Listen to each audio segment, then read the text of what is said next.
Dave Townsend's, he's asleep. It's 3 in the morning.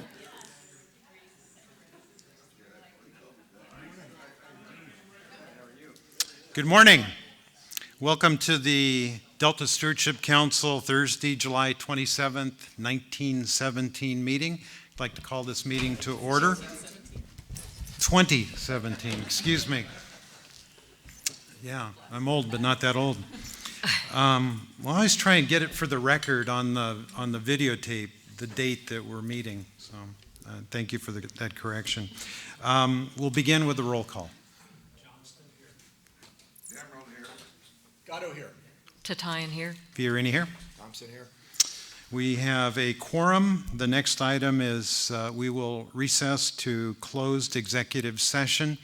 We do not have another room available, so the closed session will be here. So I'm going to ask the video folks to shut down the system, and everyone that doesn't need to be in the room, would you please leave? We will notify you when we are done, possibly as early as 10 minutes to 10, or as late as 10:30.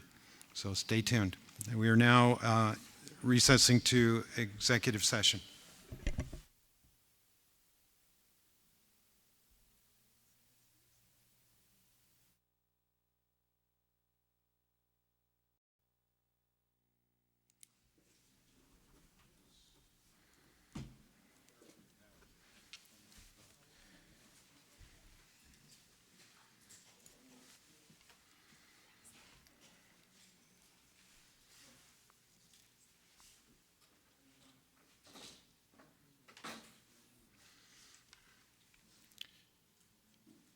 Andrew, can you check and see if we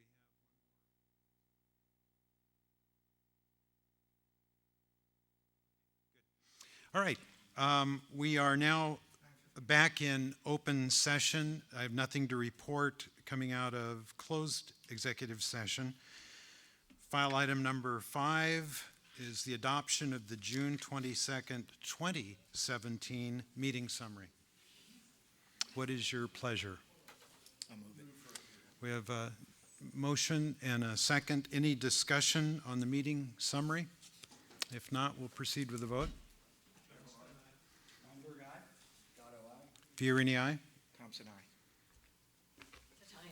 Tatayan, aye. It's unanimous. Motion passes. Next item, file item number 6, the chair's report. I think what I'd like to share with you is I had an opportunity to tour the Delta with John Bureau and 3 members of the California legislature last week. And I'm reminded again of how things change in the Delta. And what we thought 2 or 3 years ago is optimum habitat restoration approaches. We're learning every day how to build better habitat restoration. And John Bureau was, you may all recall, he was on the science panel at our May meeting with USGS and very familiar with work. We were in the Yolo Bypass area, and he was showing us some of the activities that have been undertaken and some of the results. So as we look forward to publicly launching our ecosystem chapter amendment next month, it's clear that there is a lot of good knowledge and experience that we're going to need to draw upon to build the very best amendments into that chapter as possible. Susan and I will begin listening sessions with a number of interest groups, and my hope is that we can engage the ENGO community, the Delta community, the science community, the water supply community, and get as much good input as possible as we begin developing the ecosystem chapter amendment. So that's a report and a promise, and I hope that those that are listening that would like to take advantage of opportunities to to meet outside of the council meetings will take me up on that. With that, we'll proceed to the Executive Officer's Report, file item number 7. Jessica? Good morning. First, as a follow-up to our June meeting where you approved the Conveyance, Storage, and Operations Amendment to be the basis for environmental review, I wanted to let everyone know that that work is now underway. We also discussed the importance of submitting the Conveyance, Storage, and Operations Amendment to the Delta Independent Science Board for their review of the science that we relied upon to develop the amendment. They graciously accepted our request for a review and in fact met publicly earlier this month to discuss their first draft, and we hope to hear from them by the end of August. A couple of issues in the news recently that will provide some context for items before you today. 4 days after our June meeting, the federal agencies responsible under the Endangered Species Act issued reports on the likely biological impacts of the Brown administration's proposed California water fix project.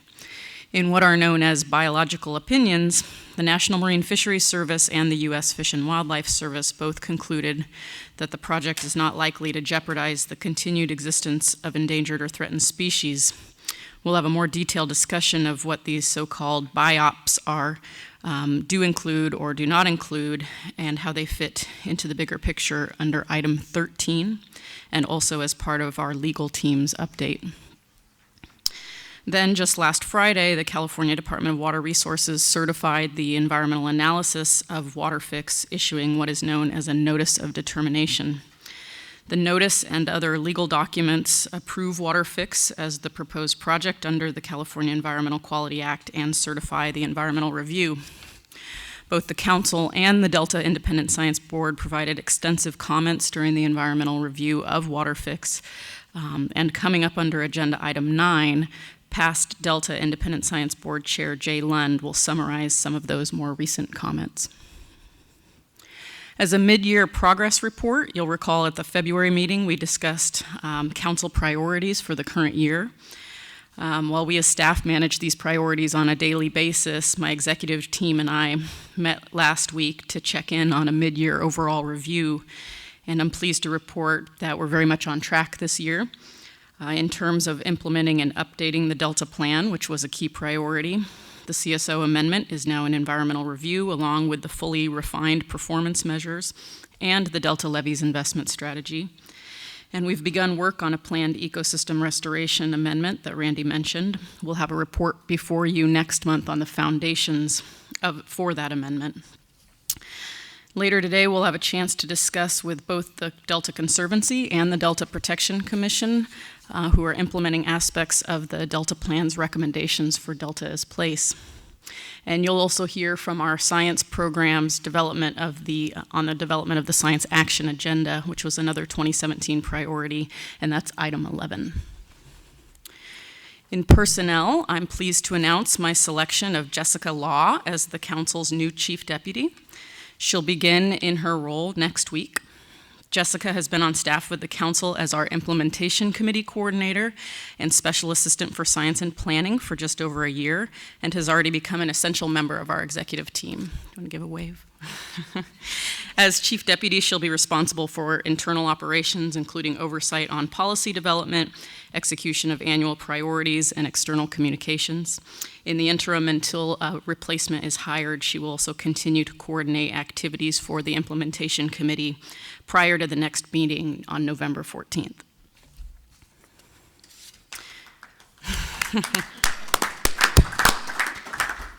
This month is the month I've included a list of all our contracts in your packet. Should you have any questions about those, please follow up with me to let me know. We can answer them or get back to you with answers. And with that, I think I'll turn it over to Bethany Payne for our legal update. Thank you, Jessica. Chair Fiorini and members, I'd like to invite Andrew Tariainen up to the table to give you an update on 4 cases today, 3 of which relate to the water fix efforts that Jessica just mentioned, and 1 of which is a water transfer case that we've been tracking for you. Andrew? Thank you, Bethany, Chair Fiorini, and the members of the council. It's my pleasure. This is my first time speaking before you in open hearing or open meeting, so Thank you. Yeah, as Bethany mentioned, there are 3 water fix lawsuits, related lawsuits to update you on, and then 1 relating to water transfers as a potential covered action. The first water fix related lawsuit update really is that there isn't a lawsuit yet on the EIR certification. Although the window for filing lawsuits is open, they'll have 30 days. So probably by the next legal update, we'll have an actual update on those. And I say those because there may be more than one. As Jessica mentioned, the biological opinions for Waterfix were filed late last month. And shortly thereafter, 3 days, I think, later, there were 2 lawsuits filed on those biological opinions, one relating to the Delta Smelt opinion and one relating to the Chinook Salmon opinion. Staff will be discussing the actual biological opinions a bit later today. This update is just about the lawsuits. The primary litigants in both lawsuits are the Bay Institute Natural Resources Defense Council, defenders and the Defenders of Wildlife. The Golden Gate Salmon Association joined on the Chinook Salmon lawsuit. The complaints raise virtually identical claims in both cases. They both allege that the respective agencies, and recall that for the Delta Smelt, the agency is the Fish and Wildlife Service, and for the Chinook Salmon, the agency is the National Marine Fisheries Service, and that's why there's 2 separate lawsuits on the 2 separate opinions. But both claims allege that the respective agencies unlawfully found that Waterfix would not jeopardize the survival and recovery of the smelt or salmon, and nor cause adverse modification of designated critical habitat. Both allege that the respective biological opinions rely on uncertain and unsupported future mitigations and fail to consider impacts beyond the year 2030. Both suits are venued in the Northern District of California, Federal District Court. The Chinook Salmon case is assigned to Judge Richard Seaborg. The Delta Smelt case is assigned to Magistrate Judge Sally Kim. And that court is considering right now an administrative motion to relate the 2 cases. As of today, no parties have responded, no hearings are set. We'll keep updating you as circumstances warrant. The next Waterfix related lawsuit is any questions on those lawsuits? Yeah. Does that mean there's no way of anticipating? Can you turn your mic on? There you go. Is there any way of anticipating the time frame to deal with those lawsuits? There's a lot of potential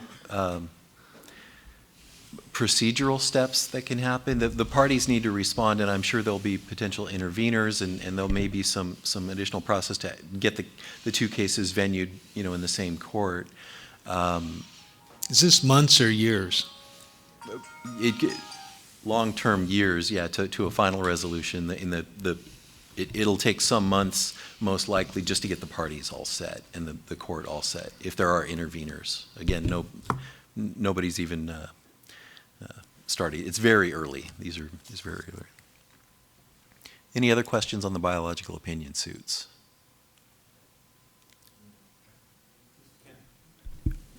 I guess when you mention, lawsuits against the BIOP, you kind of think of, gee, are we into another round of what happened under Judge Wanger? And maybe gets to Patrick's question about time. Are we in a much better spot because there's been so much work done, and we sort of went through a series of other court cases on this that, we're not looking into something that can be as significant in time and scope as we experienced back then.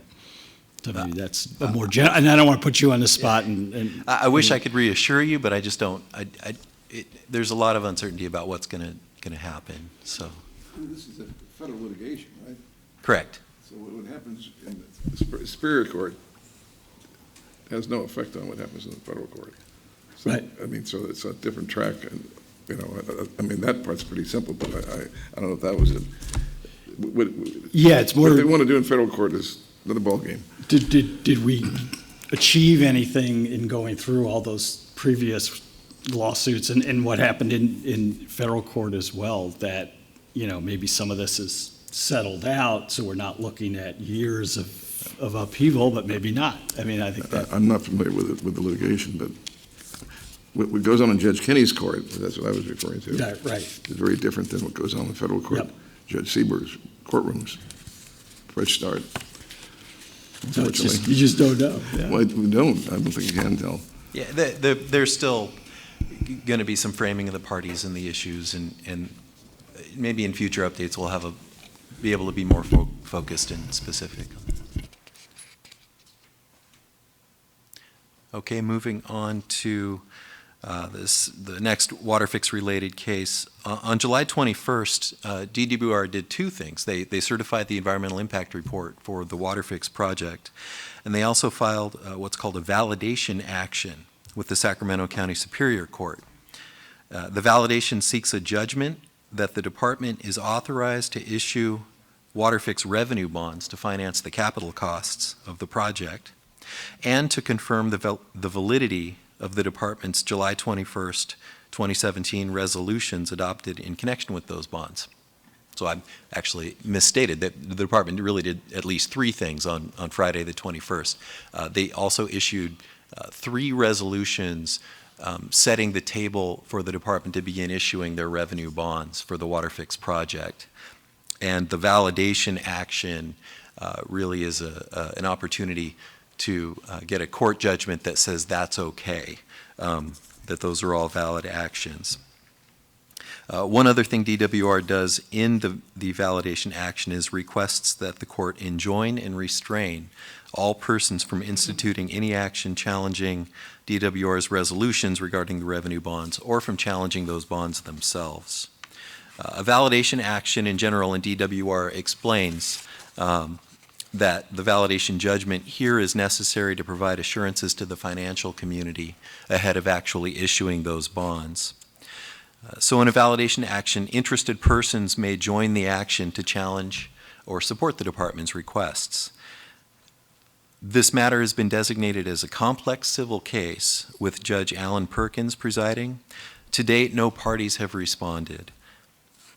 It remains to be seen what extent, if any, this action will involve any or bring in any substantive claims on other grounds, including the CEQA challenges or any other actions. We'll follow this case closely and report on any updates, but it's very early. This is a brand new case. It's a week old, so there probably will be several parties joining. Any questions on validation actions in general, or this one in particular? The last litigation I wanted to provide you an update on is actually litigation that's been going on a little while, but we've just gotten kind of an update on it. It involves the Long-Term Water Transfer Program, EIR and EIS, which was developed by the Bureau of Reclamation and the San Luis Delta Mendota Water Authority. The case was originally filed in 2015 when the Bureau and the authority certified the EIR and EIS for their long-term program. The Long-Term Water Transfers Program relates to or sets the table for the sale and delivery of up to 600,000 acre-feet of water from north of the Delta to purchasers south of the Delta. The plaintiffs are Aqua Alliance, California Sport Fishing Alliance, South Delta Water Agency, Central Delta Water Agency, and the local agencies of the North Delta. The plaintiffs allege that the Bureau and the authority violated both NEPA and CEQA by approving the environmental documents. The suit also challenges the Fish and Wildlife Service's biological opinion and incidental take statement for the water transfer project. This case is assigned to Judge Lawrence O'Neill. It's venued in the Eastern District of California, assigned to Chief Judge Lawrence O'Neill and Magistrate Judge Barbara McAuliffe. The parties have briefed and submitted cross motions for summary judgment without hearing, but as the judge dug into the record and the matter, the judge recently, this month, has directed the parties to submit supplemental briefing regarding baseline issues regarding the treatment of groundwater demand and the incorporation of climate change. The judge has indicated that there may be additional issues that additional briefing may be required for. The first round of supplemental briefs is due in September of 2017. Part about why is this important? The water transfer program it could be a covered action, or at least water transfers under that program could be covered actions if they last longer than a year. To our knowledge, to date, all of the water transfers have just been 1 year or less for this. Andrew, I think it's fair to point out that the reason they're doing this is that the window of opportunity to move water from year to year is pretty limited, and the documentation and justification requirements, if left to each year, they may not be able to process the paperwork in time to meet that window. So what they're trying to do is to lay a foundation for the work that is to be required in support of an annual transfer, to narrow the time that it will take to find a willing buyer and a willing seller and move water when there is an opportunity to move water. So that's the justification behind this 10-year approach. Yeah, that's correct. That's correct. And that as I understand it, the project title is long-term water transfers, but the goal is to have at least a 10-year time frame where the table is set to allow the annual transfers to occur more quickly. So, any other questions? Thank you very much. Thank you, Andrew. Thank you, Andrew. And now I'd like to invite up Ryan Stambraugh to present the legislative report.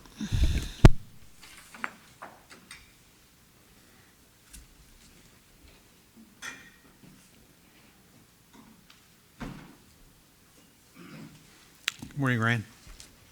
Good morning, Mr. Chairman, members. I wanted to first start off my presentation by briefly updating the council on the legislative landscape now that we are past most of the major legislative deadlines this year. While a number of relevant bills that I have discussed in the past failed to advance and are now two-year bills, I will discuss a handful of bills this morning that are still moving through the process. However, before turning to the specific measures, I'd like to first note where we are at in the legislative calendar. The legislature began its summer recess last Friday and will convene on August the 21st. This will kick off the final 4 weeks of the first year session, with the body adjourning in mid-September. And then turning to specific bills, AB 732 by Assemblymember Jim Frazier from Oakley, that would extend the sunset associated with the cost-sharing provisions of the levy subventions program. As the council will recall, current law sets a maximum state-local cost share for the program of 75-25, that's state to local, through June 2018, with the exact cost share to be determined by an applicant's ability to pay. Beginning with the new fiscal year, that would be July 1st of 2018, the maximum cost share would reduce to a 50-50 cost share under current law. It should be noted also that previous versions of the bill sought to make the 75-25 cost share that's in current law permanent. This bill would merely extend it for another 2 years. AB 732 is currently on suspense in Senate appropriations and will be taken up once the legislature returns later this August. Moving on to AB 733, this is by Assemblymember... Ryan, before we move Yes. on, if I may. 732. Randy and I had a chat yesterday about 732 and why it's important to those in the Delta. You know, and just remind my colleagues that we supported, after a lengthy discussion, Tom Zuckerman, who was very artful in his reasoning why we should support the current up to 75-25 ratio. But there are three parts, as Randy and I chatted.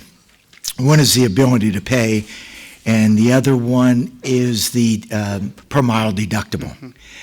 And you just mentioned the ability to pay issue, and my understanding is that is in the Department of Water Resources right now, and they're going to be releasing a report. And part of the opposition to 732 was Metropolitan Water. As I shared with Randy, myself, Supervisor Wynn from San Joaquin County, Supervisor from Yolo Provenza, met on a variety of issues, but they, Keitlinger indicated that they are removing their opposition. They're neutral on this, as I understand it. So I would ask my colleagues to think about taking a support position on 732 at our next board meeting, because it's part of our agenda. We said that the subvention fund is important to those in the Delta, and I think given that the opposition has backed away, we should be taking a position. Delta Protection Commission has taken a support position on the bill, and I don't know of any opposition. So I would like to have this agendized for our next meeting to talk about whether or not we could have a support position on it. Thank you. Mr. Chairman? Yes. Skip's correct that the 75% participation was subject to our discussion and resulted in a in a recognition of its contribution to strong levies. The other elements which you pointed out were the question of ability to pay and also the per mile deductible. That's not part of this legislation. So next meeting, it would be important to get a better understanding of what that commitment is by Department of Water Resources on those issues, because ability to pay has always been within its power to evaluate, and it hasn't done so. Now, that issue will be part of the MOU that the council and the reclamation board are involved in, but we haven't seen any performance by the department. So I would be reluctant to want to see a statutory extension of 2 years for a provision that sunsets at the end of 2018. This is a 2-year session. If we don't have a better understanding on those other 2 elements that are important to the council. This legislation, in other words, could be held over to next year if those issues remain unresolved. And I appreciate those comments, Councilmember Johnson.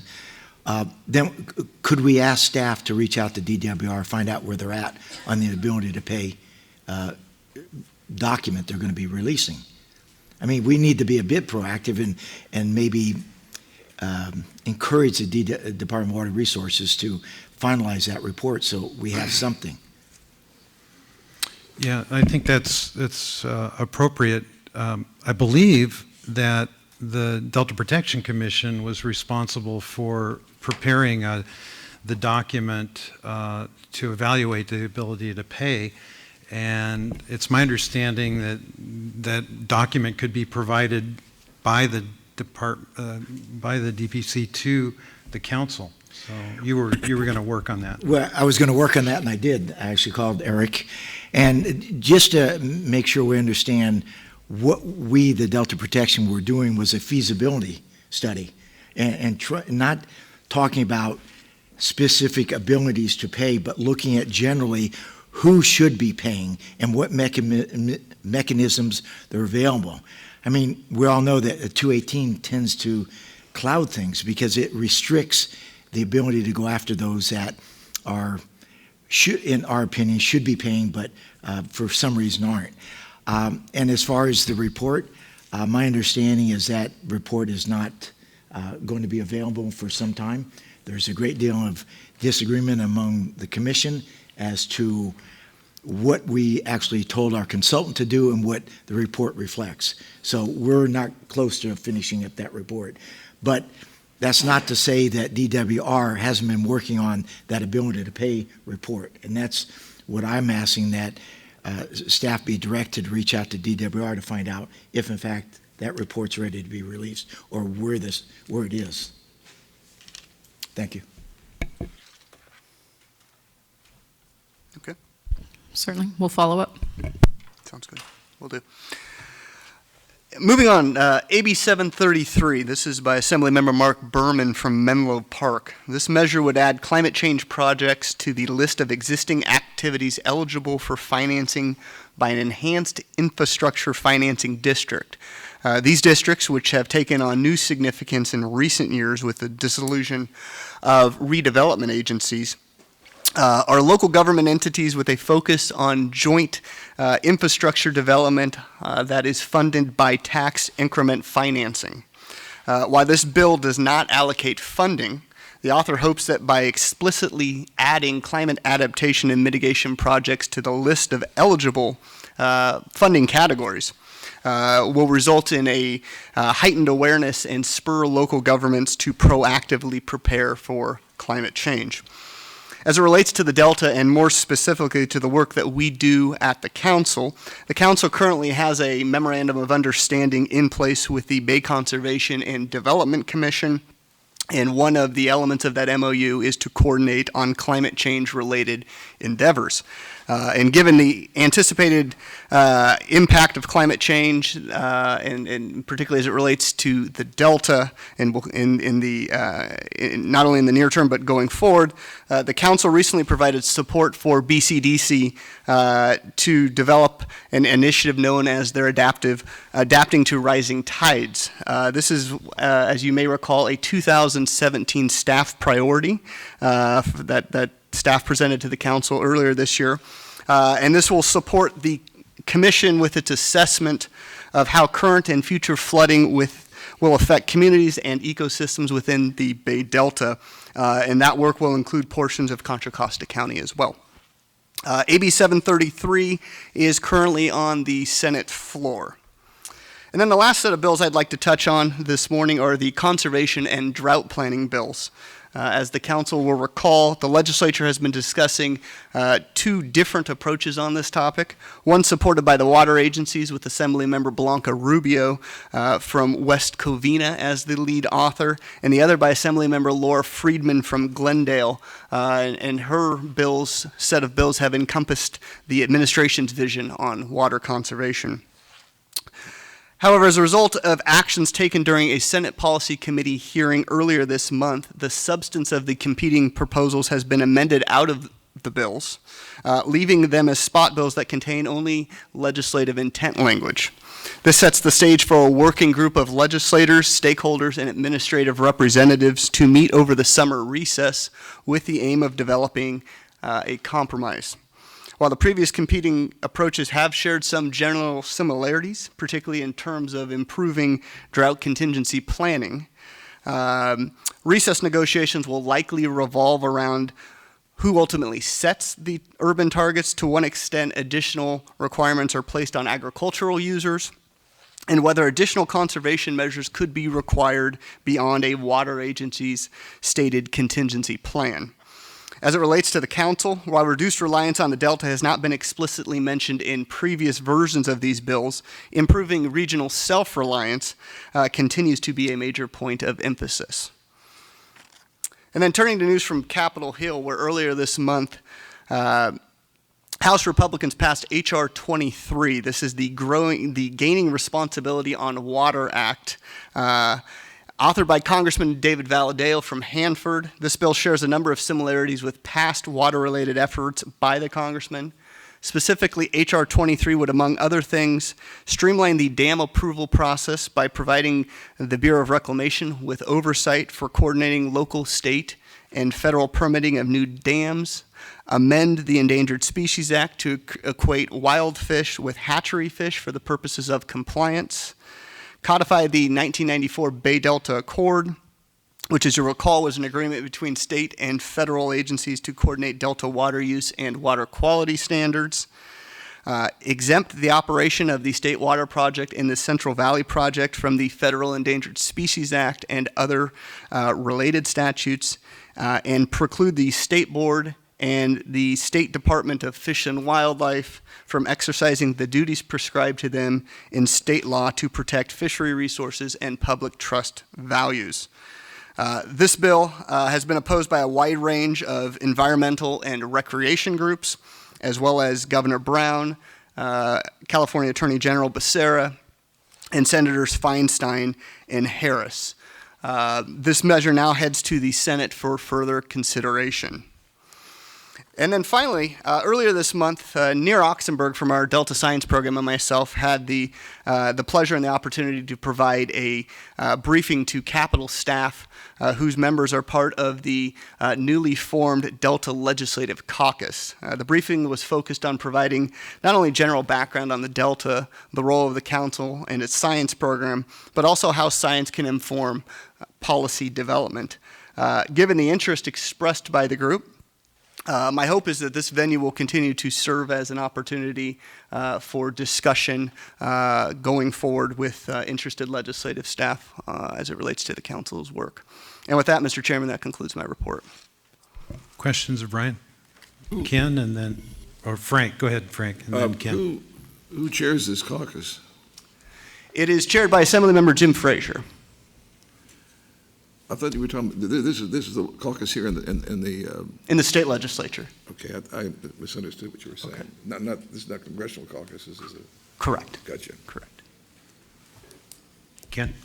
Yeah, I wanted to follow up on the conservation bills, because we've talked about it before, and Ryan, you mentioned sort of the nexus between the council and these bills. And this, I kind of want to talk about why these bills are important, especially in light of, what we did in approving the CSO amendment and entering into the CEQA process.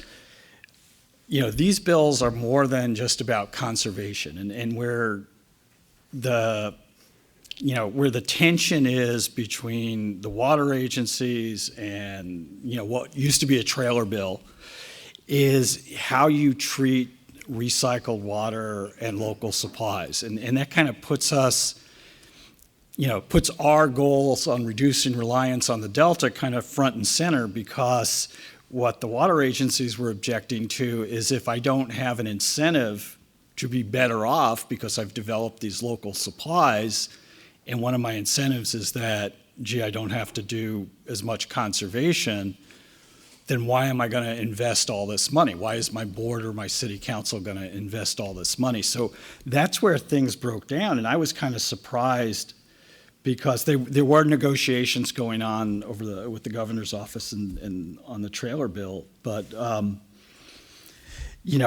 think that's why everything got stripped out, and I kind of look at this as an opportunity. Ryan mentioned that, we're not explicitly mentioned in there about reducing reliance on the Delta, but regional self-sufficiency.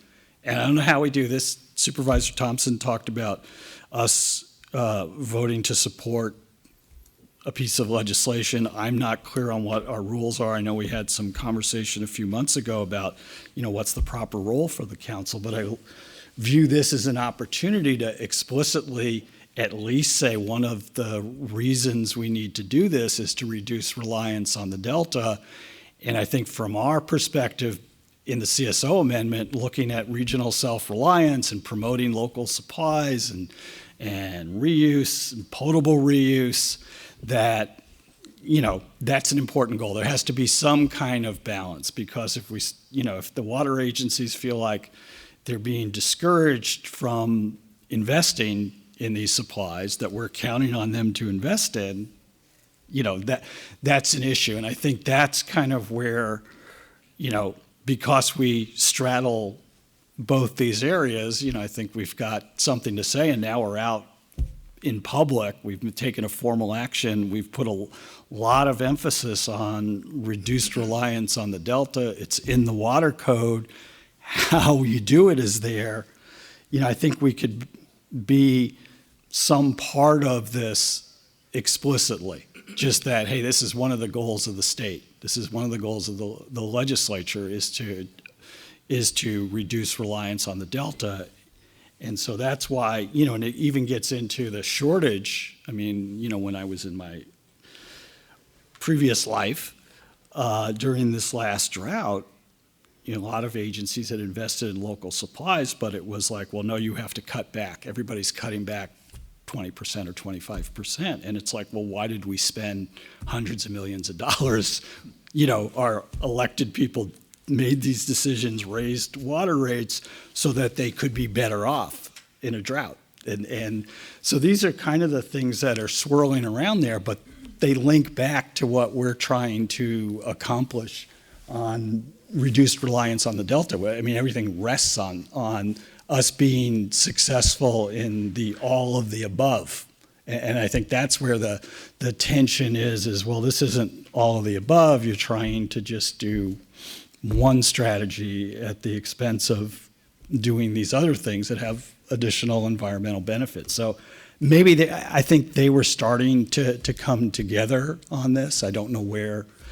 But, again, I'd like to say, gee, how do we involve ourselves or communicate that this is not just about what they're doing, this is about achieving the co-equal goals and reduced reliance. So I kind of look to my colleagues to see, am I going down the wrong path, or we want to just let this thing go? Do we want to reinforce that, what we're trying to do is important? We're out there in public with a CSO amendment that means you got to be successful here, and you've got to have some balance that does achieve all of the above. So that was long-winded, but thank you. I just think it's important. Thank you, Mr. Chair. Ken, I think what you were saying is that we don't make decisions in a vacuum, and to simply step back and say we can't be involved in anything other than what occurs right here in front of us, I don't think is the appropriate position to take. But I wanted to get back, and maybe a policy here at this council is that we don't take a position on legislation, but not taking positions on legislation that opposes what we're trying to advance doesn't make sense as far as I'm concerned. So back to my 732 chat. Can I get an acknowledgement that if what Pat is saying is that he wants to know about this ability to pay issue, then we ought to at least reach out to DWR and have our staff do that. Come back with some information. It could be the information that convinces me that we stay neutral on this 732 because we don't have enough information.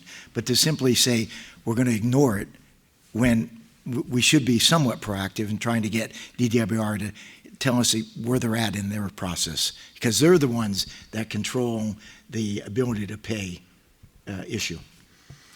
Well, first of all, for 732, you recommended staff reach out to DWR to receive the report, and they've already acknowledged that they will do that. See that acknowledgement. I just want to make sure. Okay, so there's an acknowledgement that they will do that. And Councilmember Johnston has pointed out that it would be inconsistent for this council to take a position in support of the Fraser bill in that we have already endorsed unanimously a levy investment strategy that calls for an increase in the deductible and an enhanced or add more rigor to the ability to pay. So we've got a conflict there with the bill and the position we've already taken. But we'll bring it back and take another look at it in August. In regards to the conservation bills, understanding that there is a work group that's going to be meeting this month, there's a couple of ways that we can treat this. We can wait and see what comes out of it. I think that it's become a very contentious issue, and if you've followed the efforts of Aqua as it relates to trying to influence the legislation and the status of the bills that have been moving forward, a lot of the concerns that you have expressed have been very vocally in writing presented that the work group will be taking up. I guess my question, Ryan, to you is, at what point is it appropriate for this agency to simply explain what our understanding of the co-equal goal requirements are and how it affects and would influence the decision-making as it relates to a conservation bill? I think ultimately it's going to be up to the pleasure of the council as to how and when it wants to engage. Obviously, the working group is, I presume in the next 3 weeks, is going to be hard at work on a number of these major issues. In terms of what the outcome of that would be, my sense is given that we are coming up on the end of the first year in the 2-year session, if they are going to have a successful proposal, then a product would result probably in mid-August or so. And depending on what that product is, that would certainly, with session ending in mid-September, that would be a handful of weeks to engage after the fact in terms of once that product is likely formed and cooked. I don't know how much of an opportunity we would have to influence the discussion at that point. Yeah, and I'm sort of at a higher level than, like the Aqua and the water agencies and the state board and all the stakeholders engaged in this. They're going to work through these issues. What I'm kind of proposing is that, if in the, not recitals, but in all the reasons why we're doing this legislation, that somehow we get explicitly stated in the legislation that these are the strategies that, reduce reliance on the Delta consistent with the water code. It's just that, and achieving the co-equal goals. I think that's, the parties to that are working on the legislation will figure out how to do it, but just that we need to do all of these things. It's that kind of statement in the legislation, which I don't think anybody would oppose, and it's consistent with the actions that we took. My understanding in what happened in Senate Resources is there is a plan B if they can't get there this session, and there's a bill from Assemblywoman Weber that sets a stakeholder task force. And, if that were to come to pass, then, I think given our emphasis on reduced reliance, I think that maybe that's appropriate that we be a part of that stakeholder task force, because we've got sort of, we're the ones that are saying, hey, all of this has to work out. So that's just my view about, what's the proper role for the council. But I think in these bills, I don't know where from any of the parties we'd get disagreement that, hey, this is a goal of the state to reduce reliance on the Delta. We're counting specifically on whatever requirements come out of this legislation to achieve that. So that's, so I guess what I'm asking my fellow council members is, how do we do that? Is there a question on whether it's appropriate? I do agree with staff. You got to do it sooner than later, but I don't think it's a big ask. How do we communicate those asks? Is it not? I remember we talked about this where I think like Supervisor Thompson, I'm not sure what we do in terms of legislation and what's our practice and is it just informational? Mike? So I'll try to give my opinion on this as one of 2 legislative appointees to this board. I know the rest of you are gubernatorial appointees. And technically we are housed in the executive branch. I had expressed reservation at a previous meeting, just my personal policy. It had nothing to do with anything formal or anything. That it was not the province of the executive branch to weigh in on legislation that was pending. But that being said, there's the practical and there's the substantive here. The practical thing is, as Ryan alluded, the legislative process is pretty far along. This bill is on Senate appropriations, and the decision for it to be removed from the suspense file is one that the chairperson will make. I don't think there is much we could do to affect that at this stage. I won't say 0, but I chaired appropriations. I'd say the chances are maybe 1% that we could do anything to affect that decision. It's a cost-benefit analysis performed by the chair at this point. The second thing is, by the time next meeting, I think our next meeting is scheduled for August 20-something. The legislative calendar will be so far advanced that it'll be the last days of session for this for this first year of the 2-year session. And therefore, whatever is or is not on the floor at that point will be so cooked, I think, to use your term, that again, whether we were a big agency or a small agency or a big special interest group or a small one, the legislative product will be so far done at that point that practically I'm not sure we could have too much of an effect. That's just a calendar issue. That has nothing to do with the legislative process. So I mean, on that, it might behoove us in the future to the extent we want to weigh in on legislation or have any effect, is to get there a little bit quicker and help mold it, because most of the work is done in the first couple committees, and at this point, it's very, very hard to change a legislative outcome. Also, it's also important to be mindful of what, if we took a formal opinion, if any group takes a formal opinion, what that gets.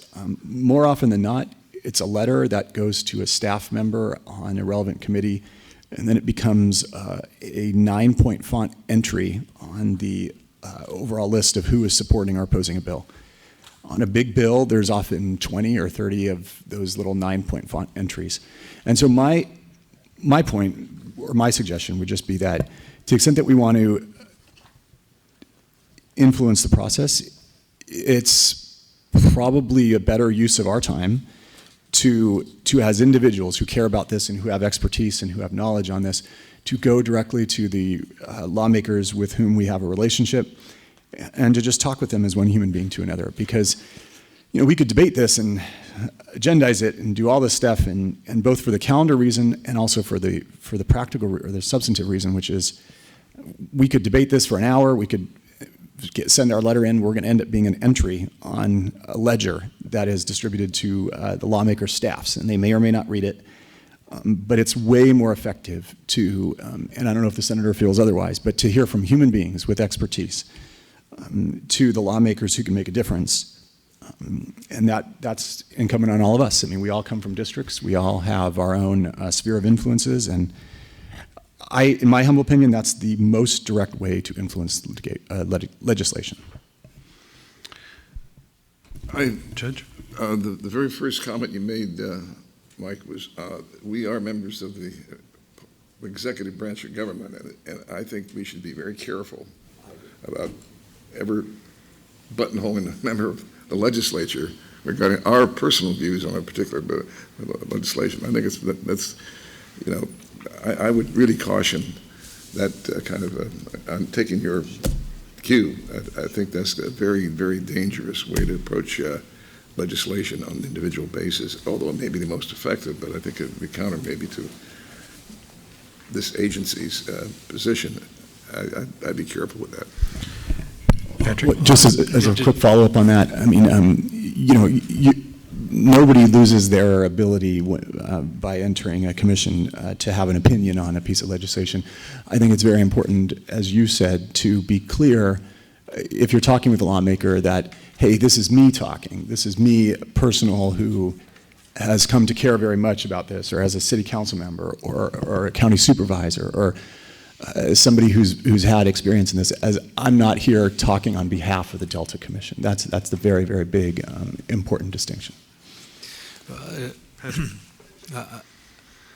Mike and I are appointed by houses of the legislature, so I think he and I should report back to our appointing agency and give them a sense of the council.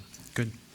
It occurs to me one of the things that has occurred prior in relation to legislation, the National Heritage designation for the Delta comes before Congress every once in a while, and I have written letters in support of that, citing our recommendation in the Delta Plan.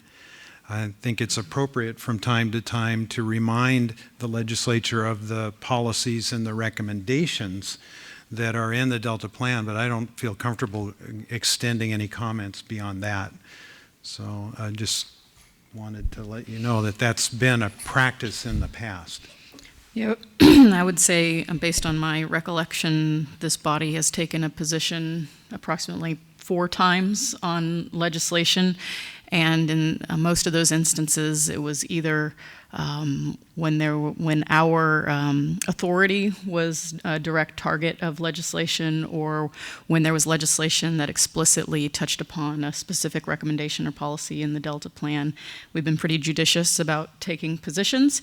Of course, it's certainly up to the council. This conversation reminds me that it's time to update the existing policy that we do have about taking positions. The one we have, I think, is from the beginning of the council back in 2011, and was more about giving guidance to staff in terms of when they might bring a position for consideration to the council, and not so much about how to handle it in these situations. So I think that's something at a future date we should take up, as well as revisiting that policy. One last comment. When I took my seat on this council, I understood this council being an independent body, not an arm of the governor. And so I would hope that we would take positions, be it contrary to some of those at the legislature. But again, we're independent. We ought to make our decisions independently, and we ought to, if something is not in the best interest of what we've decided as far as our policy, then we should speak up. Otherwise, we ought to close the binder and go home. I mean, I don't want to be so passionate, but I mean, I feel strongly about some of these issues, and whether you agree with me or not, we ought to have the debate, and then if we have consensus on a bill or legislation, we ought to articulate that position. Ken. I just Well- I want to really focus what my comments are, and just sort of kind of I don't know if it's philosophical, but the policy foundation for it is that we are implementing a legislative mandate to achieve the co-equal goals. We need to work with all levels of government to do that. The legislature is a level of government. I think they're doing things, this is an opportunity. They've stripped everything out. They're dealing with amendments to the urban water management plans. CSO amendment is relying on that. They're dealing with the strategies on conservation, how much they can achieve, on sort of how that links with incentivizing local supply development, things that we're pressing for. I was even like, hey, can we get in the legislative digest that it's we can be number 5, that achieving the co-equal goals through reduction in reliance on the Delta is something that's important if we don't want to get to. I just think, talking to staff and being sort of in that arena, we were hoping DWR was going to require urban water management plans to talk about and analyze reduced reliance, and nobody did it. Here's an opportunity. I think this is what drove our first conversation. It's like, okay, we're saying you have to do these things.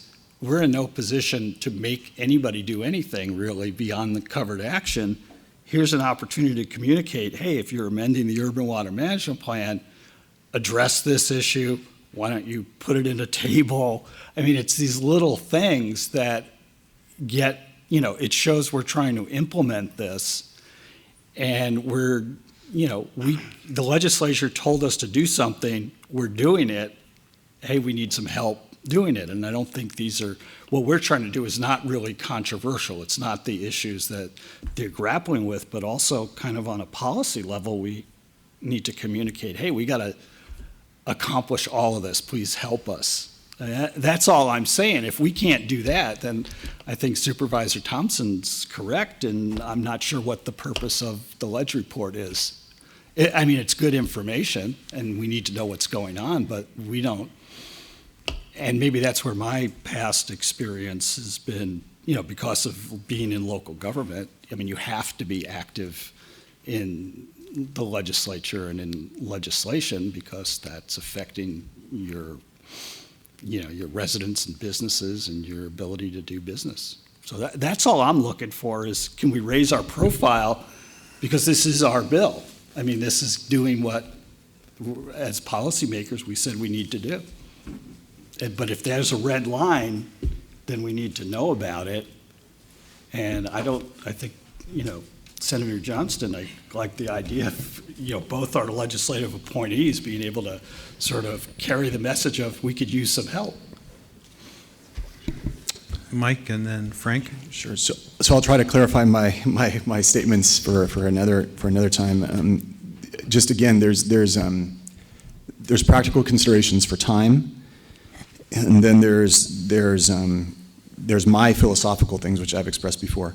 On the philosophical stuff, I want to be very clear.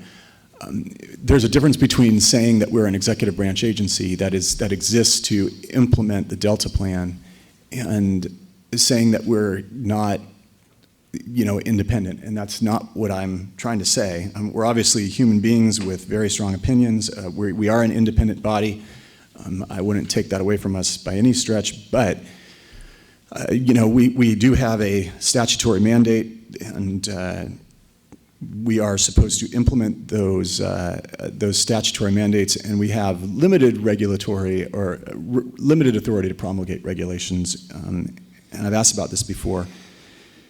So that's what I'm talking about when I say that we're an executive branch agency. We do have, of course, our decision-making authority, and we are, of course, very separate from the governor, particularly me.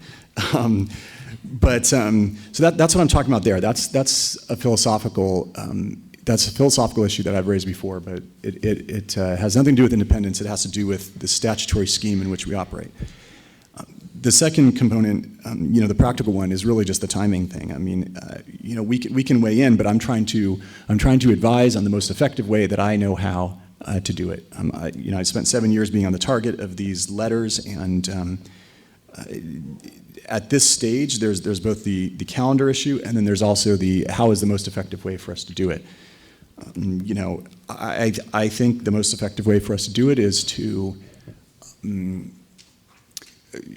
offer our expertise as individuals directly to lawmakers, or maybe direct the two legislative appointees to go issue some sort of formal or have some sort of meeting with the legislature or something like that. But I just don't think having kicking to the next meeting, having a debate, sending them a letter sometime in early September, I just don't think that would be the most effective way to influence this bill. Let me see if I can help. Ryan and I have made an effort to try and reach out to legislatures and meet just to introduce them to the work of the Stewardship Council. Many in office now were not present in 2009 when the Delta Reform Act was passed. So some of that is meeting to educate them on our work.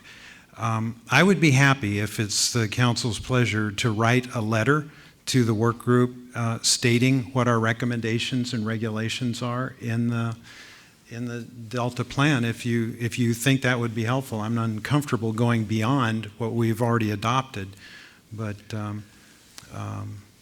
that would be something that I have done in the past and would be happy to do again if it's deemed to be helpful. Taking your comment, Jessica, what about, I don't know what our policy is. Maybe it should be updated, and we ought to probably review that policy and with a view maybe to updating it, making it more relevant to where we are now, years down the line. Would that's something you would be able to do? Absolutely. It's clear to me that we need to do that. Yeah. Oh, you, Susan, I've talked. I'd like to move that the council ask the chairperson to write a letter educating folks about our role, the importance of reducing reliance on the Delta. If I can interrupt, we didn't agendize this as an action item, so if we're going to have a motion, we should do it on a duly agendized item at the next meeting. Okay. And then on a different. I'm sorry, I hate to be the fall guy, but we didn't give the public badly keen notice that we would be discussing this as an action item. Yeah, that makes sense to me. Thank you, Bethany. In listening to all of this, I think we're conflating a few things. It is not unusual for departments and state agencies to take a position on a bill. In fact, there are folks who write legislative analyses and even suggest to executive divisions whether or not to even take a position or which position to take. I like the idea of council members Johnston and Gatto speaking to the folks who appointed them about the council's interests in these pieces of legislation. I also think that just a friendly talk with the working group, perhaps by Ryan, would be worthwhile, again, to just remind folks about the water code, our mandate, etc. And I also see the opportunity here with the Delta Legislative Caucus. I don't know how much or how often you interact with them, but I think that's also another avenue. And then as far as our policy on whether this body supports or how it supports various legislative efforts, I like the idea that we'll re-examine it.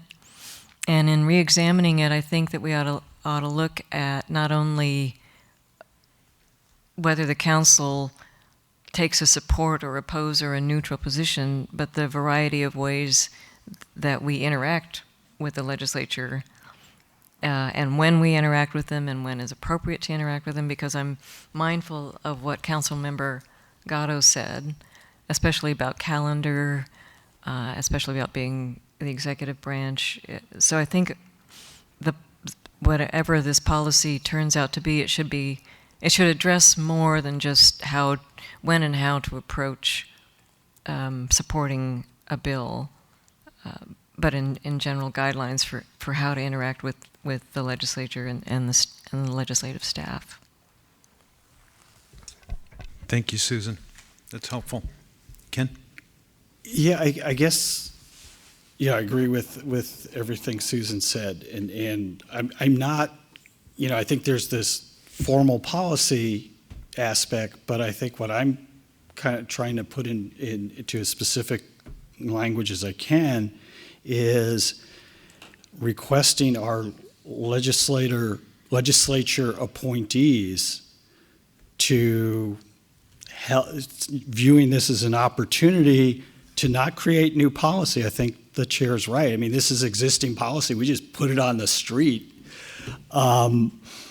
Is there any way we could raise the profile of this particular section of the water code and its importance? Because this legislation is going to be looked at by everybody.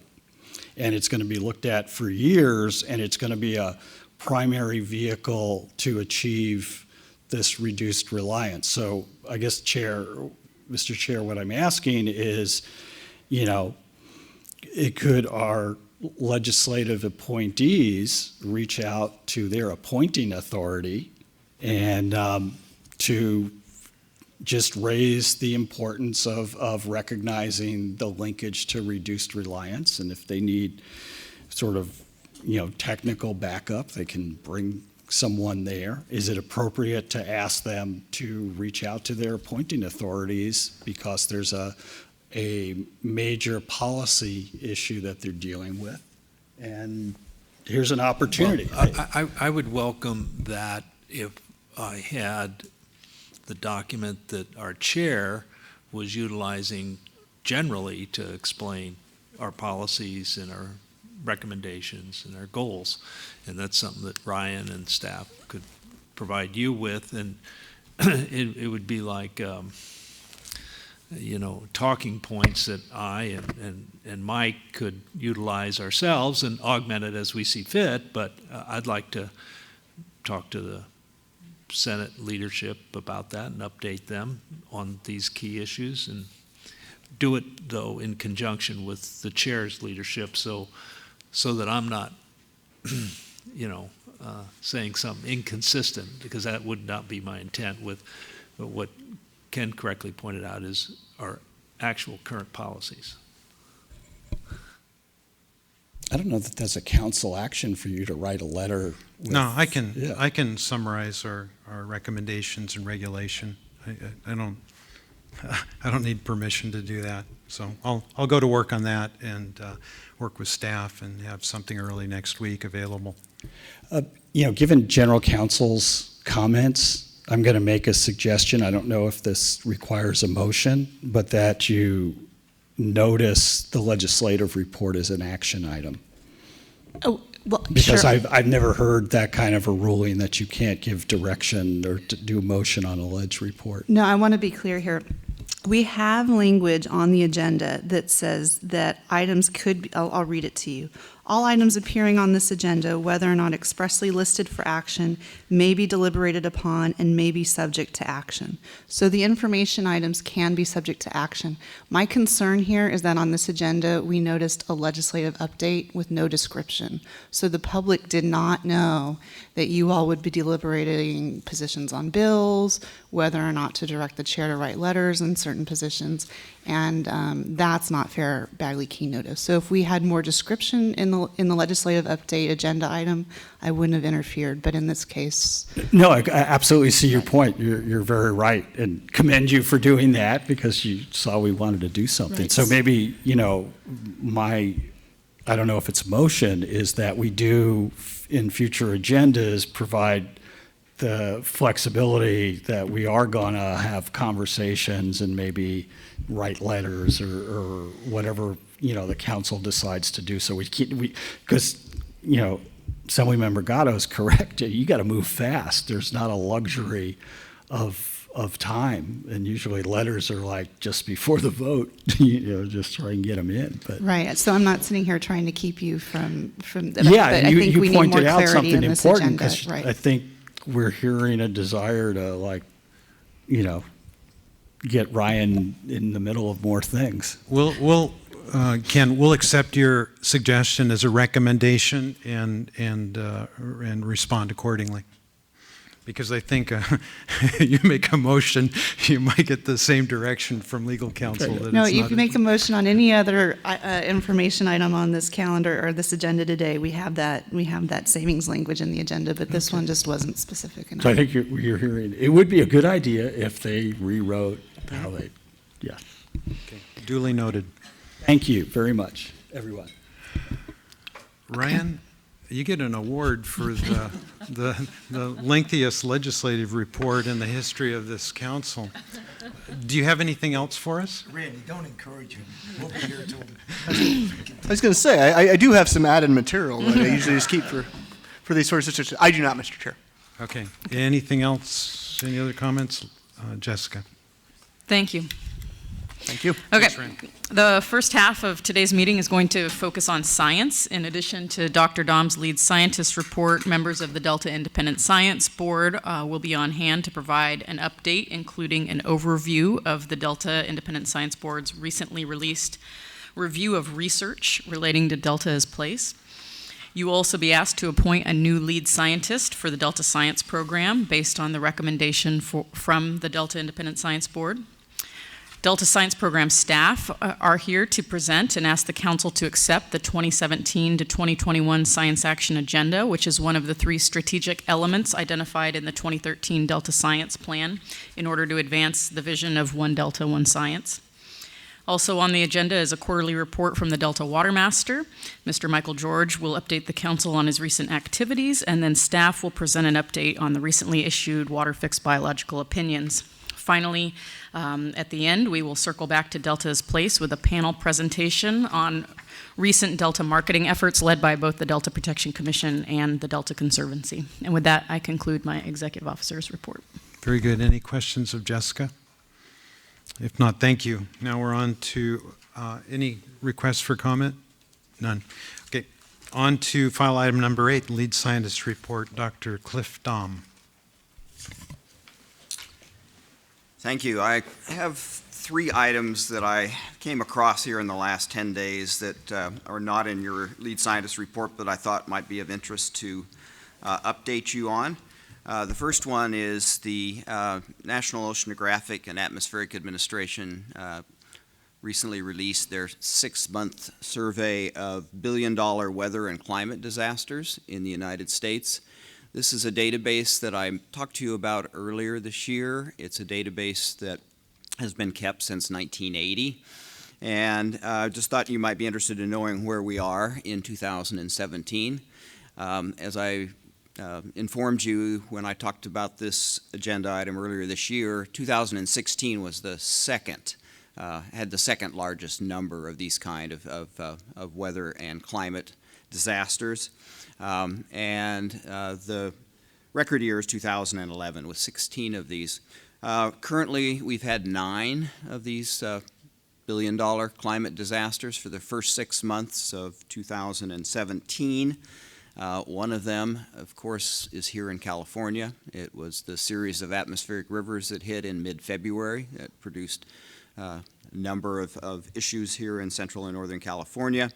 The other billion-dollar disasters that have occurred include 2 major hailstorms, 3 major tornadoes, a second flood in addition to the floods that we had here in California, an early freeze in the southeastern United States, and 1 major thunderstorm that hit a major urban area. So those are where we stand on those kinds of major weather and climate disasters. I think I've referred to them as weather whiplash, and we certainly are on pace for another big year.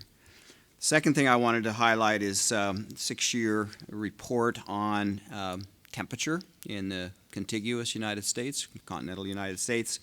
I just wanted to let you know that January through June of 2017 is the second warmest first 6 months of the year that the contiguous states of the United States have seen in 123 years of record keeping. The record for the first 6 months warmest year was 2012. 2017 is now the second warmest. So inform you of that, and that's also from the National Weather Service. And then the third thing I wanted to highlight is that a new issue of the council-supported electronic journal, San Francisco Estuary and Watershed Sciences, was issued on Monday. And a number of interesting articles. I will be highlighting 1 or 2 of those probably next month when I've had a time to digest and synthesize them for you. The lead scientist report this month is starts out with 3 articles that actually are 3 points that deal with salmon and steelhead. I wanted to briefly highlight a few of the things that are in these agenda items. First one is the California Natural Resources Agency issued their Sacramento Valley Salmon Resiliency Strategy last month. I think I mentioned briefly that it had been released. I just wanted to highlight a couple things about what's in this report. The report's available online. It has 13 proposed actions, mostly restoration or management actions that could, in the short term and in the midterm, improve the status of salmon within the Sacramento River Valley. 9 of those actions are more in the upper watershed. 4 of them, however, are focused on the Delta. And the 4 that are focused on the Delta, 2 of them very much focus on Yolo Bypass. So the tour that Randy mentioned that he went on with John Bureau and some of the legislators are highlighting some of the recommended actions that would take place in that area. The first one is improvement of adult fish passage through the Yolo Bypass. It actually involves construction at 3 different locations within the Yolo Bypass. The second one is increase in juvenile salmon access to the Yolo Bypass and an increase in duration and frequency of Yolo Bypass floodplain inundation, particularly during the winter and maybe early spring. A third area is construction of a permanent Georgiana Slough non-physical barrier to try to keep the salmon from straying into the central delta and keep them moving towards the ocean. And then the Fourth one is the restoration of the tidal habitat in the Delta, which I think you've heard about through the Eco-Restore reports that you've heard here as a council. So these are, again, issued in June of 2017, and I will try to keep you abreast of what kind of progress has been made on each of these 13 actions, particularly with the focus on those 4 that are in the Delta. So, Mr. Chair, Cliff, on your last point, is this something that DPIC would look at, or you, the science program, would follow? The resiliency strategy, actually, this is following on the heels of another resiliency strategy that was issued a year ago. They are providing annual updates, and certainly we will continue to follow this, particularly for those actions that are in the Delta. And then I suspect, I haven't seen the agenda for the upcoming DPIC meeting, but I would guess it would be an agenda item to provide an update on what's in this resiliency strategy for salmon. Thank you. Mr. Chair. Yes, Skip. Dr. Dom, could you comment on why barriers are necessary to keep the salmon directed in the right channels? What's changed that is causing them to go down the wrong channel and thus get stuck or entrapped? There's a few locations within the Delta that have been identified which are at confluences, major confluences, and sometimes at those confluences the bulk of the water might be going in one direction when the actual probably more direct pathway for the fish to move towards the ocean would be going in the other. So they've been trying different methodologies to try to keep them directed into the preferred pathways, and they've been testing these kind of methodologies, these non-physical barriers, so things that would not affect, for example, boating and other uses of the waterways. And I think they've reached the point where they're convinced that there is some efficacy in doing this, and they want to produce a permanent one at Georgiana Slough. But why are they going in the wrong direction? They've been going in the right direction for hundreds of years. Well, they tend to follow the Sacramento River water, which during certain times of the year is a large part of it is being transported down to the pumps at the South Delta, and so they move into the Central and South Delta where they would normally have stayed in the more northern part of the Delta. But the physical composition of the Delta has changed for many reasons over the last 100 years, and so the Delta of today is not the Delta that salmon were swimming through 100 years ago, and I would argue that's not just limited to pumping. Sure, there's many of the waterways in the Delta have been changed geometrically, and so that they're also the habitat types have changed dramatically. So there are a variety of things. So this is the Sacramento Valley Salmon Resiliency Strategy that's been issued. I highlighted a paper that is very much of the same theme that was published last month in the journal PLOS ONE. This is a paper that has been written by Jacob Katz with Trout Unlimited and a number of his colleagues that he works with at the University of California, Davis, and with the Department of Water Resources. This is a paper that actually looks at one specific experiment done in 2012 involving about 5 acres of YOLO bypass where rice agriculture is being carried out, and this was a study to put about 10,000 juvenile fish that they got from fish hatchery and to follow how well they grew on this type of bypass habitat if it was flooded during the months of February and March. And so this is what the study was designed to do. The study had, I think, important and interesting results. They found that the growth rate of these small fishes, of these Chinook salmon that were put out onto the bypass, were as high as any that have been recorded for fish growth rates, much higher than the growth rates, for example, of fish in the Sacramento River or fish in some of the canals. And so this provisioning of a lot of food in a short period of time on the bypass, I think is an encouraging result that I know that there's plans to scale this up from 10,000 to even much larger numbers. And this connecting the YOLO bypass during the winter months is certainly part of the salmon resiliency strategy that I just talked about. A couple of things that I wanted to highlight about this paper, and again, this is again one study in 2012, and there have been interesting follow-up studies in 2013, 14, 15. They have yet to be written up and published, so I'm focusing on this one as a published document.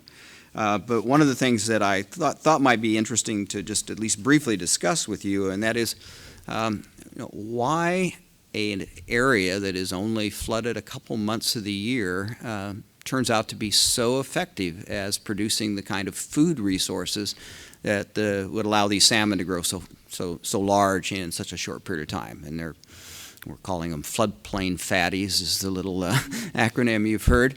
But why might this be happening? Because it seems like maybe the habitat in a perennial system might be better than a habitat in these intermittent systems. Well, what happens when the water gets placed into these floodplain areas, particularly in these rice agricultural areas that have gone through these wetting and drying stages, is that there's a group of aquatic organisms that are very well adapted to intermittence. And so what they do is they grow fast. They produce multiple generations in very short periods of time. And then as soon as conditions start to become stressful, they produce a resting egg, and that egg can last for years. And then when it gets re-wetted the next time, they pop back out again. And they're mostly small organisms. They're on the order of 1/10 of an inch or so in size. They're produced in prodigious numbers, and this is the paper shows that this is the predominant food that these salmon are eating. And they're mostly what are called cladocerans. And this is the food resource that these fish are utilizing. Be very interesting to know how often you can flood these, how long you can flood these. There's a lot, I think, basic scientific questions still to be determined, but it is those groups of organisms and their rather unique life cycle that is adapted to this intermittent aquatic habitat that actually produces the base of this food web. And so I'm going to use this to basically sort of shamelessly plug some of my own research, and that is before I came to the council, I was working on a internationally funded group to actually look at intermittent streams and rivers of the world. The work group is a group that involves people from about 8 different countries. It would be countries that you would think of that probably intermittence is a big deal, like Australia and places like the south of Europe and things like that. But one of the things that this group did during its work was pretty much show that when you look globally at river networks all around the world, half of them are intermittent. This is not an unusual phenomenon. Certainly it occurs in arid and semi-arid areas, but it also includes many of the cold water or cold atmospheric regions of the world. So areas in the far north of the northern hemisphere and the far south of the southern hemisphere, they freeze solid, so they're intermittent also. So it's probably not surprising that you've got a group of organisms adapted to intermittency. These groups of organisms know how to function where a couple months of the year they actually have aquatic systems, and this is actually what's now being utilized in these studies to produce a food web. So as part of our efforts in this international work group, we just issued a book about 2 weeks ago. It was released by Elsevier Press on this very topic, intermittent rivers and ephemeral streams, and we also have a summary document that was just published in the Journal of Applied Ecology. So as I head back to my retired life my next attempt at retirement in my next cycle, I am actually going to be working on intermittent systems. It's going to be part of my continued research. So anyway, a little plug there. Cliff, if I could just insert at this point, the big takeaway for me in the State of Bay Delta Science Conference last year was food web.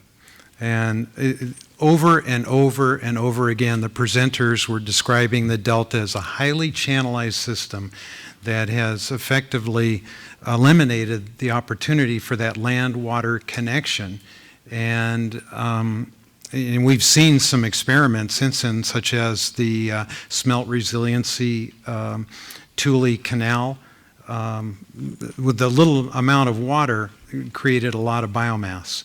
Yeah, I'm actually going to briefly summarize that for you. Okay, all right. And so, you know, while there is a lot of debate and a lot of discussion about the need for increasing flows in the Delta for many reasons, certainly the floodplain connection has got to be an important ingredient in whatever we do as we consider the amendments to the ecosystem chapter. So. Yeah, connecting the land-water interface, including these intermittent systems, is I think should be an important part of our strategy.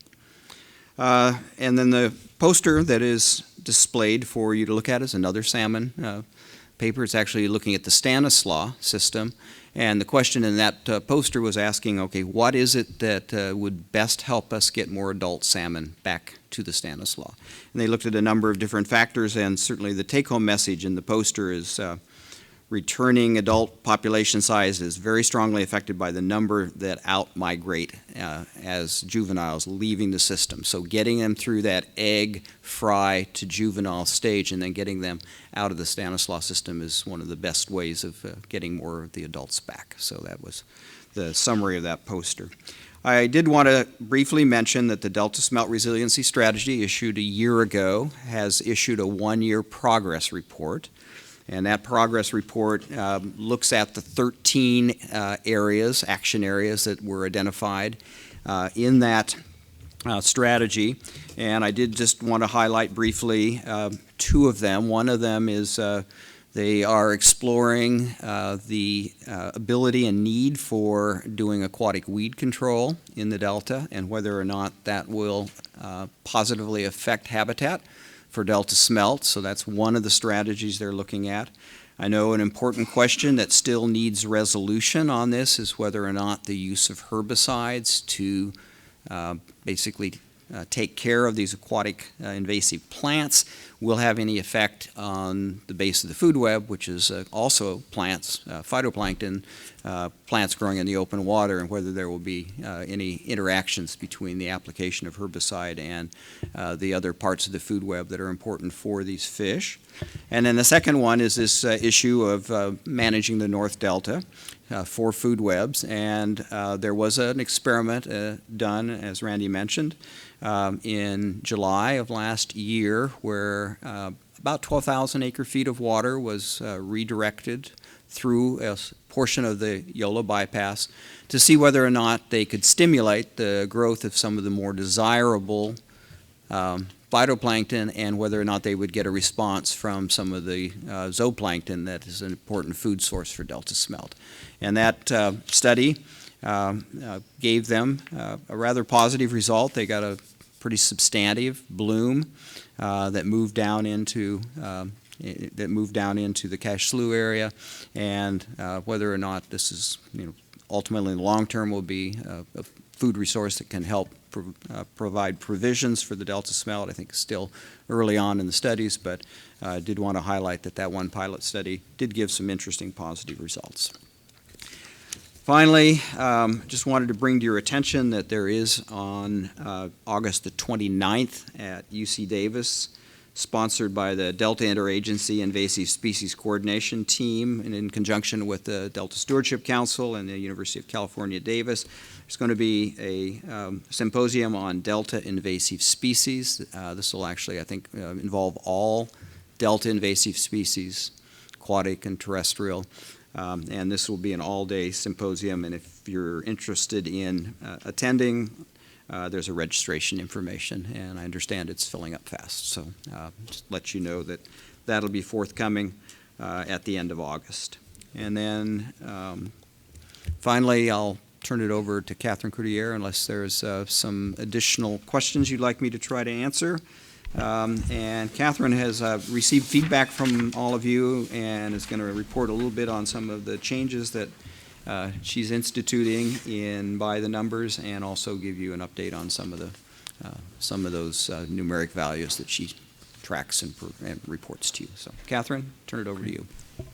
Good morning, council members and Chair Fiorini. I am excited to have some new edits in our by the numbers. I don't know how well you can see this screen over here. I tried to highlight some of the changes, but it looks like it's a little hard to see, so I'll try to describe most of them. What you might notice first is that this month we are not reporting snow water equivalent. So for right now, that is just a blank spot on our numbers. But just to go into, if you could go one slide back. That's fine. So one of the first edits we've made is an addition of a link, and it will be featured on the bottom right corner of the by the numbers sheet, and it is a breakdown of our scoring. So what values receive what colors on our sheet, kind of the thresholds we use, both for salinity and then percentages. So this includes the percent averages for fish numbers, for precipitation, and for the flow. So then our next addition is another link for electrical conductivity and salinity. And so we have some unit conversions here that go through the various ways you can convert the two. And then an example in case you're interested, and also just for some context, I've inserted a couple tables. The first one that is actually impossible to see is kind of a breakdown of different electrical conductivity values ranging from 0 to over 1,000, seen in our 3 locations, and binned from 0 to 100, 100 to 200, and so on. So it really lets you see the frequency of what values you get in each location, and it makes it really easy to pick out, what is normal, and also when you have an extreme event that might be cause for concern. Right under that, I have a table that shows the averages and median values for each of the locations, so that kind of gives you an idea of what we're usually seeing. If anybody has any comments on these, I would be more than happy to make any changes or include any additional information as you see fit. The only other change we have to the numbers, it's not featured on this edition because we're not reporting any of the numbers for smelt or salmon, but as I had mentioned last time, we've decided to only use post-pod averages just to kind of put things in a better context. So that is it for the new changes. Just wanted to start off this report by some exciting information. As you can see, here are some pictures of Lake Tahoe before we received a significant amount of precipitation and after. So it really gives you a very visual display of the changes in the beach level and just water level, which is pretty striking. And actually, Lake Tahoe has reached capacity. So as of July 24th, the water level was 6,228 feet mean sea level, which is actually 3.95 feet above the full pool. And this is the first time that this has happened in 11 years, which is pretty exciting. So just some pictures. Going on to our values, all of our precipitation is above average for this time of the year, as is water supply, minus Oroville, which, as we know, is under construction. Could you go to the next slide? Thanks. So that is the reason we are seeing 83%. For water quality and flow, we're mostly seeing above average numbers with the exception of our first value, and Dr. Dom and I had discussed this, and we think this is probably because of increased storage. And we looked at some of the numbers, and it seems that half of what's flowing in is being pumped out. So that is our presumed reason for that lower number. Outside of that, our salinity values are looking good this month. Moving on to our fish numbers, you'll see there are 2 graphs.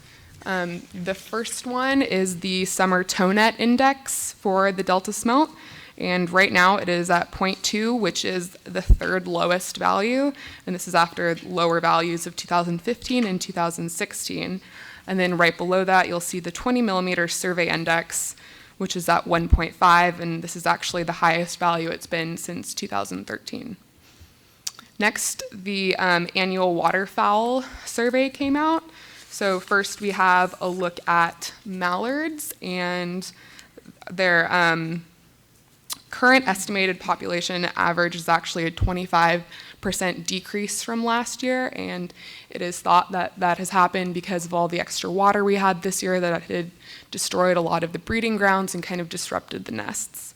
And then for total ducks, which encompasses, I think, around 12 species, there is a 5% decrease in the population from last year, and it's presumed it's for very similar reasons.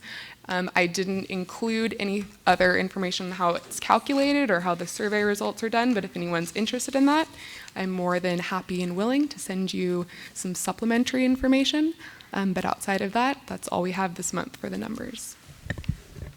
Catherine, thank you. Any questions or comments for Catherine? Oh, just thank you for the enhancements to the report, and kind of, especially, for me, remembering the conversion from micro Siemens, just the good, the bad, and the tables are very helpful. Thank you.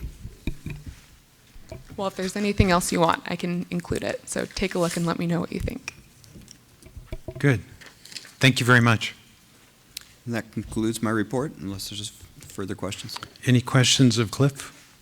Cliff, thank you very much. Any requests for comment? None? Okay, we've reached the decision point.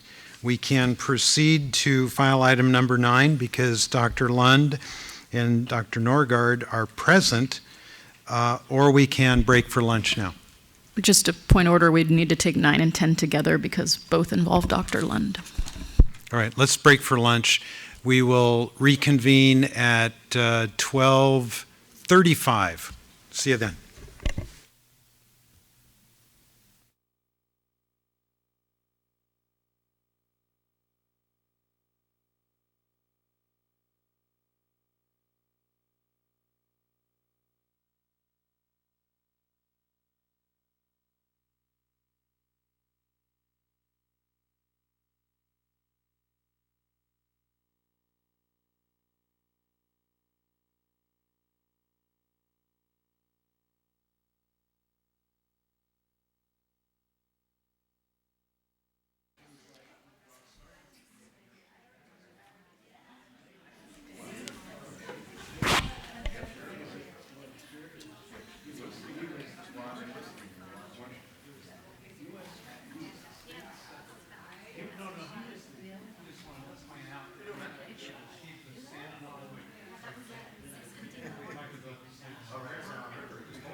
Welcome back. I trust everyone had a good lunch. We are resuming the agenda, taking up file item number 9, the Delta Independent Science Board update. We have Jay Lund, Dr. Jay Lund. We have Dr. Jay Lund, who has just stepped out for a second, and Dr. Richard Norgard, who is approaching the presenters table. So as soon as Dr. Lund reappears, we can begin. Maybe he's not coming back. No, he's coming back. He doesn't want to miss this.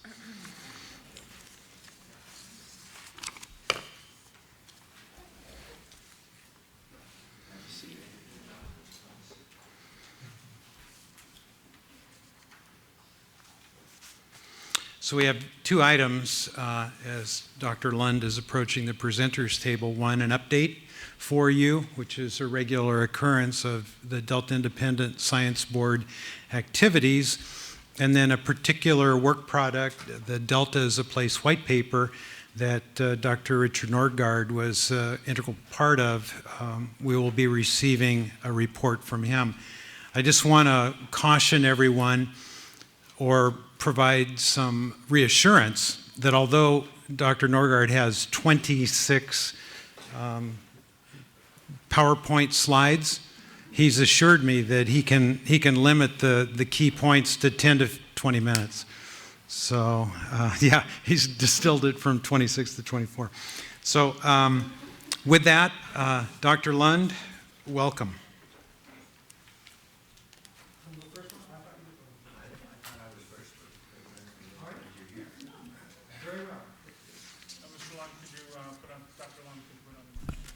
Okay. You know, you guys, if you have an order that you would like to follow, I'm all in favor of that. So, Dr. Richard Norgard, if you... He's got 26 slides. I figure Okay, let's go. as long as I have 5 minutes, I'll be okay.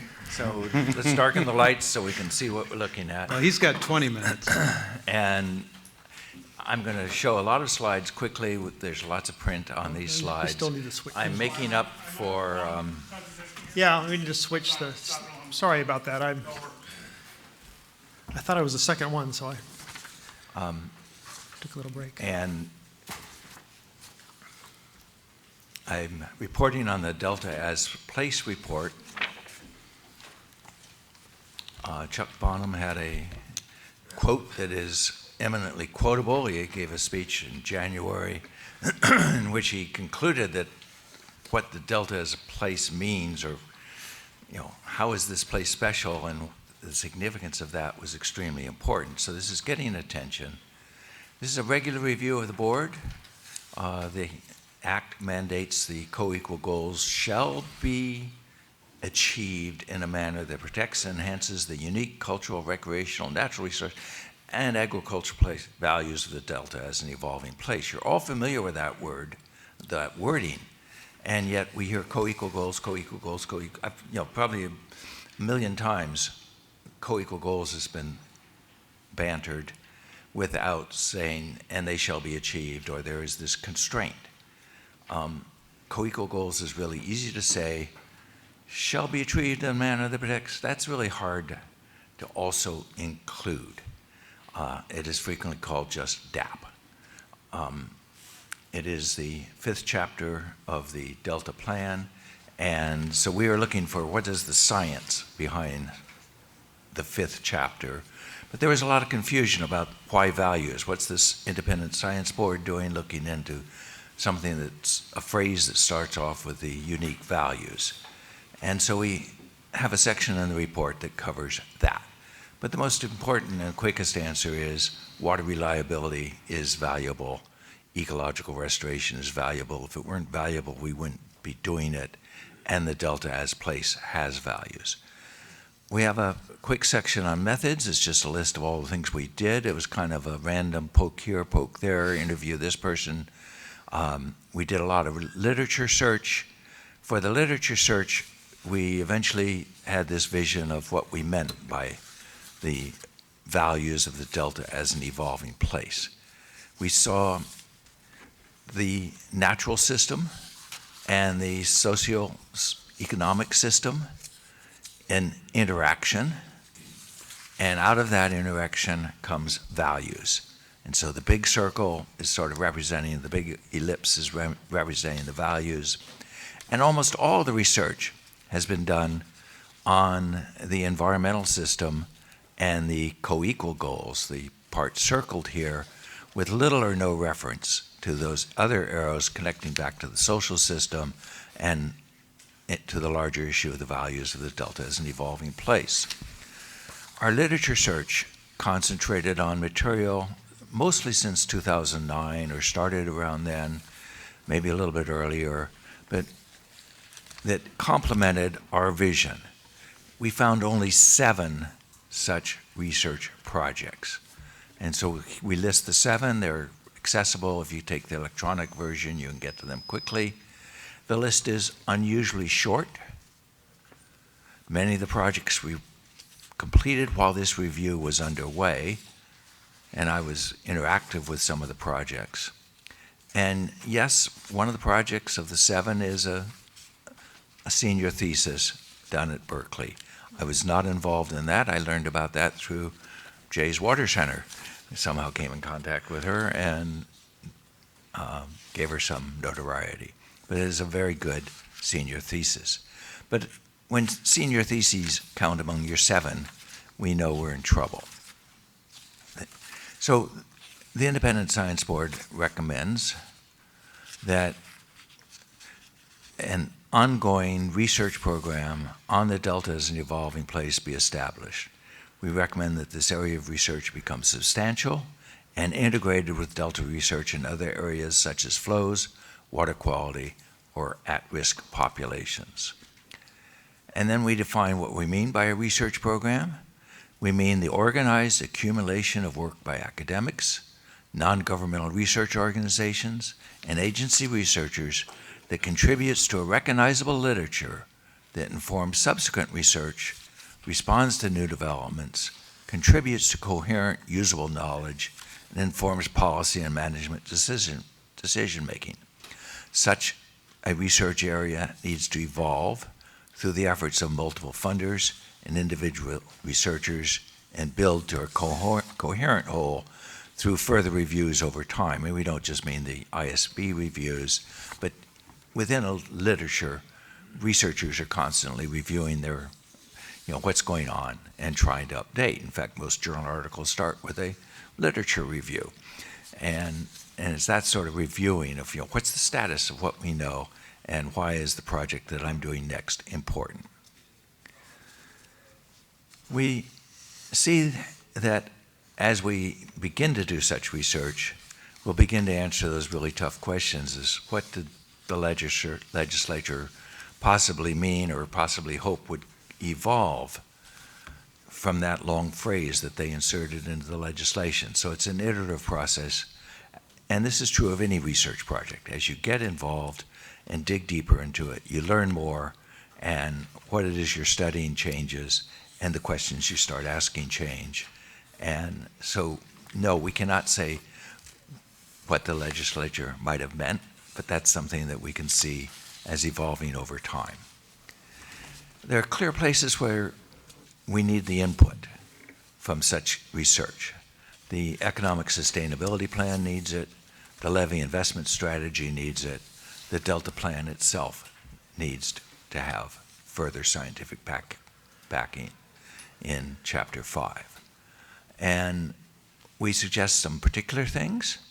We argue that the number of social scientists doing research on the Delta needs to be increased.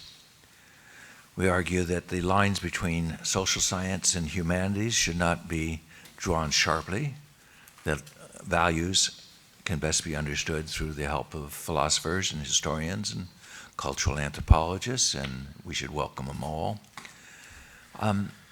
We argue that the current work being done on natural science can be linked better to the Delta as a place, and that subsequent research that's more ecological in nature could also just contemplate what's this mean and try to make connections to Delta as a place. We argue that we really need coupled human-natural systems research, where people are looking at the human system and the natural system and their interactions both ways, not just how people damage the environment or how the environment serves the interests of people, but taking a longer run view of that interactive process and where it's going. We argue that we need more citizen science, participatory science. This is something that Delta residents can help pick up and contribute to directly. And we argue that there's value in looking further into indigenous knowledge and its role. And so again, going back to this diagram, it's a way of beginning to envision how we ought to be looking at Delta as place, but there are other representations also. And values are what we're looking for, but we're looking for undesirable features as well as desirable features. We do not want the value of the Delta to decline, and so we need to look for things that not only enhance the values, but are threatening those values. And there is a conundrum. The legislature gave us language that's evolutionary. And evolutionary language is not like cause and effect mechanical language. And we're stuck with this question, what is to be protected and enhanced? Characteristics, and that's what the Delta Plan CSO amendment suggests, is that we need to protect the unique characteristics.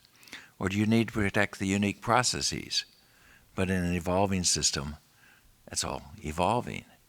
And so, evolutionary biologists are interested in diversity and say it's diversity that ought to be protected in the system. And to keep a system evolving, you need diversity. And maybe it's diversity we ought to be looking at. But those are the things that we need to start thinking more seriously through. And we conclude, and we have acknowledgments, and thank you. Well done. Questions or comments? Mr. Chair, I have a comment. Dr. Norgard, thank you for this report. And I say that because I don't think that we, as elected officials or council members, recognize the Delta as an evolving place and the importance it plays. So you brought a bit of attention, and I will say I look forward to helping formulate policies that will enhance the Delta, not only as a member of this council, but as the chair of the Delta Protection Commission. So I just wanted to acknowledge your report and thank you for it. Thank you. I should add that we had a lot of involvement with the Delta Protection Commission in working on this, and Yeah, they helped the quite a acknowledgement lot. section went by a little fast. And Richard and I had some conversations as the first draft came out.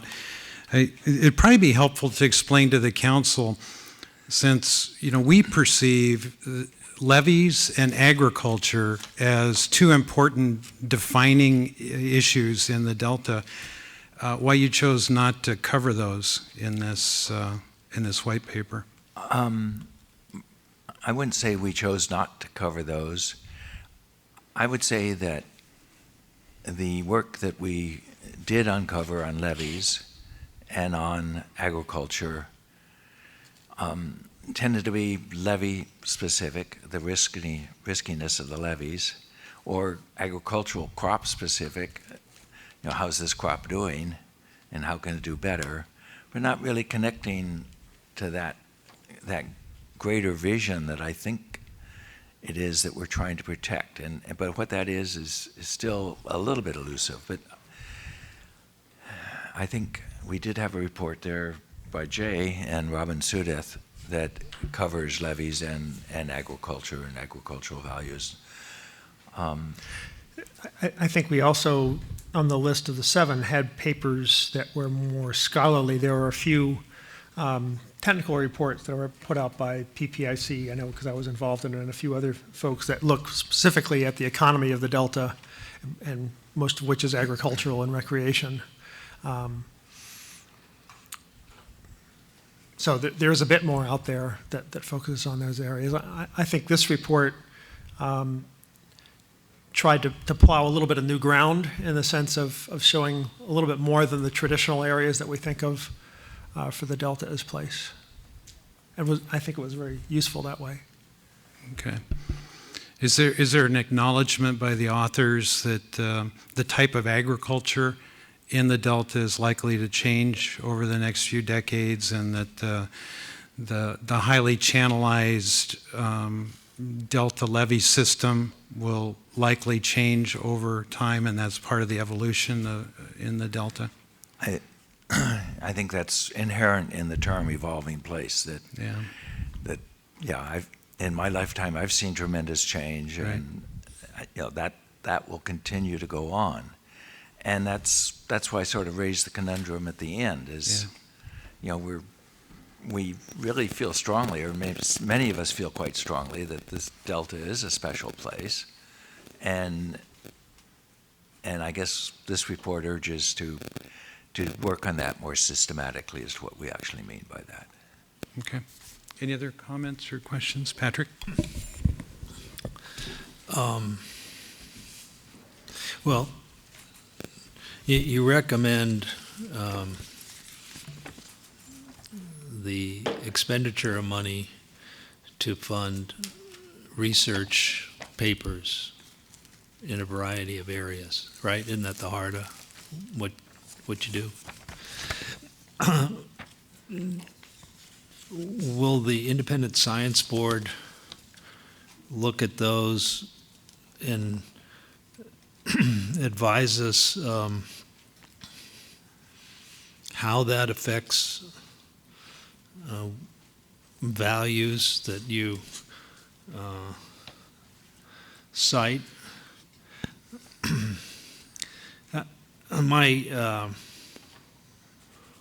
My puzzlement is that if we did what you wanted, collectively the state did, where would we be if we were sitting around 5 years from now? Would we have 20 reports on a bunch of different subjects that talk about different aspects of the Delta?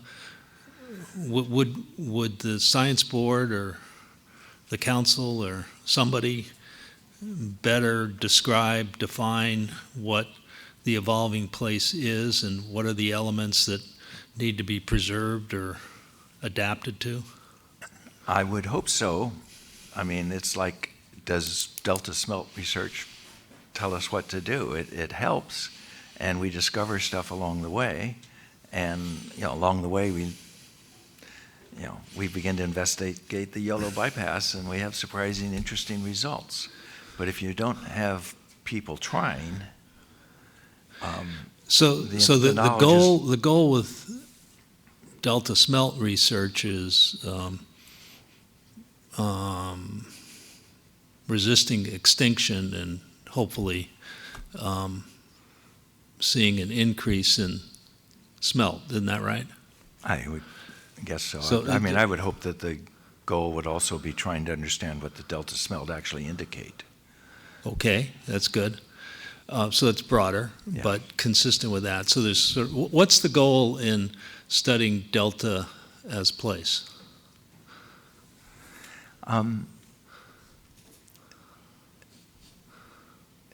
To acquire a deeper and broader understanding of its values that the legislature says need to be protected.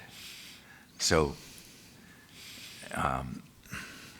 if we're if we're basing our work on science and we're discovering no science or very little science there, then I think we should try to have more science. The beauty of science is that you don't know what you're going to get. And or at least you don't know entirely what you're going to get.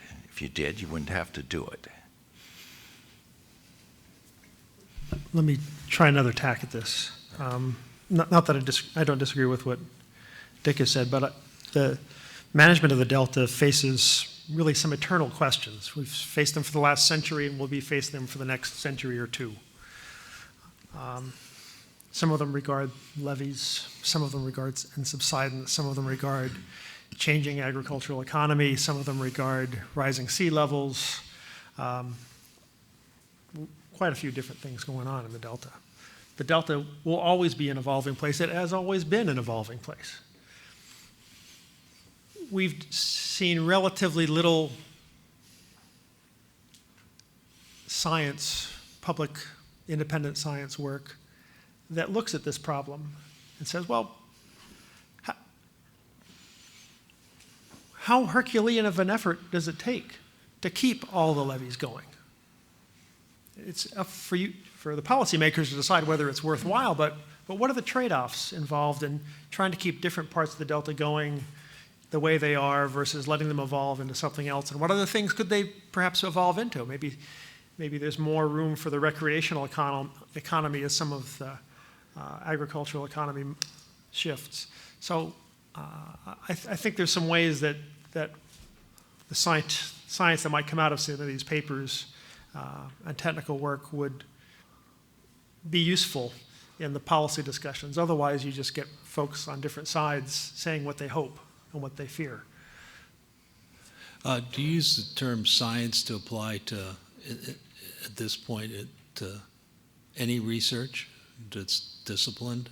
I mean, in other words, if you see, what's the economic sustainability study did a lot of things, and one of which, how much recreation and how much revenue is derived from that. And so if the Science Board commissioned a study on recreation patterns or potential, is that science? Is that what you mean by science? It could be. It could be. I mean, it could be new science in the sense of we're exploring new ideas to the society and to the humanities. Yeah, But well, the independent science board doesn't commission science. We only review it. Yeah, we don't do well. Okay. Yeah, but this is your set of recommendations. but so if you want so somebody to follow it and you're going to review it, then right. you kind of got your oar in that water. Yeah, if we ask for it, we ought to be prepared to deal with it when it comes back. Yeah. Yeah. But really, for the most part, I imagine that the science would be commissioned by the Delta Science Program or some of the other agencies, right. And we might review it at some point down the line. Or the science budget of the Delta Protection Commission would be increased. Right. Or the universities would take on more as-place type Okay, research. so what are 5 things you'd want to be researched? Susan wants to weigh in. Oh, okay. Yeah, Go so ahead. Well, reading the entire binder, and then going back to your report, I imagine myself back in college, and became actually excited.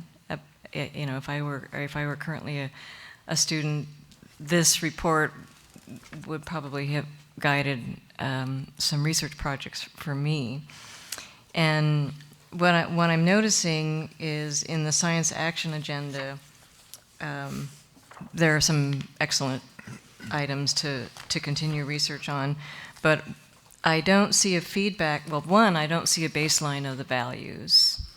So I agree with you that the legislature said evolving values. Well, I have not seen synthesized anywhere the current values. And then I read the Delta's Place marketing document and realized our whole concept of adaptive management. I think that these various science actions should provide feedback loops to each other. So in other words, if we carry out much of the science action agenda, how does that inform the Delta as place values and not only inform them, but maybe cause changes? And then similarly, once we have the baseline values and study the trends of how these values may be changing, how does that influence the science action agenda? And then on top of that, how does that influence our Delta Levy investment strategy? They're I think, interconnected, and it would be terrific if we had some kind of giant database to visualize these feedback loops and actually do some future scenario analyses. So I think it would be great if our science program mapped that out. In addition, because one of the things that occurred to me is, in my mind, there are ties between the science action agenda and what you've written in this paper, but I can't articulate them directly. It's just a kind of an intuition. It'd be great to see it outlined. I think we can talk about that more during that item, but and I'll let Cliff weigh in. But I think the idea that we've taken from the ISB's white paper is not necessarily to simply focus resources on separate social science research, but to integrate that element into all research that's conducted. So I think that's the recommendation that's first and foremost in the Science Action Agenda and is reflective of comments that we received from the Delta Independent Science Board. I'd also mention one thing that has not been said is that in the current Chapter 5 of the Delta Plan, we do have a definition of Delta's place, and we kind of articulate the values, and that was a heavily publicly edited definition that's actually, I believe, also included in our regulations. So. We probably should have used some of that wording directly and then looked for science behind it. This report has been taking too much time to get out and has gone through several iterations, and there should be notable collusion between the Science Action Agenda and this Delta's Place review, because we were certainly talking together, reading each other's documents. We commented on the Science Action Agenda. They commented on the Delta's Place review. So, just perhaps a final word. I think this is one of the most difficult topics that we've had to deal with. I think it's one of the most difficult topics that you all have to deal with, just mentally, intellectually. We haven't finished this topic. I don't think this is the magnum defining opus on the subject, but we felt that it was important for us to have some entree into this field and to get it started. So. It's ironic that one of the key reports that influenced the development of the Delta Plan and the Economic Sustainability Plan at the Delta Protection Commission was a report commissioned by the Department of Food and Agriculture that was written by Dr. Daniel Sumner and John Rosen-Molina on the evaluations of policy alternatives to benefit agriculture in the Sacramento-San Joaquin Delta. That was a report that we used to influence our views of the Delta as an evolving place. And Richard, it's no surprise, I'm going to say this, when I brought this report up to you, your group rejected it. Yeah. And yet you're asking for citizen science input. So it's ironic that one of the most influential reports thus far for the Economic Sustainability Plan and the Delta Plan wasn't a part of your consideration. Yeah.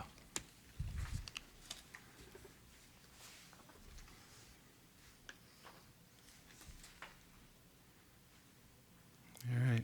Anything else? Thank you very much. Thank you. Jay, you're up. Okay, can we have the next set of slides, please? Is Dr. Norgard going to stick around?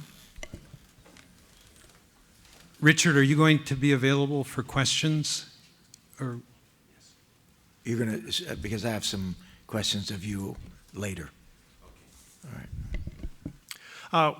So thank you for having me here. I'm here to give you an overview. I got two parts, overview of the activities in the last year or so of the Delta Independent Science Board and some preview of coming attractions. And then I'll have a second shorter presentation introducing the nomination for the new Delta lead scientist. So if I can have the, here we go. Next slide. So just as a reminder, we don't come before you all the time, that we are the Delta Independent Science Board, where we have a number of roles in statute to review the state of science for the whole Delta once every 4 years, whether it needs it or not. That's a tall order. We're not quite up to that pace, but we do pretty well. We're supposed to submit reports to the council for review on the different science programs that we review.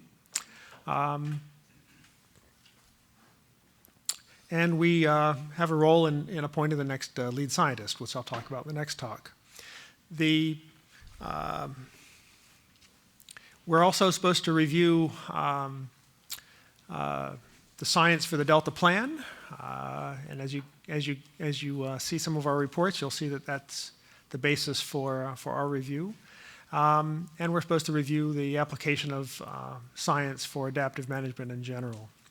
And then the last thing on this list here is we're supposed to review the science behind the BDCP, which is now the water fix, and we'll have some discussion on that. We have quite a few, we have 10 board members listed here, and you can read the affiliations. We tend to have about 7 of them from out of state. These are all fairly eminent people, except for me. Steve Brandt, the new chair, is really quite amazing. All these people are amazing, and it's just a joy to work with, including Joy Zedler. This is probably one of the most productive professional groups committees, panels that I've been able to work with. To look at what we're able to do, we're a part-time board. We meet in person maybe 5 times a year, and then we have about 5 or 6 conference calls a year. And so you can see how many review reports we've produced since 2011, which is as far back as I had numbers on. This last year it's only halfway through this year, and we've got 7 reports out, including WaterFix. The WaterFix and the BDCP reviews took a little more time, I think, than the average. We've got 3 reviews underway, and over 6.5 years, we've produced 32 reports, so about 5 reports a year. We try to keep our reports short and readable. I think that's the miracle of this board.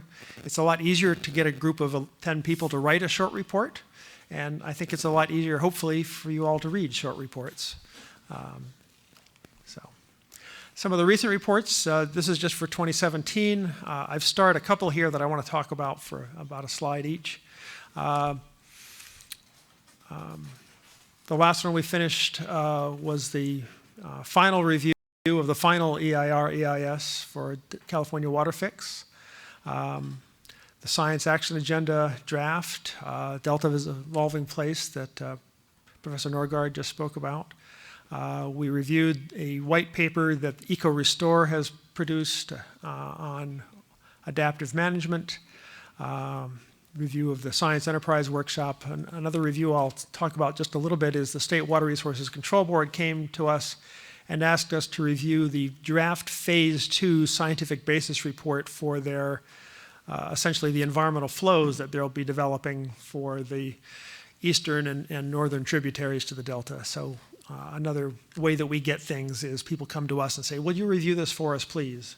And we try to accommodate when we can. And then a response to the Delta Stewardship Council's request to review performance measures for the Delta plan. And then I want to also point out that in the most recent issue of the San Francisco Estuary and Watershed Sciences Journal, which the Council and the Science Program support, we have a paper on facilitating adaptive management in California, Sacramento, San Joaquin Delta, which is hopefully a still more readable version of our adaptive management report from last year. I want to talk about the scientific basis report for the state board. Again, this is the draft scientific basis for the state board to develop new environmental flow requirements on the northern and eastern tributaries. It's about 400 pages long. We found it to be fairly clearly written, informative, well illustrated, pretty insightful. However, if you ever have 10 professors review any of your reports, we will find something, I guarantee it. No matter how well it's done, we will find something. That's our job. And we had some recommendations, some of which I think were pretty important and fundamental, particularly clarifying what they meant by their flow budget proposal. The current explanation was pretty confusing, which is never a good way to start with a proposal.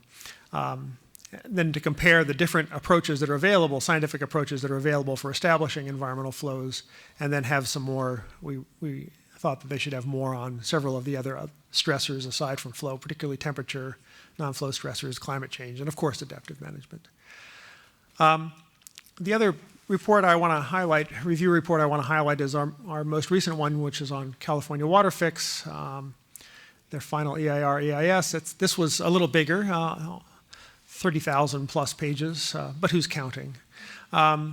Some good things about this report was it has impressive depth and breadth across the impact areas of a wide variety of impact areas, and it has steady improvements over some previous drafts.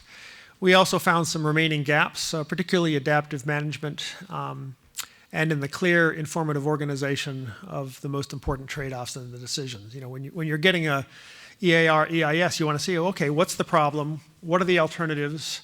How well do the alternatives compare in terms of the major kind of performance measures, if you will, or the areas that should be of interest for the project, the motivations for the project, the concerns for the project. We thought that the overall WaterFix was really not good at that.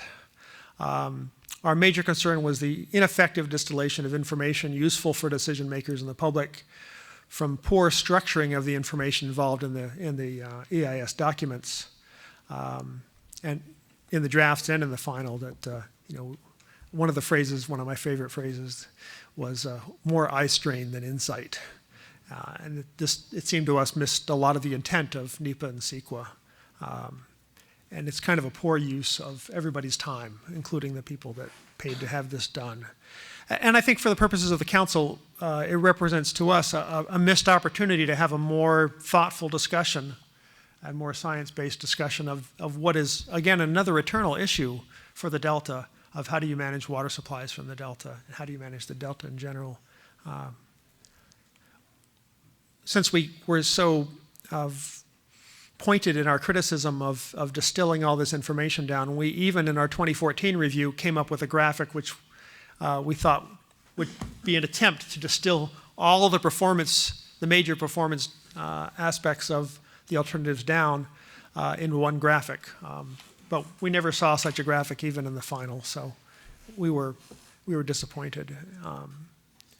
We should be setting a higher bar, I think, for agency EIR, EISs, and agency reports.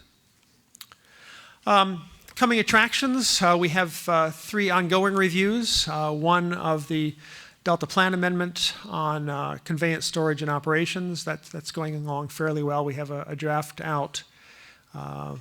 We'll have another version coming to our August teleconference meeting. There's a draft in very drafty, fragmentary form on water quality, an internal draft that's it's being worked on. This water quality review is focusing mostly on toxic and nutrients, and not salinity and dissolved oxygen and turbidity, some of the other traditional water quality issues. As you'll see, we'll try to get to those other water quality issues in a future review.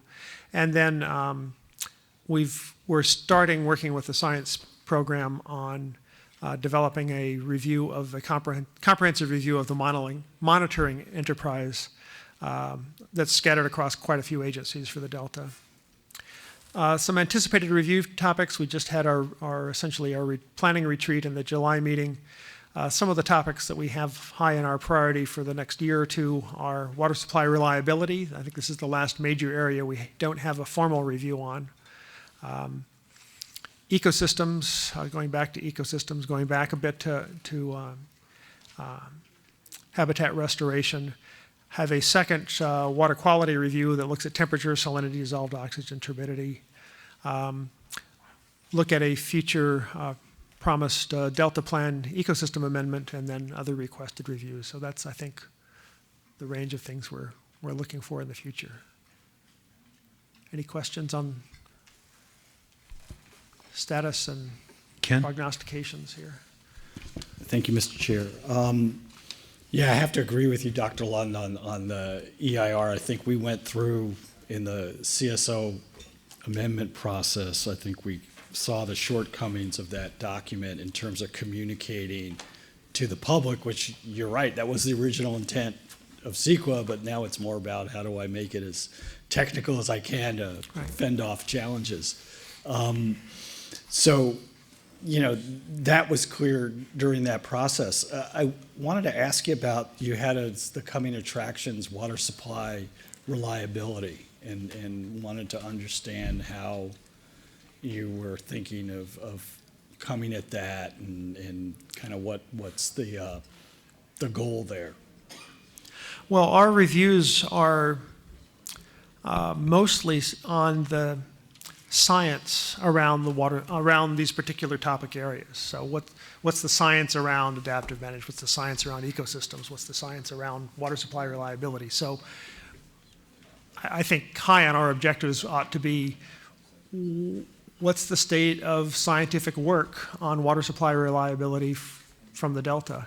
That could include everything from climate aspects to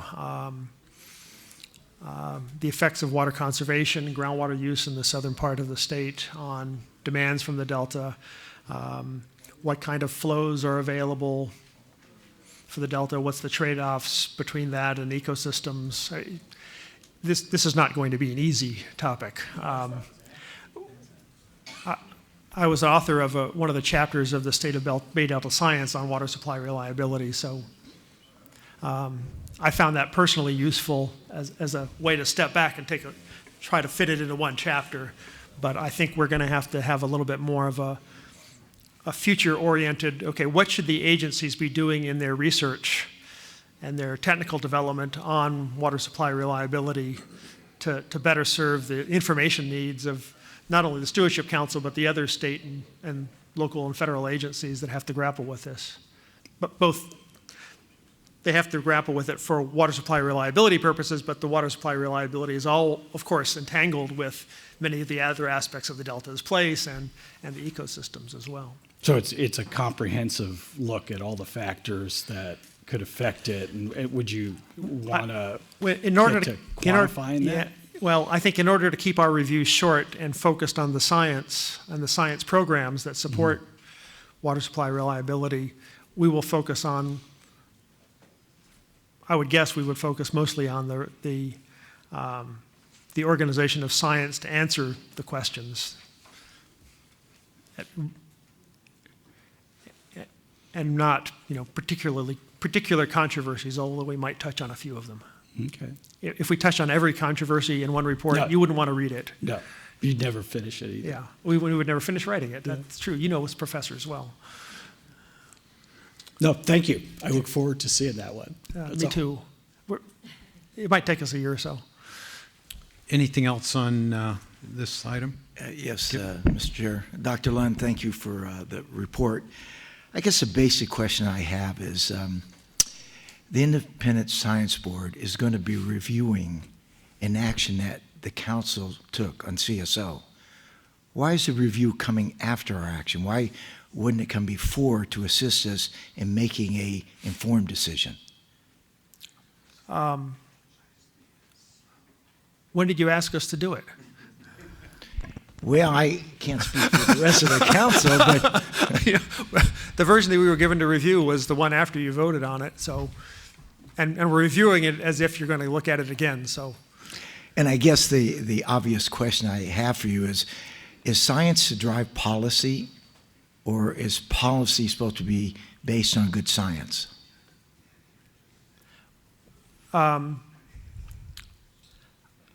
It is our hope that science can provide you with some information that helps you make better policy. That's what I would have hoped, and that's what I'm used to, is having good staff work presented so I can make an informed decision based on staff's good work. Right. So if I may now ask Dr. Nogard to come forward, I have a question.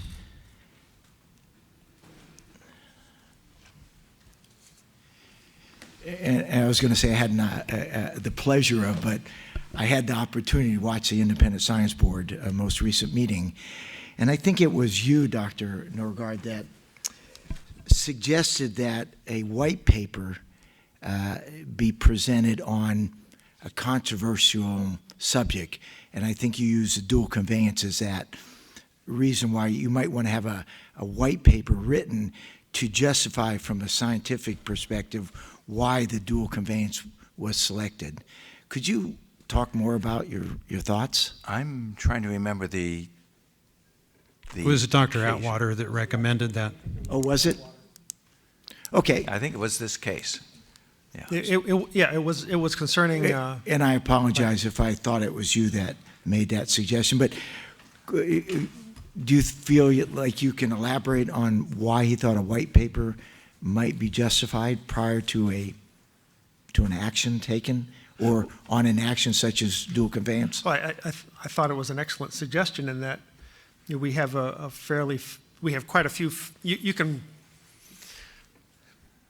People can't deal with complexity very well. So in order to deal with a complex problem, you usually have to break it down into simple problems. I think it's called KISS. Yeah, that's right. I use it all the time. And the issue of dual conveyance, I think, is such an issue where it would benefit, I think, a lot. It would have benefited in WaterFix from such a white paper that would come in and look at it that way. And that's an issue in discussion for our revision of the draft review of the CSO amendment right now. Okay. Okay, so I'm beginning to remember the circumstances where Jay was arguing that since he'd already written a chapter for State of Bay Delta Science on water reliability, that perhaps the board didn't have to do it. And I was arguing, no, this is something the board should do as a board. It's a, we chose to review science by the chapters of the Delta Plan. That's a chapter of the Delta Plan. It's also incredibly critical. Yeah, on water supply reliability, but, On water but I think supply you're talking about the CSO amendment. Yeah, I am talking about CSO amendment. Right. I don't think I was at that time talking about CSO. I was talking Okay. about All right. But the it was, bigger questions down the road. I mean, it's always going to be an iterative process, out of phase, and trying to catch up. the nature of Dr. Atwater's suggestion was to use white papers on particular controversial subjects from time to time. As you have plan amendments come up, you're going to have a bunch of these, and it might, and you can see a lot of them coming. Certainly for CSOs, the dual conveyance, you can see it coming. It might be useful for the science program to commission a white paper on some of these controversial topics well in advance, and that would, not to hold up this particular issue, but just as a general that's option my in your point, toolbox. is that, for me, I won't speak for my colleagues, but this stuff is pretty difficult to wrap my head around. And if we had a white paper we could refer to, Right. that you like brevity, so do I, that would succinctly address the issues that would help us form our decisions, I think would be a helpful process. Right. There's quite a bit of good information in the Delta Plan in Chapter 3 that was supported by a white paper that was developed early on in the development process. So there is a basis. Okay. Additionally, we issued a white paper on storage about 2.5 years ago. So And I guess I'm connecting this in the sense that we've made our decision, and you're coming in after the fact to review the CSO amendment. Maybe I should address that timing question. Well, if I may, I'm reading ongoing review topics, conveyance, storage operations, Delta Plan amendments. So are you or are you not reviewing the amendment? We're reviewing the latest version Okay. that exists and our review is not, we are trying to stay a bit away from the policy side of it, of course, because that's not our purview. We're trying to look at what's the statements of scientific basis for those amendments. So we're almost entirely limiting ourselves to the introduction and the background, which tries to establish the scientific basis for the amendment policy So action. to my question, are you trying to fit science into a policy, or are you trying No. to educate policy makers? Is the question. And you said yes? We are trying to educate policymakers. We are not trying to fit science to policy. Okay. That's, Other people do you know, that. if we find science not properly fit to policy, that's in our purview, but it's not our job to do it. But more to your point, the input that we're going to receive from the Independent Science Board is going to influence the CEQA document that will be subject to public review. And it will influence the alternatives that are established in the CEQA process. So nothing has been decided. We've endorsed a document that has been heavily influenced by public comment and by experts. And this passage on to the Independent Science Board is one more step in that process. We felt early on, and I think we agreed as a council, it's better to deliver to the Independent Science Board something that has been pretty well sifted through instead of something that is in its very early stages. In fact, I've been cautioned by Dr. Lund not to bring something to him that is as yet unformed. Yeah. In fact, the way we approached it this time is we developed two different sets of essentially relevant literature reviews, and those were prepared by our Delta Science Program staff and reviewed by our lead scientist. And that's what provided kind of the scientific underpinning that then program staff used to evaluate the amendment. And so those documents were also submitted to the Delta Independent Science Board. I was in conversations with the past chair and now the current chair about the right timing of when they would like to review the CSO so that they still could have an influence over the council's final decision. And I'm hoping that we hit that sweet spot. Yeah, one of the problems we have is, as you can see, we can only review a finite number of things. So rather than having us see several drafts of CSO, given that we were working on a water fix at the same time, it was my preference, and I think it would have been the preference of the whole board to see it once. And I would always prefer to have a full version that we get to review before you have to decide. But that's, for some of these things, it just doesn't work that way, I'm afraid. So what I'm hearing, if the science is incompatible with the policy, you would bring it back to the council to have it incorporated into the environmental document. We will try to make mention of those in our report. Okay, good. Thank you, doctors. Anything else on file item number 9? Hearing none. Any requests for comment? None. Okay, Jay. All right. Let me go with my file item number ultimate report here. 10. Recommendation of the new Delta lead scientist. I want to begin by thanking Dr. Cliff Dahm for his repeated service as Delta lead scientist, a repeat offender.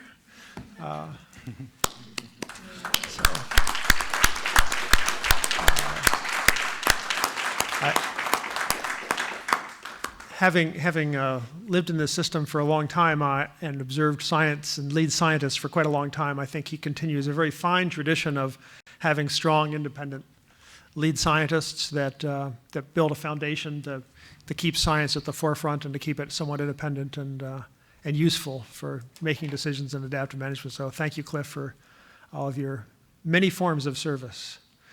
The lead scientist has a major role in science for the whole system. The position resides at the Delta Stewardship Council, but it's actually funded and paid by the USGS. So it's one of those rare and I think very successful state-federal hybrids. And I think for science, it's really a special thing. In the statute, there are some items that the lead scientist is supposed to have for qualifications, and certainly Cliff has those, and I think the nominee will have those. The job is for 3 years and can be repeated one time, so a total of 6 years. The lead scientist oversees the implementation of the Delta Science Program. In carrying out that responsibility, the lead scientist shall consult with the agencies participating in the program. So essentially, this is a role that leads one science program, but is sort of hopefully one science program to rule them all, or maybe not quite. Maybe it's a little strong, but to consult with one scientist to consult with them all. And the mission of the science program, and I think the lead scientist, is to provide the best unbiased scientific information to inform water and environmental decision-making for the Delta. We had 4 very well qualified applicants for this position. We checked the references pretty extensively. One of them dropped out for a lucrative retention package in the current job, unfortunately, but we still had 3 very good people that were interviewed. The interview panel had 3 science board members, myself, Vince Resch, and Steve Brandt, the new chair. 3 Delta Stewardship Council members, Chairman Fiorini, Vice Chair Tatayan, and Jessica Pearson. And then 2 from USGS, Mike Jakowski and Michelle Schaus. We had 2 days of in-person interviews with these folks. And as well as we had put them before panels of stakeholders and Delta Stewardship Council staff and Steve Brandt and I sat in, observed those panel discussions, and debriefed the panels after the candidates left. And then we also, in the end, gave 2 of the 3 a written essay exam, timed essay exam. So I think it's a pretty extensive interview process. The interview committee recommended to the Science Board that Professor John Galloway of the Department of Environmental Science at the University of San Francisco be nominated. He has a PhD from Louisiana State, master's from San Francisco State University, a bachelor in biology and Slavic languages from UC Berkeley. He's a professor at University of San Francisco since the year 1999. In 2013, he received a Distinguished Research Award from that university. He's done extensive work on salt marsh restoration and sedimentation in the San Francisco Bay, so he's going to be moving up when he comes to the upper estuary here. But he's also done a lot of work in Southern California wetlands, Louisiana, Sassoon Marsh, 55 refereed journal publications, which is pretty good. And Science Board reviewed the package and the other nominees, other applicants, and recommends Professor Galloway to be the next Delta lead scientist. So thank you, Jay. This is an action item. Any questions of Dr. Lund? What's your pleasure? Johnston moves. Second. Weinberg seconds. Any discussion? I would just like to say, as a member of the interview committee, and we had 3 really strong candidates, and the recommendation is for a very strong candidate. And we had the opportunity to meet with Dr. Calloway in the formal interview over dinner, and I think I agree with you, Jay. He's going to be a continuum in a line of very extraordinary lead scientists. So I'm speaking in support of the motion before us. All right. Is there a motion? Yeah, there's a motion. Ready for the question? Weinberg, aye. Tatai and I. Fiorini, aye. Motion passes unanimously. Cliff, did you just take a deep breath? And Jay, Dick, thank you very much for the contributions the Independent Science Board made in evaluating candidates, interviewing, and ultimately bringing us a recommendation. One of the nice provisions that we have been able to work out with USGS is that we will have a 1-month overlap, so that Dr. Calloway and Dr. Dom will have the month of August to work cooperatively and work through the transition. So I'm very, very pleased and thankful to USGS for providing the funds to allow that to happen. And although, Cliff, you received a round of applause, there's more to come, but you're going to have to come to the August meeting. So look forward to that. Mr. Chairman, have you decided whether Cliff will be returning in 3 or 6 years? I think there's a cap. I can only sell that one time. So anything else? All right. Any requests for comment? Okay, that completes file item number 10. And again, thank you all very much for that. Cliff, on to file item 11. You're the lead on the 2017 to 2021 Science Action Agenda that Vice Chair Tatayan has already alluded to.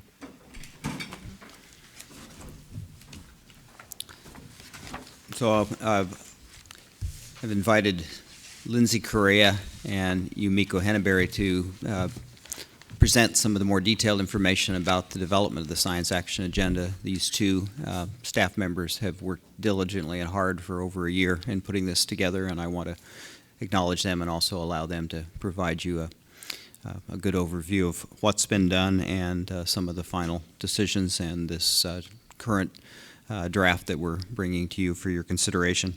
I had a couple things to just say in introduction before I turn it over to Lindsay and to Yumiko, and that is maybe start with what is a science action agenda.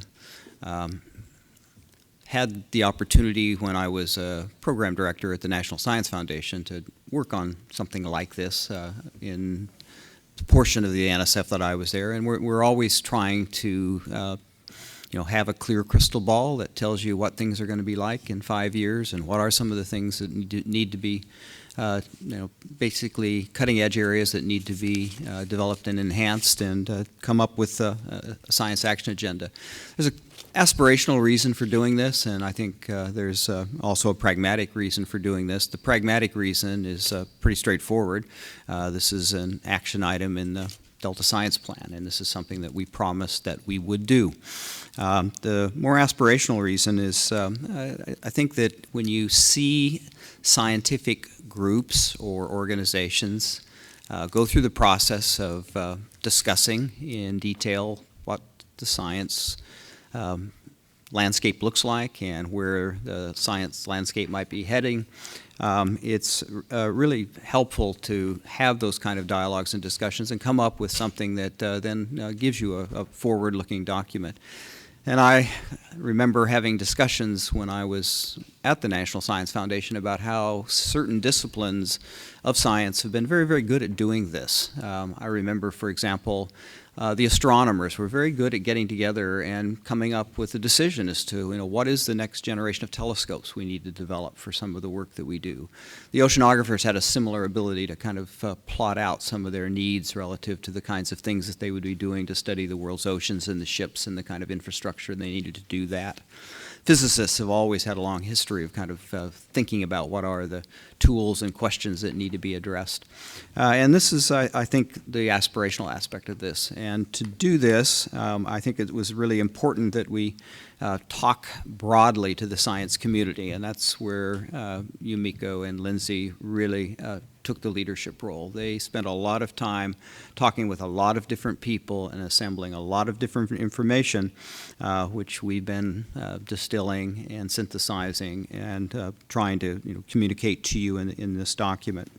So, one of the things that I had hoped that I could accomplish before I finish my stint as the lead scientist is that we complete this task. It'd be a nice thing for me, I think, to leave for the next lead scientist, is to have a science action agenda that hopefully could be a blueprint or provide some guidelines for John Callaway as he moves into this job. And so that's what we've been up to for over a year, and I'm going to turn it over to Lindsay and Yumiko, who are going to give you a short PowerPoint presentation that'll summarize how we got to where we are today.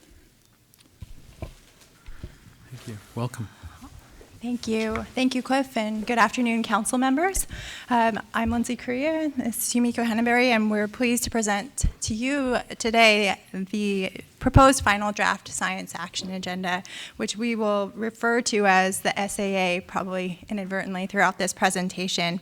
The objective of today's discussion is to provide the council with the context and overview needed of the science action agenda for you to consider the staff requested action to receive and accept the proposed final draft SAA.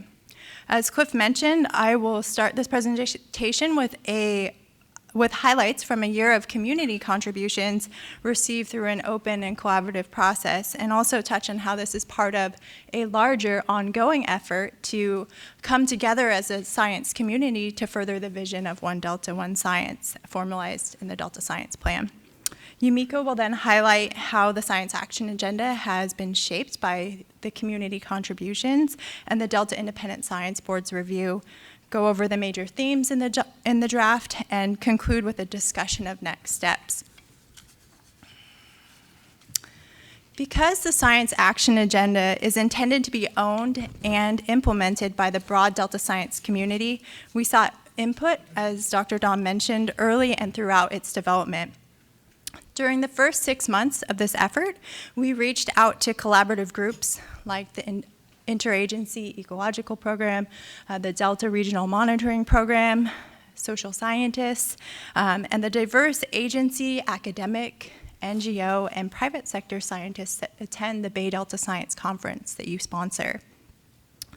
We engaged them through a town hall meeting and a survey that was sent out through the council listserv and the conference listserv to specifically ask for input on 3 items: how we could make the science action agenda most useful to the broad community, 2, input on the community's thoughts on what are priority science activities that should be considered in the prioritization, and thirdly, input on the prioritization criteria that we would use to then get to a shorter list of science actions. Our input was sought for that first 6 months through face-to-face meetings at different collaborative groups, teleconference meetings, and through the survey I mentioned.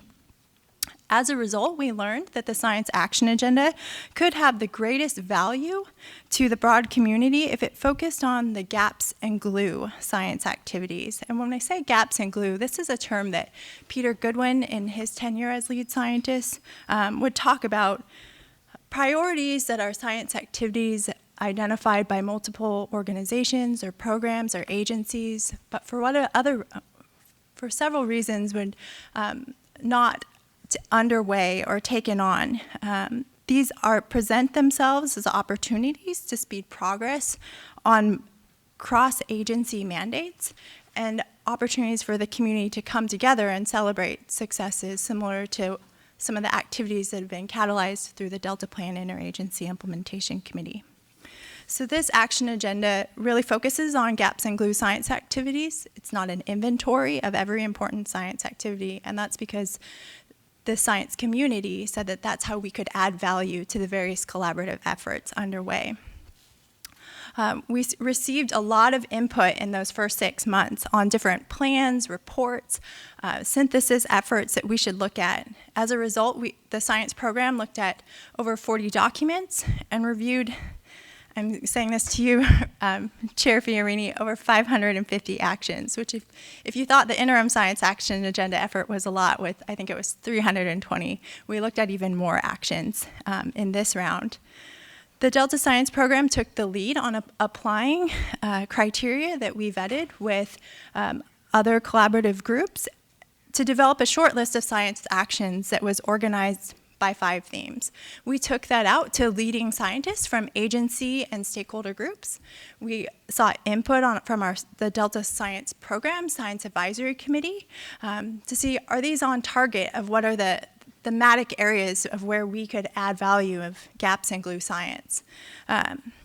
They provided positive feedback that led us to believe that we were on the right track, and we then re-engaged the Delta Agency Science Work Group, which includes science managers from the 17 state and federal Delta Plan Interagency Implementation Committee agencies to get input on how to do an initial prioritization, because that's really a step that hadn't been done in some of our interim efforts.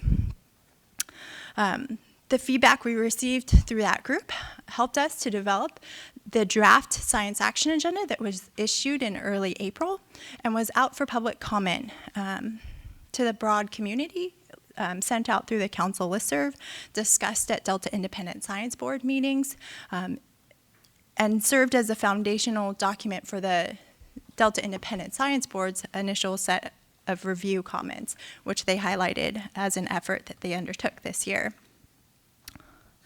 While I've highlighted 1 year of community contributions to this science action agenda, I'd like to remind the council that this collaborative journey to develop the SAA really started with the development of the science plan, which was received and accepted by this council in 2013. As Jessica Pearson mentioned earlier, the Science Action Agenda is one element of a 3-part Delta Science strategy to achieve the vision of One Delta, One Science. The Science Action Agenda complements and balances the strategic vision set by the science plan and lays out science actions to address the knowledge gaps and science infrastructure needs identified in the recently completed State of Bay Delta Science. This Science Action Agenda builds on, as I've referred to, interim efforts to set out a regional science agenda. through the development of an interim science action agenda, which was really an inventory of priorities across the system that this council received and accepted in 2014, and the associated Delta Plan Interagency Implementation Committee's High Impact Science Actions of 2015. Those initial efforts served as the first attempt to inventory priorities across policy issues in the Delta and try to find a few common areas to move forward. This science action agenda, however, is our first attempt to complete a science action agenda that prioritizes and aligns priorities across the system to meet both the pragmatic and the aspirational goals that Dr. Dom mentioned in his introduction. So now Yumiko will go over the major elements of the science action agenda and how it was shaped by this ongoing community input. Thank you, Lindsay. Good afternoon. So the 2017-2021 Science Action Agenda consists of 13 science actions that the Delta community has identified as high priority. I want to emphasize, to add on to Lindsay's comment, that what sets these science actions apart from others outlined in various strategic efforts is that these actions are not only recognized as highly important and prioritized, but they serve as the gap in the glue. So that means they address key gaps acknowledged by multiple groups, and they're intended to promote collaborative efforts to address them.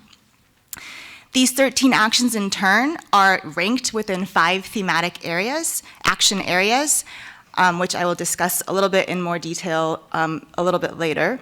And these action areas emerged during the document development that Lindsay described. The Science Action Agenda also identifies 12 additional science actions. These are science actions that the Delta community has recognized as important and should be taken on once the higher priority science actions have been addressed and additional funds become available. An overview of the higher priority science actions and the 5 thematic areas can be found in a summary table in the science action document on Roman numeral page 6, and the 12 additional science actions can be found in Appendix A. So as Lindsay described, the contents of the Science Action Agenda was developed with input from the Delta community at multiple stages to ensure that the science actions reflects a set of priorities and reflects a shared set of priorities and values.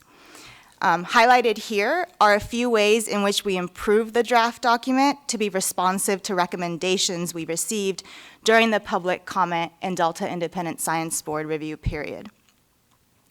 These include greater emphasis on the social sciences in response to the recommendations the Delta Independent Science Board and the wider community provided. We also added a table to clarify the linkages between the Science Action Agenda and the Delta Plan policy chapters, which apparently is so chock full of information that Word crashed 5 times when I was attempting to make it.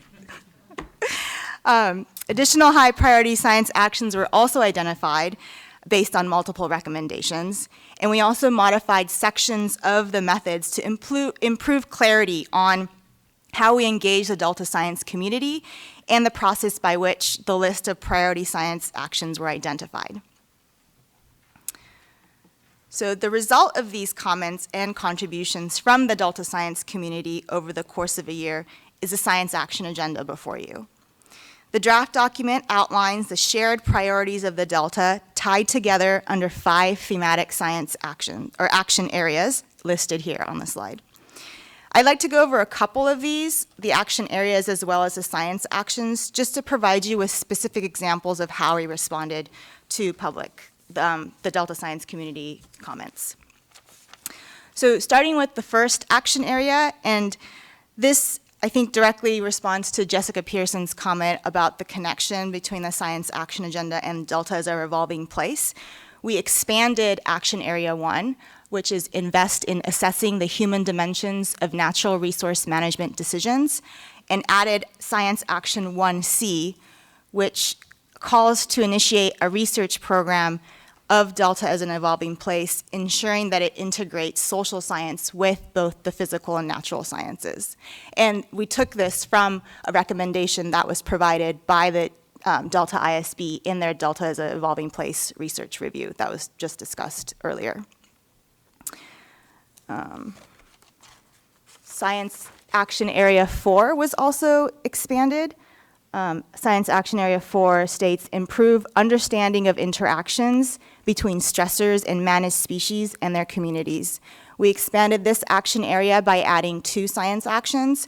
Science Action 4C, which calls to further understand the effects and relationships between flows and fishes, and Science Action Area 4D, which calls to further understand the effects of contaminants on aquatic species.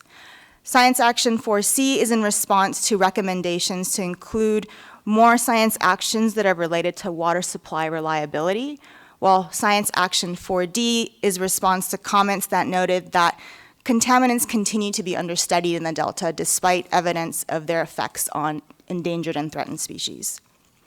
Lastly, Action Area 5, modernize monitoring, data management, and modeling, was expanded to include engineering and science efforts to determine levee integrity.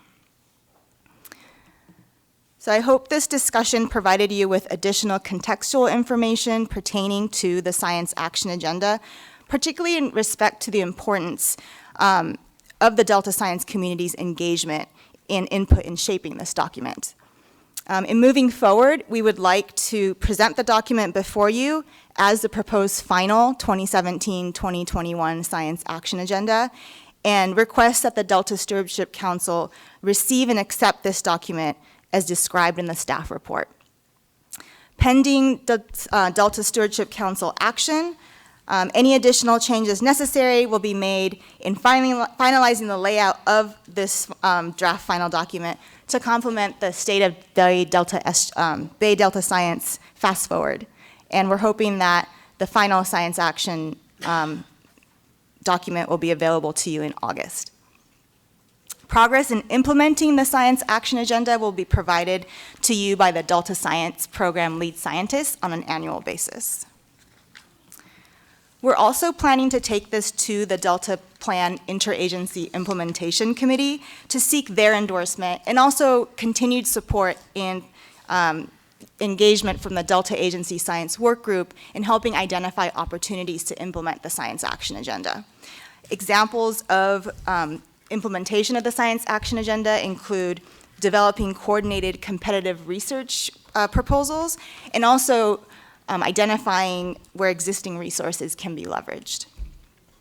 The DASW activities complement existing efforts that will support the Science Action Agenda implementation. 2 of these are the Sea Grant Delta Science Fellowship Program, which the Delta Stewardship Council sponsors, and also the California Department of Fish and Wildlife's Delta Water Quality and Ecosystem Restoration Grant Program, which is funded through Proposition 1. The Delta Science Fellows call this year for applications will include topics that are highlighted in this Science Action Agenda, while the most recent CDFW proposal solicitation package calls for studies that support Science Action Agenda implementation. So our hope is that the Science Action Agenda can serve as a unifying document while also serving as a tool to identify shared priorities, to marshal funding, and really move forward science activities with cross-agency interests in a timely manner. We look forward to participating in the implementation of the Science Action Agenda and are very excited to be part of this collaborative process. So thank you for your attention, and we're happy to address questions and welcome your feedback as you look at an image from one of my favorite children's books, Swim Me by Leo Leone, and a visual of collective action. Lindsay, Yumiko, thank you very much. Great report. This is an action item. You've heard the request that the council receive and accept this. Do you have any comments or anything you'd like to add to the report that you've received? Ken? First, excellent presentation, and the work that went into the document really shows, and it's understandable and clear. And just a couple of questions. One, you talked about prioritization, and you did prioritize to get to the 5 themes, and that's always a difficult exercise. And when I look at the 5 thematic action areas, is there any that drives us more to achieving one of the co-equal goals than any of the others? And I know it's hard to get a large group to, you kind of, hey, we can get to our top 5, but it just, sort of wondering as you look at this, what rises to really the highest priority? Because I know I've heard from some scientists what they think is the highest priority. So I think it's appropriate to recognize that you as a council, as a board, to implement the co-equal goals and the broad policy areas that you have in the Delta Plan, there are lots of policy decisions and there's lots of science topics that could help address the range of those decisions. And I think to narrow it down to one single action, area, knowing that the Independent Science Board in their initial review of stressors looked at a suite of stressors, I think it's appropriate that you would want a suite of scientific information and tools to address the diversity of decisions that you as a council are faced with and that are challenges within the Delta. So we did not go about trying to prioritize the action areas. I think we thought getting down to 5 was pretty good. And it is. That's kind of my next question, just so that everybody understands. So no, we did not go about that approach. Yeah. And when we consulted with leading scientists from our Science Advisory Committee and other agencies, and I don't know if Dr. Dom wants to weigh in on this too, is they tried to think about, at least from our Science Advisory Committee, we got one comment. We tried to think about another way to bend these priority actions, come at it differently, and they said, well, we really just ended up with about the same thing. To put it in tennis terms, I think she just returned your serve very effectively. Which I expected. I just, and maybe what I want to ask really is, do you see these 5 areas as sort of an integrated approach, that there are really a lot of interdependencies that, if you were just to do one thing, that, and that's very valuable that you get to 5 things that are really priority, but each relies on that. Is that how we should kind of look at this? Yes, I think so. And I think the table that Yumiko mentioned about how the priorities, even within those action areas, span multiple policy areas,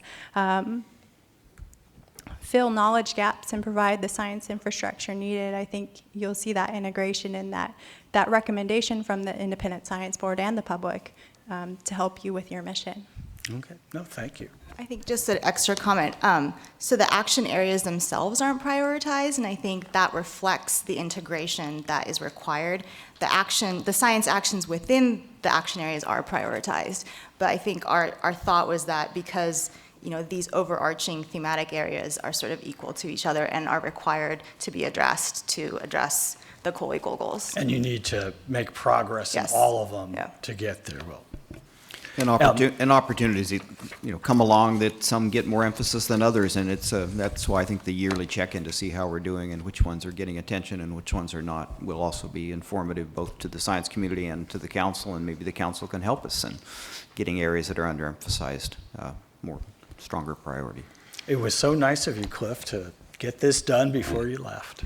Well, and your staff. And Lindsay explained how extensive the process was. If there's an item, a science item, that you don't see mentioned in here, again, to the gaps in glue, the reason why is that there's apparently adequate coverage by others on those matters. So it was a question I asked both Yumi and Lindsay yesterday, and they were ready to answer my question very effectively, that if you can think of something that's not on the list, it's not on the list for a reason. Okay? So what's your pleasure? We have a motion and a second to receive and accept the 2017-2021 Science Action Agenda. Any comments on the motion? Ready for the question.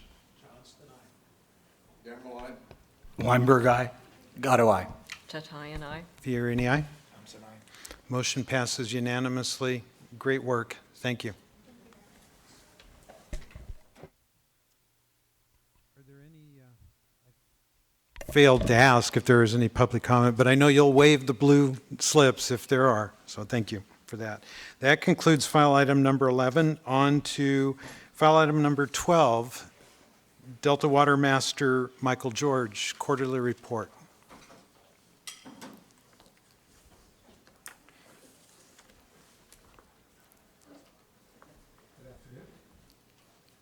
There's a button near the, higher up on the neck of the, no, lower, right there. Got it. Thank you.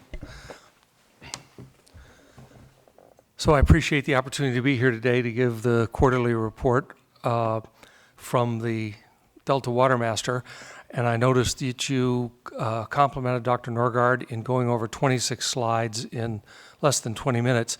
So I've only got 10 slides, but I thought I'd take a couple of hours because there's a lot going on. You'll be here by yourself.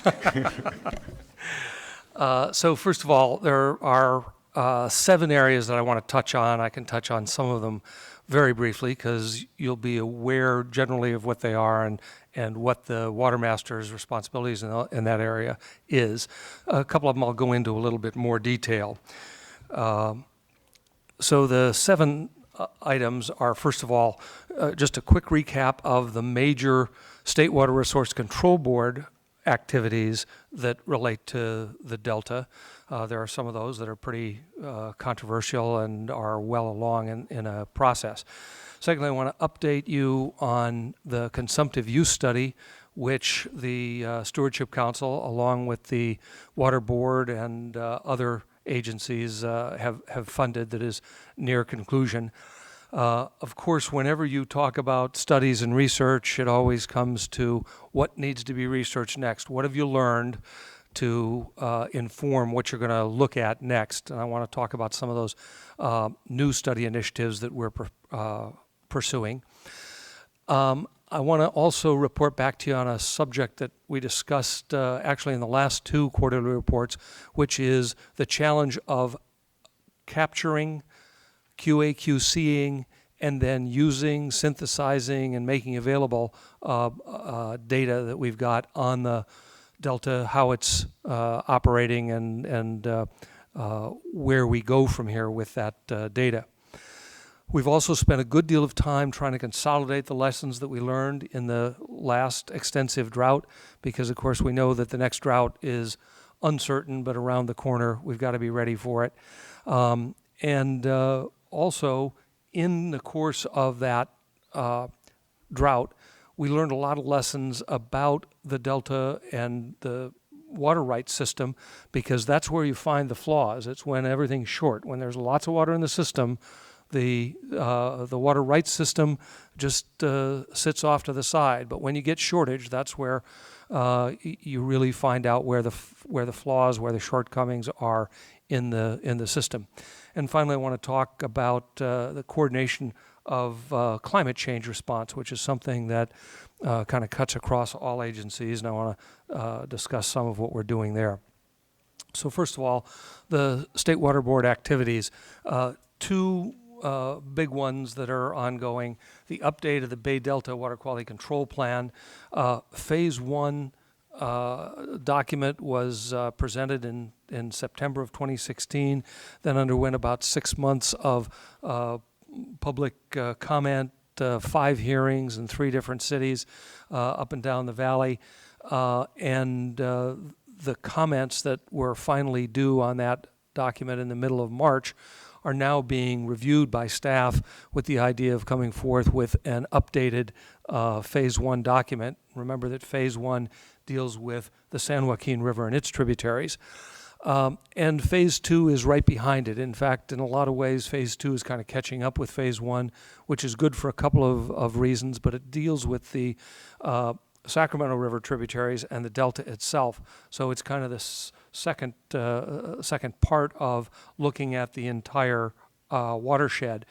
Both of them include fairly substantial recommendations by staff to change and increase flows through the tributaries, through the Sacramento and San Joaquin rivers and through the Delta for a variety of essentially public trust resource issues, ecosystem restoration, fish passage, et cetera. So that's ongoing. We should have both the phase 1 and phase 2 staff proposals, essentially the CEQA analysis of both proposals before the board sometime late in 2017 for action sometime in 2018. Secondly, we have ongoing right now, again, a 2-phase process for holding hearings on the proposal to change the water rights of the state and federal water projects to accommodate the proposed water fix. That is, to change points of diversion from the current points of diversion and rediversion in the southern delta to add 3 new points of diversion and rediversion in the Sacramento River, kind of between Hood and Cortland, all on the east bank of the river. So part 1 is just about to be completed. There's kind of an add-on of 1 more week of review or hearings, which will take place next week. But then phase 1, or part 1, dealing with the potential of the change in point of diversion to injure other water rights, will be completed. And now that we have the gating factors for the second part, that is the EIR, EIS has now been accepted, and there are biological opinions with respect to the water fix proposal, and those are the gating factors for going on to part 2 to examine whether the proposed change in point of diversion would have unacceptable or unreasonable impacts on the ecosystem. So that should start again toward the end of the current year. And in all of that, we're trying to be mindful of the need to coordinate with activities that are going on within the regional water quality control boards. And as that affects the Delta, we're primarily talking about Region 5, the Central Valley Regional Water Quality Control Board, and Region 2, which is the Bay Area Water Quality Control Board. Both of those boards have important implementation activities going on that will both be affected by and will impact whatever happens in the Delta by way of updating the updating the Bay Delta Water Quality Control Plan, or whatever comes out of the change petition for water rights. So those are the overarching things that the board is doing that deal with Delta issues. So the next thing I'd like to talk about, let me see here, is updated progress on the consumptive use study. So again, just quickly to recap, the consumptive use study is designed to compare 7 different methods for estimating consumptive use of crops in the really complex area of the Delta. So we recognize going into this in early 2015 that there was a lot of dissonance about the science of understanding and measuring how much water is consumptively used for growing crops in the Delta, partly because the Delta is such a complex place. There are different regional systems within the Delta. And so this study, 2-year study, is nearing its end. You recall that there was a preliminary report of the first year of 2015 growing season that was released by the research team in September of 2016. We've now gathered all the data associated with growing year 2016, and we've updated land use surveys between 2015 and 2016. Actually, it was anticipated there'd be relatively modest change from one year to the next. Turns out that the land use is much more dynamic in the Delta, at least was between 15 and 16, than we anticipated. A lot of that has to do with migration from row crops to permanent crops and other kind of big issues about how the delta is evolving in response to agricultural practices, water availability, invasive species, and other factors that are really making significant changes in what's happening in land use and what impact that has on water use in the delta. So we're getting a better handle on that through this study. The study integrates a lot of satellite data, satellite images that are evaluated by complex computer algorithms to come to conclusions about what's going on at a field level. So we have, for the first time as a result of this study, the ability to know and understand what crop was grown on what field and what its consumptive use over a growing season has been. That's something obviously we couldn't do before. We had to put together a mosaic of data and information from lots of different sources, but it was very difficult to understand in close to real time what was happening in terms of water consumption in the delta. And of course, when the water was short, the inability to understand that in real time significantly hampered the ability to manage water in that shortage condition. So when the data were assembled, all of the 7 methods were tested against a standard data set. So we took the land use surveys, we took the Landsat data, and we provided that rich data set to all 7 research groups, and they ran their algorithm or their method against that same data set. When that came back, there were anomalies that popped out. And so right now the research teams are working on figuring out what's the explanation for those anomalies. Some of them have to do with, for instance, a way of interpolating between days when the satellite passed over. And what we're finding is by studying those anomalies, we're coming up with best practices among the 7 different methods of how to best do that interpolation so that group learning, if you will, can be applied across all the methods and make them better. The study of those anomalies has had the effect of deferring the publication of the report by about 6 weeks. So we now expect it to go to the peer reviewers next month and to be ready for publication 30 to 60 days after that in a peer-reviewed publication. So from that study and from other things that are going on, from other lessons learned, we are looking at new study initiatives. So the first of them, which I call a kind of Mind the Gap program, we have consistent and really excellent land use data for 2014, 15, 16, and we were going to get it for 2017 because there was a plan that bubbled up from the community to do a pilot study in 2017 of investigating the difference in consumptive use between essentially side-by-side fields, one with a crop and one fallowed, to get at the idea of whether by reducing crop consumption we could actually save water, which would be a valuable thing to know in future shortage conditions. For a variety of reasons having to do with scheduling, that had to be deferred, and it's now going forward in 2018. So I looked at that and I said, well, we got 14 data, 15 data, 16 data. We're going to have a gap in 17, then we're going to get 18 data. And 17 is such an anomalous year because it's been so wet and so different. It'd be really too bad not to get that.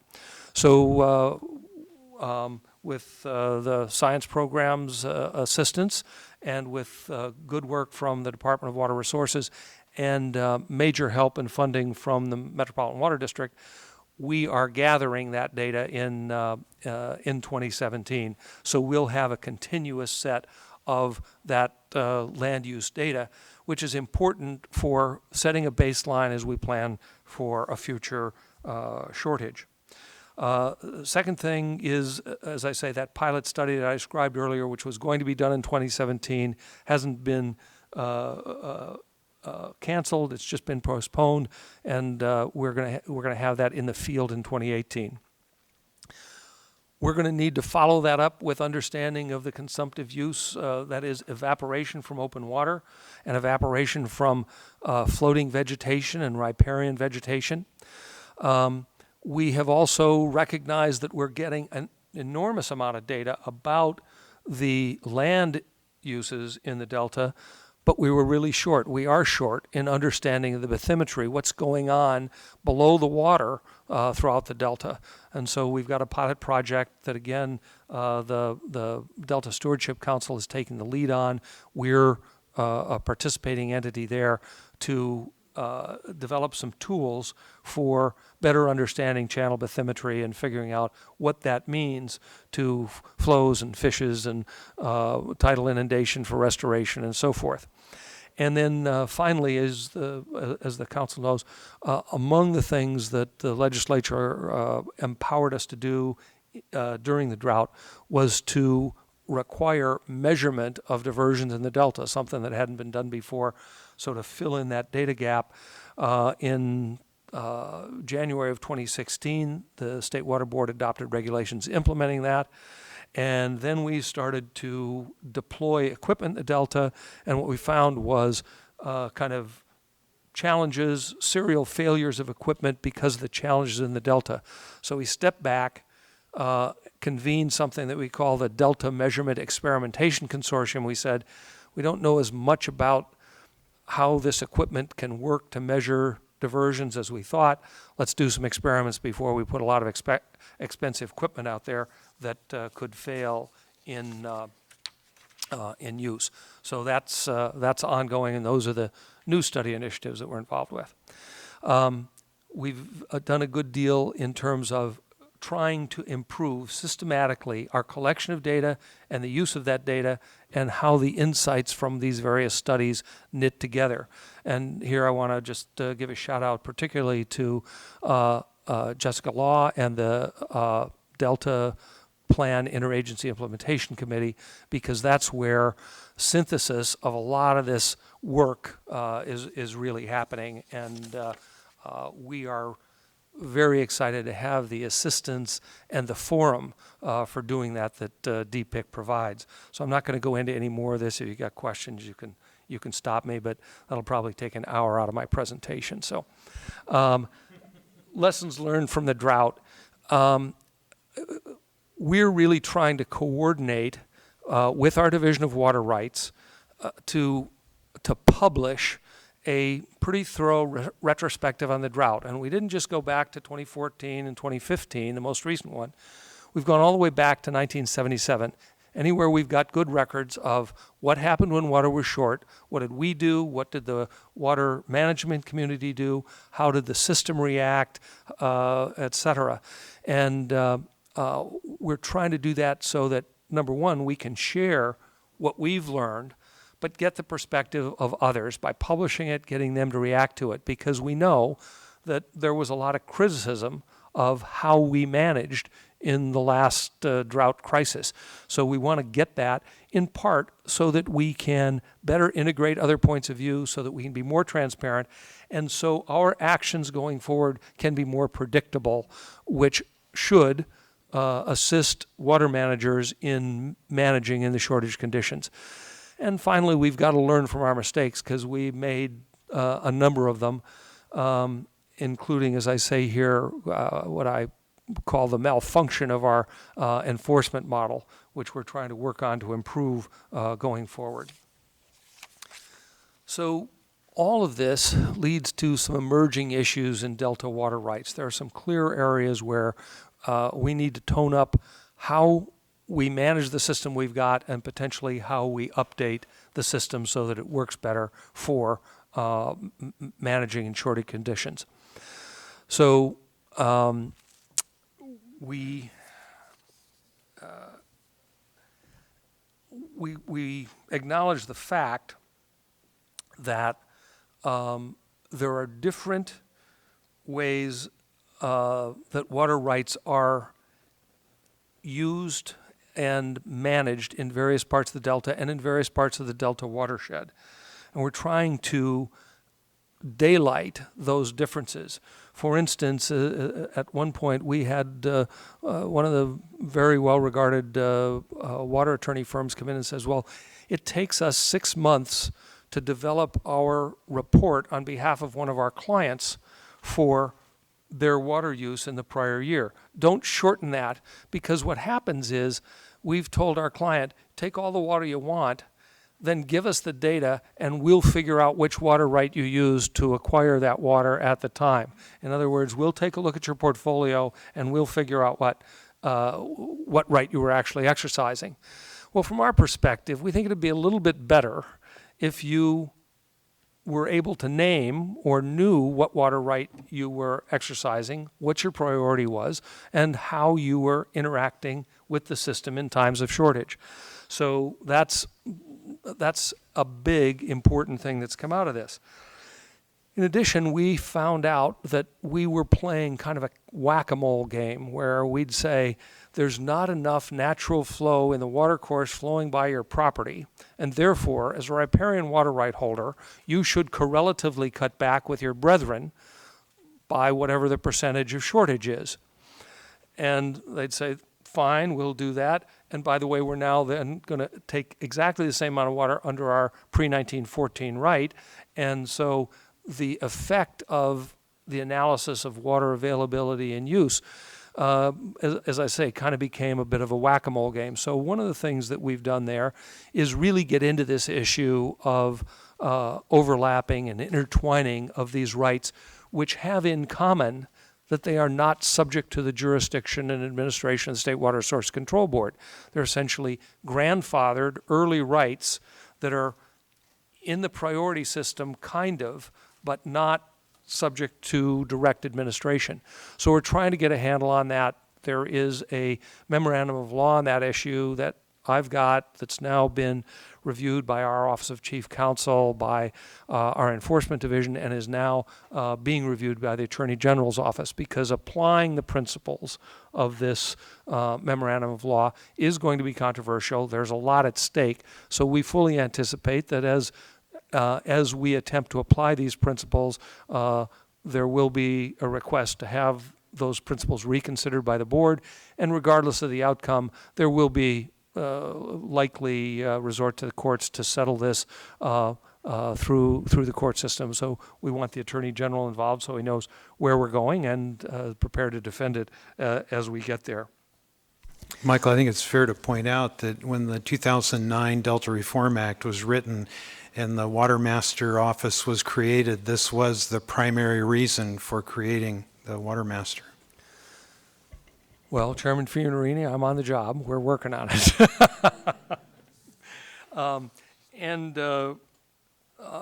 One of the things that I would put kind of on the horizon that we all ought to be thinking about as we look at and think about how we manage to implement, let's say, the vision that's embedded in the San Francisco Estuary Institute's publication, Delta Renewed, as we think about how to renew the Delta, how to reconcile the Delta we've got with the ecosystem that we would like, we need to think about the water requirements for implementing that.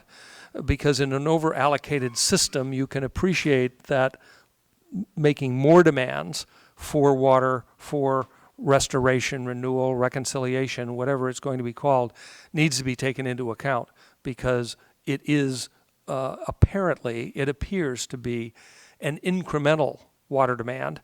And certainly what we hear from the estuary, and we're the upper estuary, and from the lower estuary, there's more and more discussion about how to increase freshwater flows that go out of the upper estuary and to and through the lower estuary. So we're looking in the future not only about issues of managing water rights under shortage conditions caused by drought, but we're talking about managing shortages created in the course of reallocating the scarcest and potentially the most valuable resource in our system. So we can expect that there will be a good deal of pressure that we'll all face as we think about the future of the upper and the lower estuary and their the greater understanding of the connectedness between them. So final of my 7 points is kind of an action item, which is that the state board developed a resolution which was adopted in March, which requires everybody in the state board and everything we do to take into account the impacts of climate change as they continue to emerge over time. And in that fairly extensive laundry list of things that we are supposed to do, the Delta Water Master is charged with liaison and coordination and cooperation with the Stewardship Council and with the Delta Plan Interagency Implementation Committee.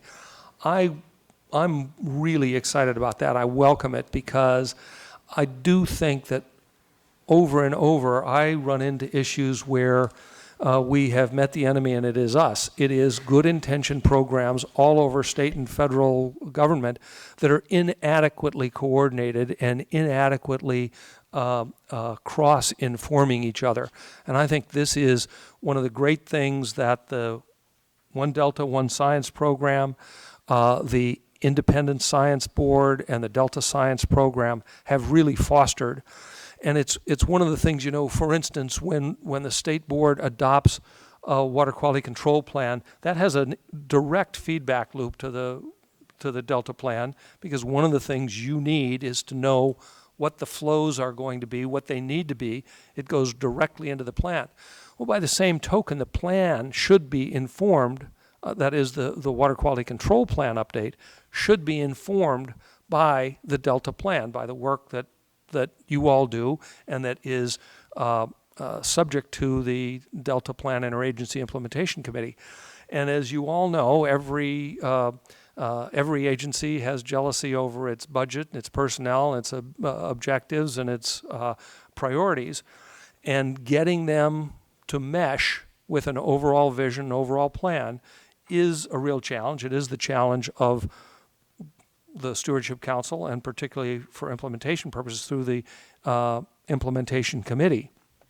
But every one of those agencies has essentially an exemption from a consistency determination, because if they are exercising their regulatory authority, they do not have to demonstrate consistency with the Delta plan.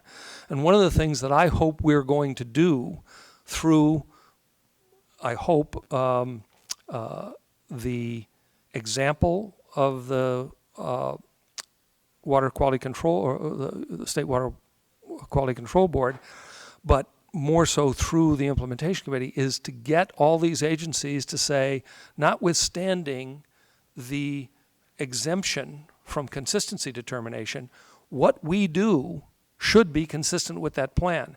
And if it's not, and we're exercising our authority to do regulatory impacts that are not consistent with the plan, I'd like to see us be responsible among ourselves to explain why that's the case, and to provide a feedback loop to the Delta plan to take into account the way in which one regulatory program or another exercises its statutory right not to be consistent and has exercised that responsibility. So that's kind of what I'm hoping we're going to end up with. And I can dispense with the rest of my 2 hours, but I'm at your leisure for questions. You heard applause. There are probably 60 staff members and 6 of my colleagues that inside are applauding your comments.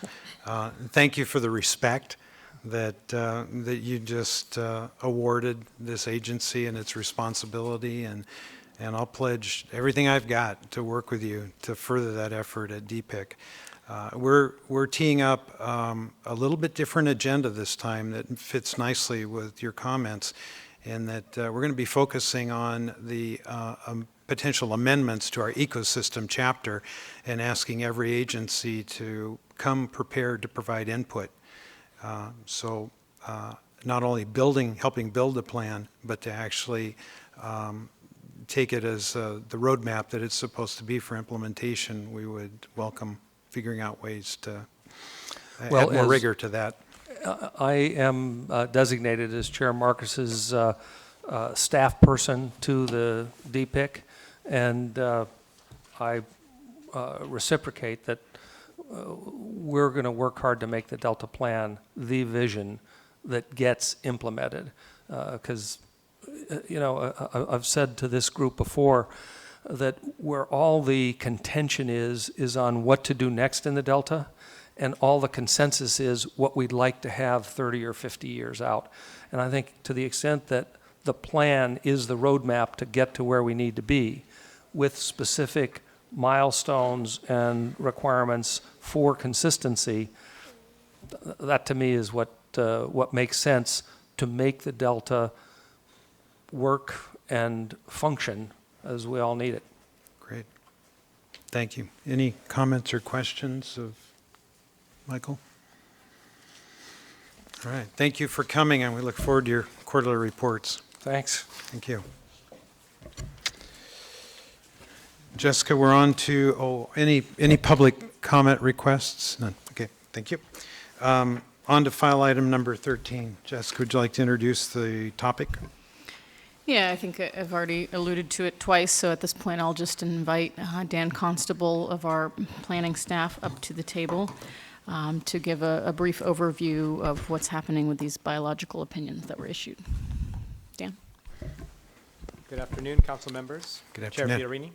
I'm just going to give a very brief overview of the recent final biological opinion that was released for California water fix, and I'm happy to take any questions after. So quickly, I'm going to cover this at a high level. I'm not going to get into all the details of what's in it, but if you do have questions, feel free to ask those. Can you get a little closer to the microphone? Sure. Is that better? Great. I'm also going to hit on a couple of the recent relevant events that have happened leading up to this, how the council was involved. And just before I get started, I want to note there's two attachments to this short staff item. One is a map of water fix, so I'm going to talk about a couple items in there. I had a question ahead of the meeting that why are there 5 diversion points in the North Delta? This map is from the final EIR, and I chose this because it was higher resolution than one included in the BIOP, and it includes multiple alternatives.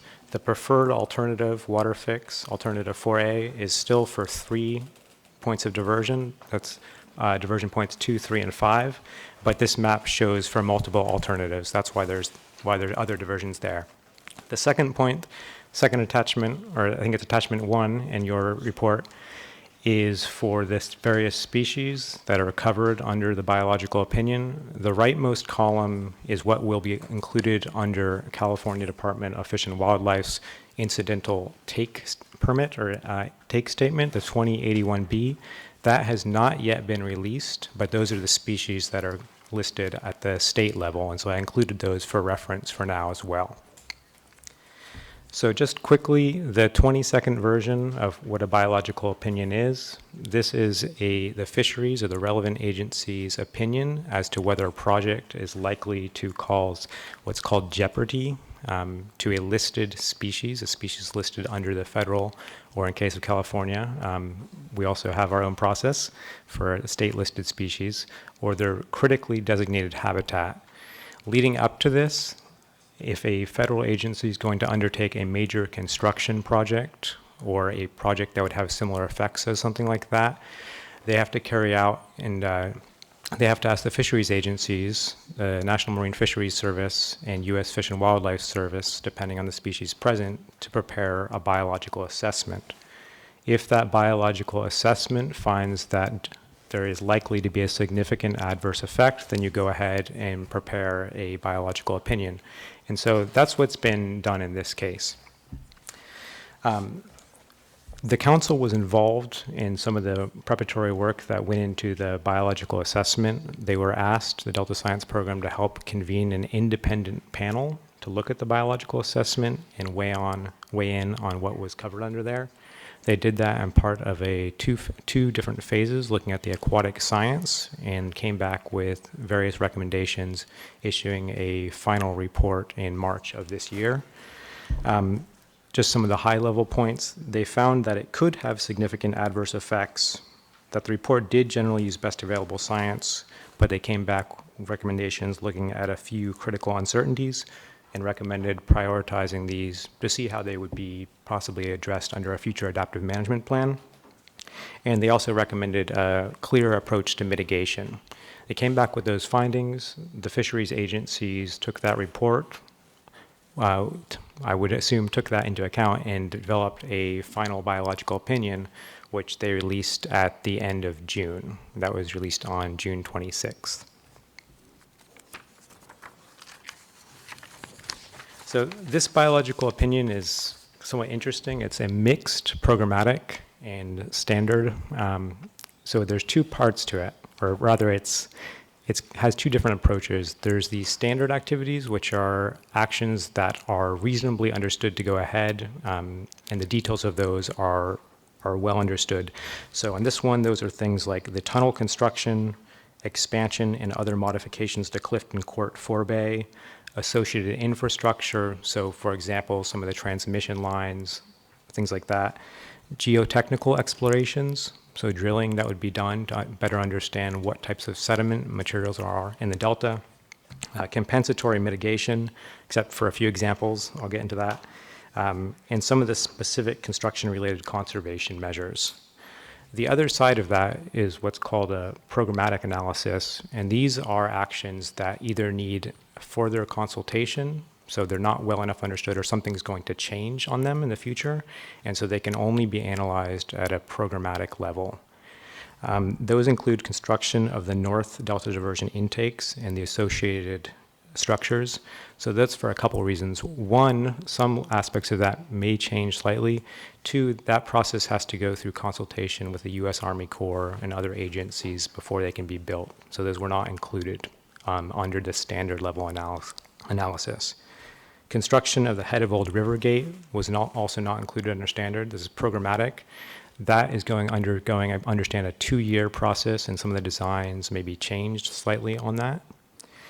Construction of the Contra Costa Water District Settlement Agreement facilities. I'm just going to list out the other ones that are also programmatic. Operations of new and existing Central Valley Project and State Water Project facilities under dual conveyance. Future maintenance activities, future monitoring activities, compensatory mitigation associated with construction of the North Delta Diversion, head of Old River Gate, Contra Costa Water District settlement agreements, and a final adaptive management program. I do want to emphasize that just because I'm saying programmatic, this isn't a narrative analysis. It can actually be very, very detailed, even in the case of operations, but it's an acknowledgement that some of these processes may change in the future. So for example, in the biological opinions, you can do a highly detailed flow analysis and try and understand how that will affect fisheries, but there's a recognition that the final flow criteria for this project may change in the future. That's why it's under programmatic. As soon as this biological opinion was released, it was immediately sued in court. That should be no surprise. The Bay Institute, Natural Resources Defense Council, and Defenders of Wildlife filed a complaint with the U.S. Fish and Wildlife Service, and with broadly similar arguments, the Golden Gate Salmon Association, Defenders of Wildlife, and Bay Institute filed a complaint with the National Marine Fisheries Service. The former was mainly focused on Delta smelt, and the latter was on spring and winter run salmon. I understood you may have received a summary of that this morning, but just to recap again, some of the main issues were that it relied on uncertain future mitigation measures. They thought that it fails to consider the effects of the action beyond the year 2030, and that they thought it may fail to consider best available science. There's no dates for that, so we'll have to see how that plays out. Some of the next steps that are coming after this, and why we think this is important, as Michael George just mentioned before me, this is one of the regulatory requirements, environmental documents required for water fix. So they have been trying to get this out for a little while. We originally thought this may affect timing for various other projects, but since the notice of determination was just released for the final EIR, was just released last Friday, it may not have so much effect in timing by itself. As Michael George also mentioned, Part 2 of the Water Board couldn't really go ahead until they had various documents, including this final biological opinion. There's no date set for that, although I would tend to agree with his estimate that it may start sometime later this year. But again, we don't know that yet. But now that the biological opinion is out, it could at some point. And we'll continue to track this as it goes forward. But as of right now, I don't have clear dates on when specific activities are going to go forward.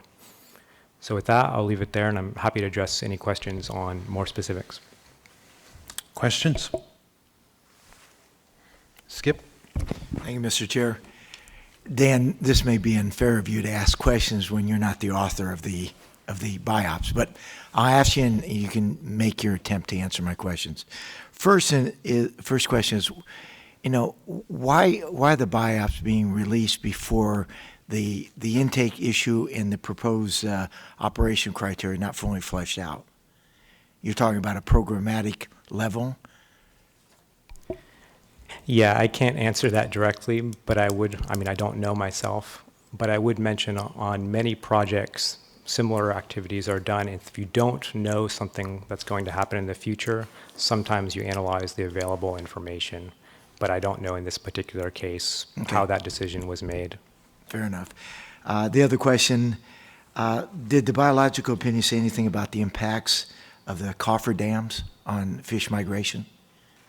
They do talk a bit about that, or about so I noted that the North Delta diversions are considered at a programmatic level, but that the in-water activities are still discussed. A lot of it in the Fish and Wildlife Service BIOP refers to how activities might relate to limiting upstream movement of Delta smelt. Okay, I guess my last suggestion is, could we get the authors of the BIOPS to come and make a presentation, and maybe we can ask some particular questions of the authors? Sure. We actually tried to get them to come at this particular meeting, but individuals were not available, and we were anxious to give you a report. But in the future, we can certainly extend that invitation and try to get representatives from NIMFS and U.S. Fish and Wildlife Service. It was, some of the questions may have been unfair to Dan since he's not the author, but I wanted to ask him and ask if we could have the authors come so we can talk about particular issues in the BIOPS. Sure, Okay. we can do that. And if you're interested in more details on what a BIOP is or that background, we also prepared a fact sheet last year that gives a little more background. And originally, we thought about including more information as part of this report. For example, an appendix of different flow criteria or proposed operational criteria, but it's very long and it's hard to summarize. And so we didn't include that, but we're happy to provide more information. And I guess my last comment is, I'm glad you clarified the 5 intakes as opposed to 3, because some of the folks I was talking to, that piqued their interest, to say the least. Yeah, again, I used that graphic because it was higher resolution than the one in the biological opinion, but it just shows multiple alternatives. Others? All right, Dan, thanks. Great job. Thank you. Yeah. A lot to summarize. You did well. All right. We need to take a 5-minute break to allow our AV folks to set up for the next.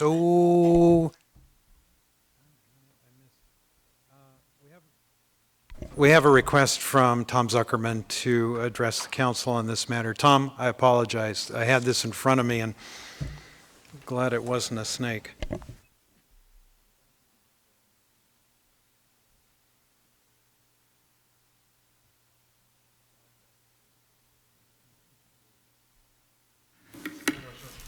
A lot of what you do is, of course, interesting to me, and you might wonder why I choose a particular topic to address, but I wanted to save my whatever you call it, powder for this one today. I have read very substantial portions of the biological opinion, and am quite frankly puzzled as to what it accomplishes at this point. The reason I'm commenting on it is because the newspapers seem to adopt uniformly the idea that this was a green lighting of the California water fix project. But as you read through it, all of the germane questions, the ones that will really determine whether there's an impact, an adverse impact on the species, are reserved. They're not answered in the biological opinion to this point. They've reserved judgment on the North Delta diversion structures. They've reserved judgment on the operations of the project itself and the head of Old River, Clifton Court, and so forth. So they're really, what does it really accomplish at this point? And I'm just raising that question. I raised the same question last meeting of the Independent Science Board, and I hope that that you will try to answer that question in your own minds before you rest. Thank you. Thanks, Tom. I don't think we get to rest. Let's see, another request from Sam Safai, Regional Sanitation. Good afternoon. Short comment also on the biological opinion. I thank Supervisor Thompson on making a request of the authors to come here and present. One of the major confusion that's out there about these biological opinions to the most modelers that I have spoken is there's an uncertainty about which model have they looked at. There is a different spring flow regime that have been used. So presentation, when they come in front of this body, if they can elaborate more upon the model, since it is a futuristic scenario, so there's a lot of dependency on modeling. So we'll provide some clarity maybe to the public and this body on what exactly the biological opinions are looking for. Thank you. Good. That'll be helpful when we present the request to them. Any other requests for comments? All right. Bob, we're going to take a 5-minute break whether you need it or not. All right? So we'll reconvene in 5 minutes.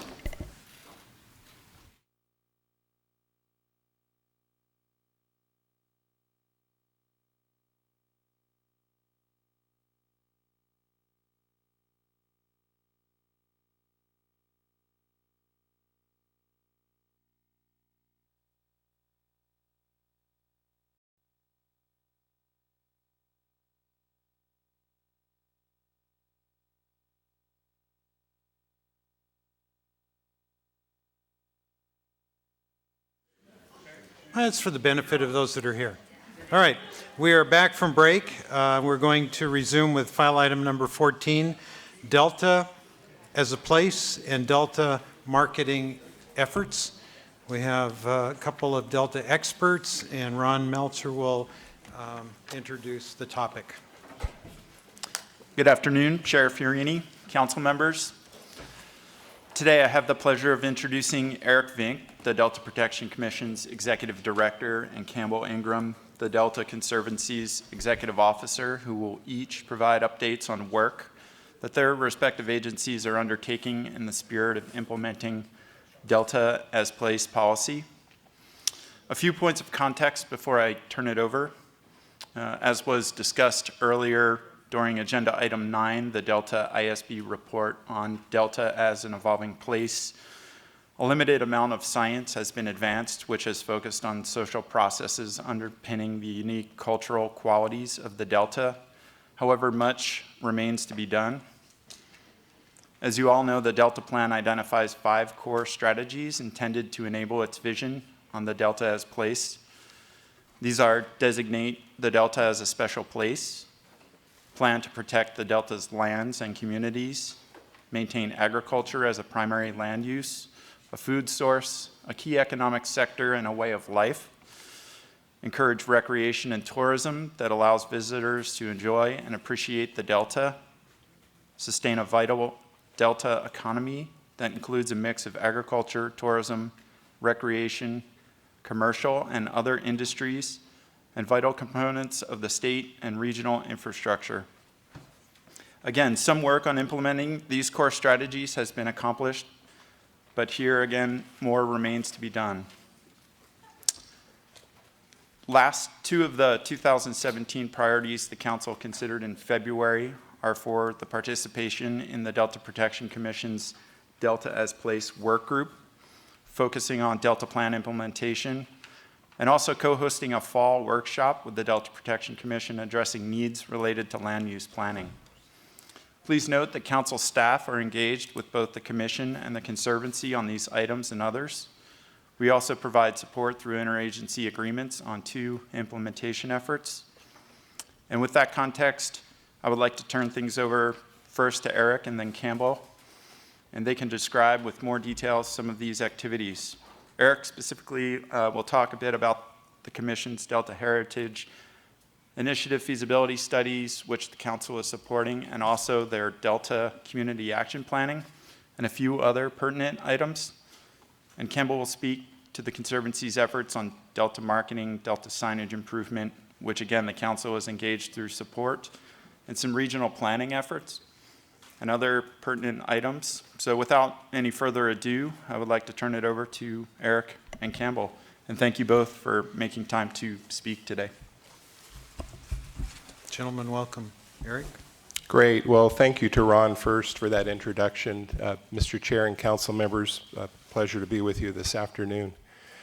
I have a few comments. The one thing I wanted to mention, and the staff report was really good on this item, but I did want to highlight one part of the statute. Maybe it gets forgotten because it's in the Delta Protection Act of 1992 and not the Delta Reform Act of 2009, but this was a 2009 amendment in our governing statute, the Commission's governing statute, and it talks about the Commission providing a forum for Delta residents to engage in decisions regarding the unique Delta values, and continues that the Commission is the, and here's where I quote, the Commission is the appropriate agency to identify and provide recommendations to the Delta Stewardship Council on methods of preserving the Delta as an evolving place as the Council develops and implements the Delta Plan.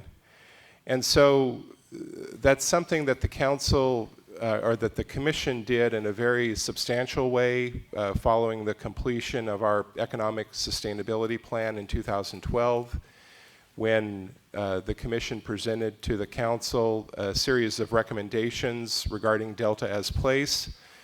Those recommendations were also informed by work that was completed by the State Department of Parks and Recreation and the California Department of Food and Agriculture. Everyone had a role to play in the 2009 Delta legislation in helping to identify Delta as place values.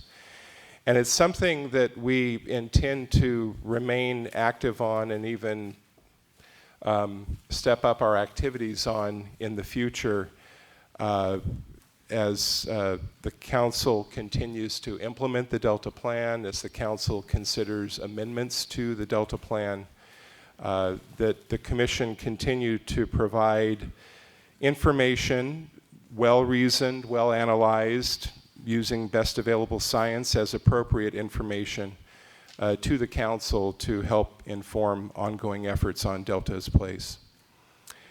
And actually, as part of that, we're in the process of adding an additional staff member that will be focusing specifically on Delta Plan implementation. That was something that was part of our budget augmentation for the fiscal year that began a few weeks ago. So we're real excited about that. And before I talk about these 3 efforts, I'll do it very briefly. I especially want to acknowledge Blake Roberts of our staff, who is our lead on Delta as place. These are all really his initiatives. I'm just here to speak to them and summarize them there for you all today, but we're ably served, and the people we work with in the Delta region are very ably served by Blake, so want to tip my hat to him. The first of the three efforts is also a tip of the hat to the council for providing funding for our Delta Heritage Area Initiative feasibility studies. I'm always hesitant to come and talk to you about something that is underway. I like coming to report on things that are completed, and we've just really stepped forward on this project, but I did want to acknowledge the support that the council provided on that. The intention of these feasibility studies is to help turn projects, heritage project concepts into more detailed project plans.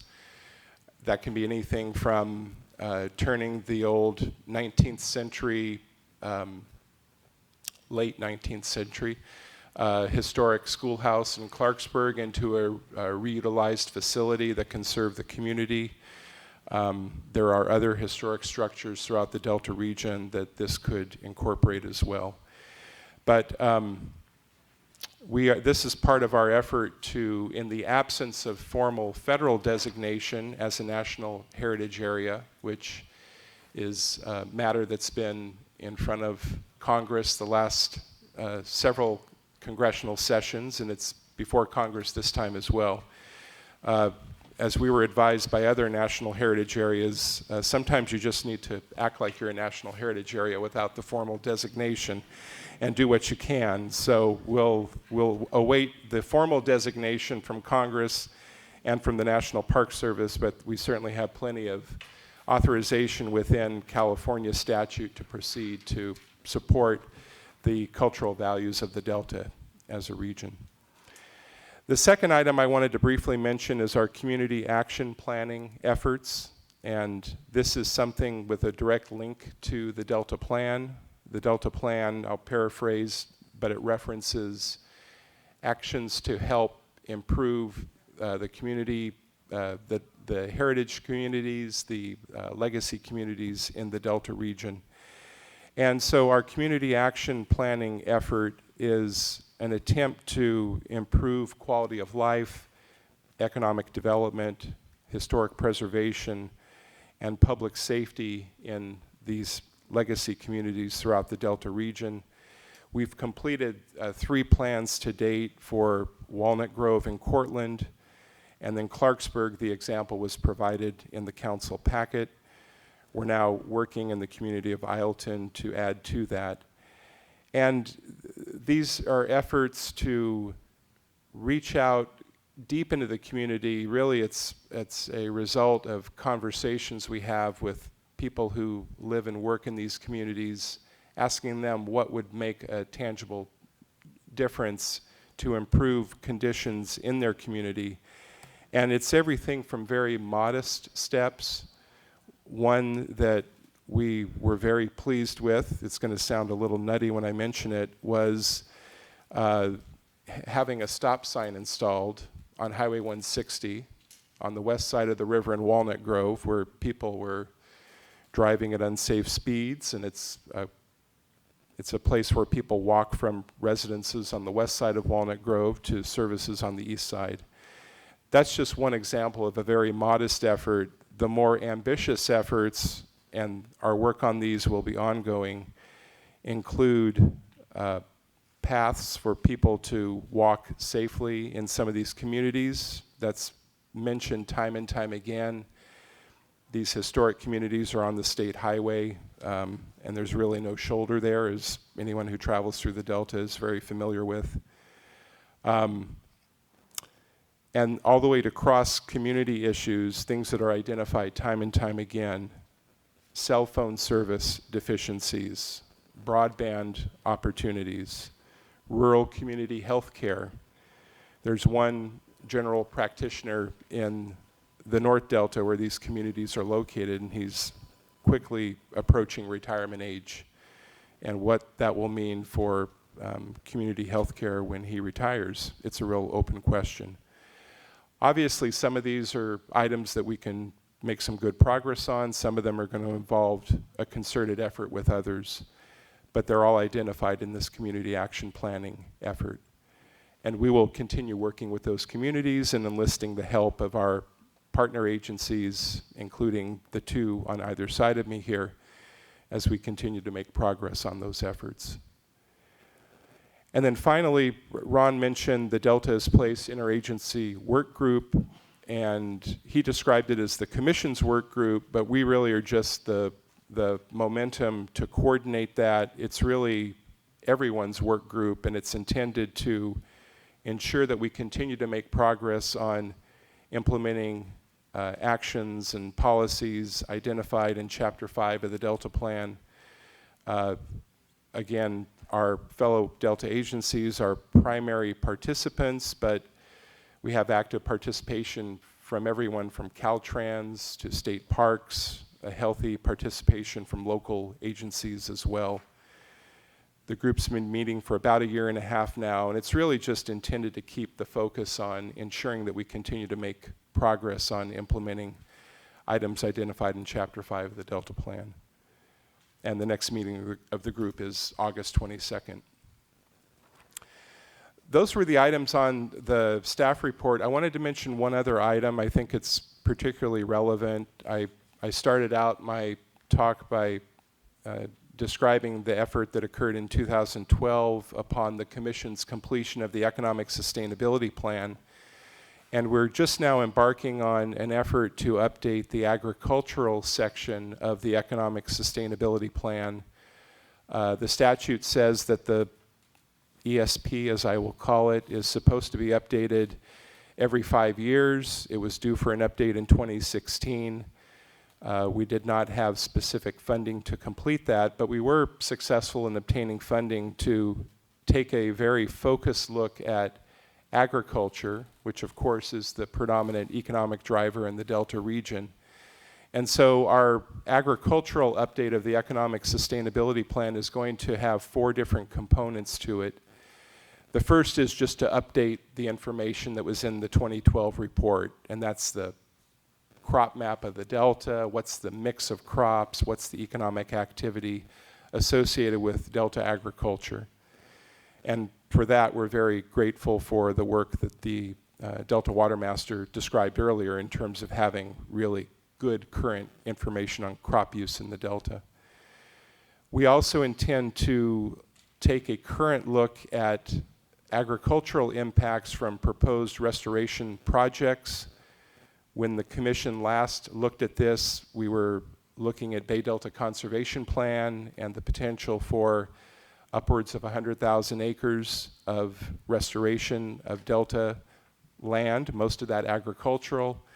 We're now looking at a more, at least in the short term, a more modest goal through eco-restore and through the biological opinions. But we also have longer term efforts that are moving to conclusion, including Cal Fish and Wildlife's Delta Conservation Framework.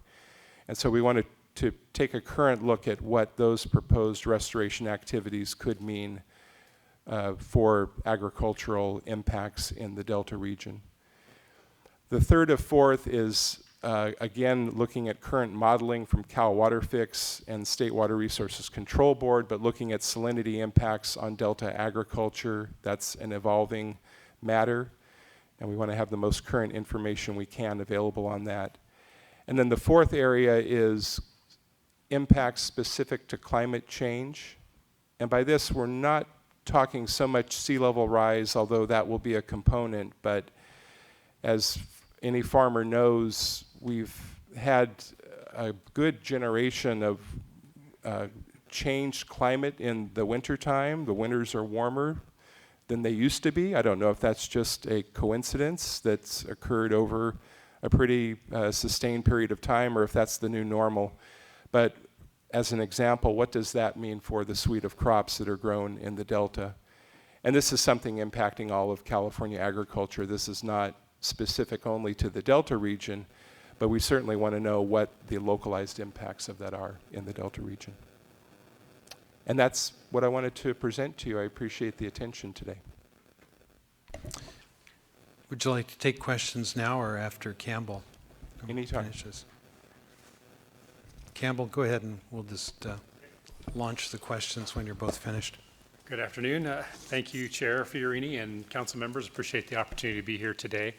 I wanted to start with a quick update. Our board of directors met yesterday and had three significant actions I wanted to report quickly. We thanked our chair, Jim Provenza, Supervisor Provenza from Yolo County, for 2 years of service as our chair, and we elected Kathy Miller from San Joaquin County to be our current chair. So that's a fairly significant change for us, and we welcome Kathy's participation and thank Jim for his efforts over the past couple of years. The board also approved our grant guidelines for our next solicitation for Prop 1 funding, so we will open our next solicitation for ecosystem restoration funding next week on August 1st. There'll be $10 million available. Concept proposals will be due at the end of August, and then we go through our standard review process. So hopefully you'll tell everyone you know, and we'll get some good projects in the hopper for this round. Lastly, the board unanimously approved our update of our strategic plan. 5 years ago, we did our first strategic plan. It was a very broad approach to all the things the Conservancy might do. This time, we really tightened it up to the things that we know we're actively doing and where we're being effective, but also tried to remain aspirational about the type of things that we would like to do. It very clearly talks about our role in Delta as Place and some of the things that I'll mention in my update on Delta as Place as well.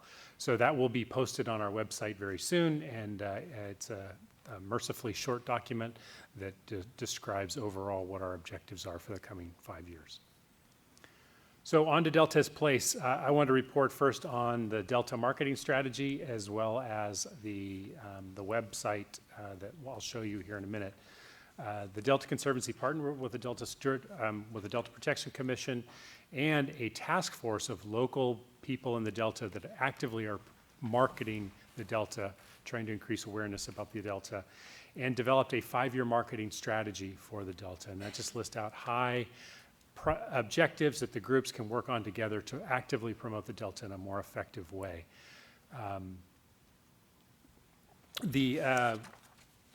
One of the major objectives was the need for increased signage in the Delta. I'm sure you've all seen the Welcome to the Delta signs to help people understand where they are and what's available to them. Through an interagency agreement with the Stewardship Council that we very much appreciate, we have some funding now to continue to pull that task force together to try to develop a signage plan, come up with general design, placement, content to those signs, a consistent look that hopefully is consistent with the Delta heritage area look, all in the interest of trying to help people better understand what's available to them in the Delta and when they're in the Delta. We also have an interagency agreement with the Delta Protection Commission that once we get that done, to have some funding available to actually go out and place these signs once they've been constructed. So pretty excited about the opportunity to work with the community to help them design their own look and then get it out there in the Delta. The other, can I go ahead and turn this on? Oh, no, we got it here. So the other significant output from the 5-year marketing strategy was what you're seeing on the screen here, and that is the visitcadelta.com. I've also passed around some postcards that we've been sending out so people have access, and there's a few on the back table. I do want to also, following Eric's lead, I want to thank Brandon Chapin of our staff, who really has been the lead for a lot of the things I'm talking about, including the revision of our strategic plan and our effort on the 5-year marketing strategy, as well as pulling together with many others this website. The website is getting really rave reviews. People are really enjoying it, and I think it's a real boon to everything that we're all trying to do in the Delta. So you open up visitcalifornia.ca.gov. I'm just going to quickly run through a few features, and you just see explore, celebrate, discover, join, and then down at the bottom you see upcoming featured events. So just some basic information on the cover page. If you come back up to the top, you see titles like what to do, eat and drink, events, places to stay, weddings and reunions, the best of, stories, and about the Delta. And I think what's really great about this is you go to something like what to do. I'm sorry, I'm going to go to food and drink. And you go to restaurants, click on restaurants, and something good happens, I'm sure. There we go. Food happens. And what you get is first an interactive map that you can drill into, gives you locations. It gives you all the restaurants in a list form. Many of these links you can actually click on and go to their website and see what they have to offer. Again, places to stay, hotels, B&Bs, inns and resorts. There's wedding venues. The best of was actually a partnership, again, with the Delta Protection Commission's Delta Leader Program, where that class took on the development of a best of competition. So asked people to vote on what was their favorite marina, their favorite burger, and the results are in. You can find them here. We also sent out a placard that looks similar to this for all the companies that are listed on the website, so that they can put it in their window and further direct people to information on their businesses. It's actually really exciting. We're depending on crowdsourcing to actually keep information flowing on this. We have Delta Protection Commission staff and our staff are fielding inquiries as well as information that would like to be included. In a perfect world, we would like to slowly transition this with support to that task force and to the Delta community, so that this is their resource that they keep updated and keep moving forward. So I hope you'll get a chance to use it. If you have any comments on it, we're all ears. And again, I think this has been a really wonderful addition to the Delta in terms of helping to market what is available for anyone visiting. So you can shut that down now if you like. Two other quick items I wanted to comment on. We have been doing what we call regional planning, trying to develop more comprehensive planning efforts in subregions in the Delta to really look at where you get ecological value in the system, but with the least amount of impact to the footprint, largely Delta agriculture within the Delta. We've been working in 2 forums. I think I've reported to the commission, or the council, excuse me. It's hard to remember council, stewardship. Keep us all together. So we have just finished up phase 1 of our cash slough planning effort. Cash slough is in the sort of the northwest corner, recognized for its ecological potential. The Conservancy, again, tried to bring together all the representative interests. We've got the water agencies, the reclamation districts, the RCDs, agriculture, local government, and all the state agencies that are participating. Brought them together in phase 1, which was really to take a high-level pass at what information do we have that's readily available to really consider in developing a strategy for this region. So we looked very extensively at everything we know about the ecosystem, fundamentally based on SFEI's Delta Renewed report. We looked at the agricultural system. What do we know about various values of agriculture in the system? We looked at the flood protection system. What's it providing now? What are the expectations in the future? And we looked at the water supply system. And the idea was, can we all agree on these water sets, or on these data sets and what's important? Can we work together to define that? And then can we start to overlay those data sets to look for where the obvious opportunities and constraints present?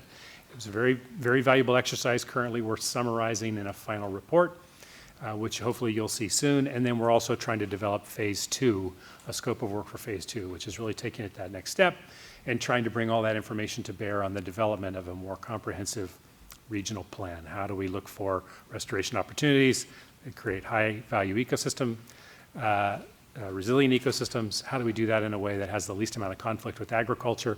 And how do we make that all work on the landscape? So pretty transformative and pretty exciting. The one other area that we're working on now is what we're calling the Central Delta Corridor Partnership. So if you start in the Western Delta and you move up the McCollum system, what you recognize now is we have a tremendous amount of acreage in that corridor that is currently either publicly owned or publicly financed. It gives us a tremendous amount of opportunity to achieve ecosystem restoration objectives without taking additional private land out of production, which is a refrain we've heard from the Delta for all the years that we've been doing this together. So we've been working with those landowners, DWR, the Nature Conservancy, and Metropolitan Water District. They've been talking to their surrounding owners about potential objectives and synergies and some of their shared constraints and concerns, and starting to trend towards the development of a strategy that will really help us coordinate the management and restoration of those islands. So that's very exciting too, and we really look forward to continuing our work with that. We've been supported in that by staff from the Stewardship Council and the Delta Science Program, so I feel like we're pretty well coordinated and integrated on that effort. Last thing I want to mention, sort of a project that's been near and dear to my heart since I was with the Nature Conservancy over 11 years ago now.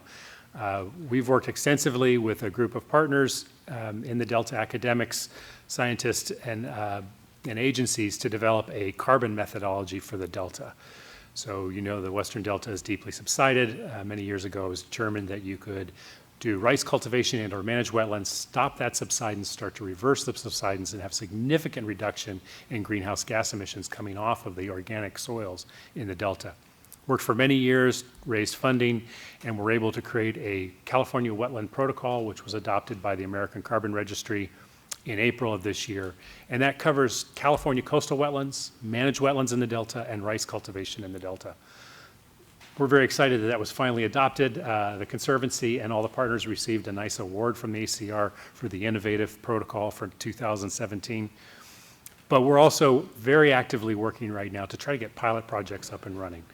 To the extent that we can demonstrate that that protocol is functioning, that we can verify emission reduction tons, and they can be receiving revenue from the voluntary carbon market, the Air Resources Board is willing to consider adoption of that protocol into the compliance program, which would double the value of carbon, thereby doubling the incentive for private and public landowners to consider this type of change. So the Stewardship Council did a very nice video of myself and Steve Deverell talking about this. You can find it on the website. And since that, and a lot of press coverage, our phone has been ringing off the hook. Carbon financiers, investors, carbon project developers, even members of the legislature and legislative staffers have been reaching out to say, how do we keep this moving? How do we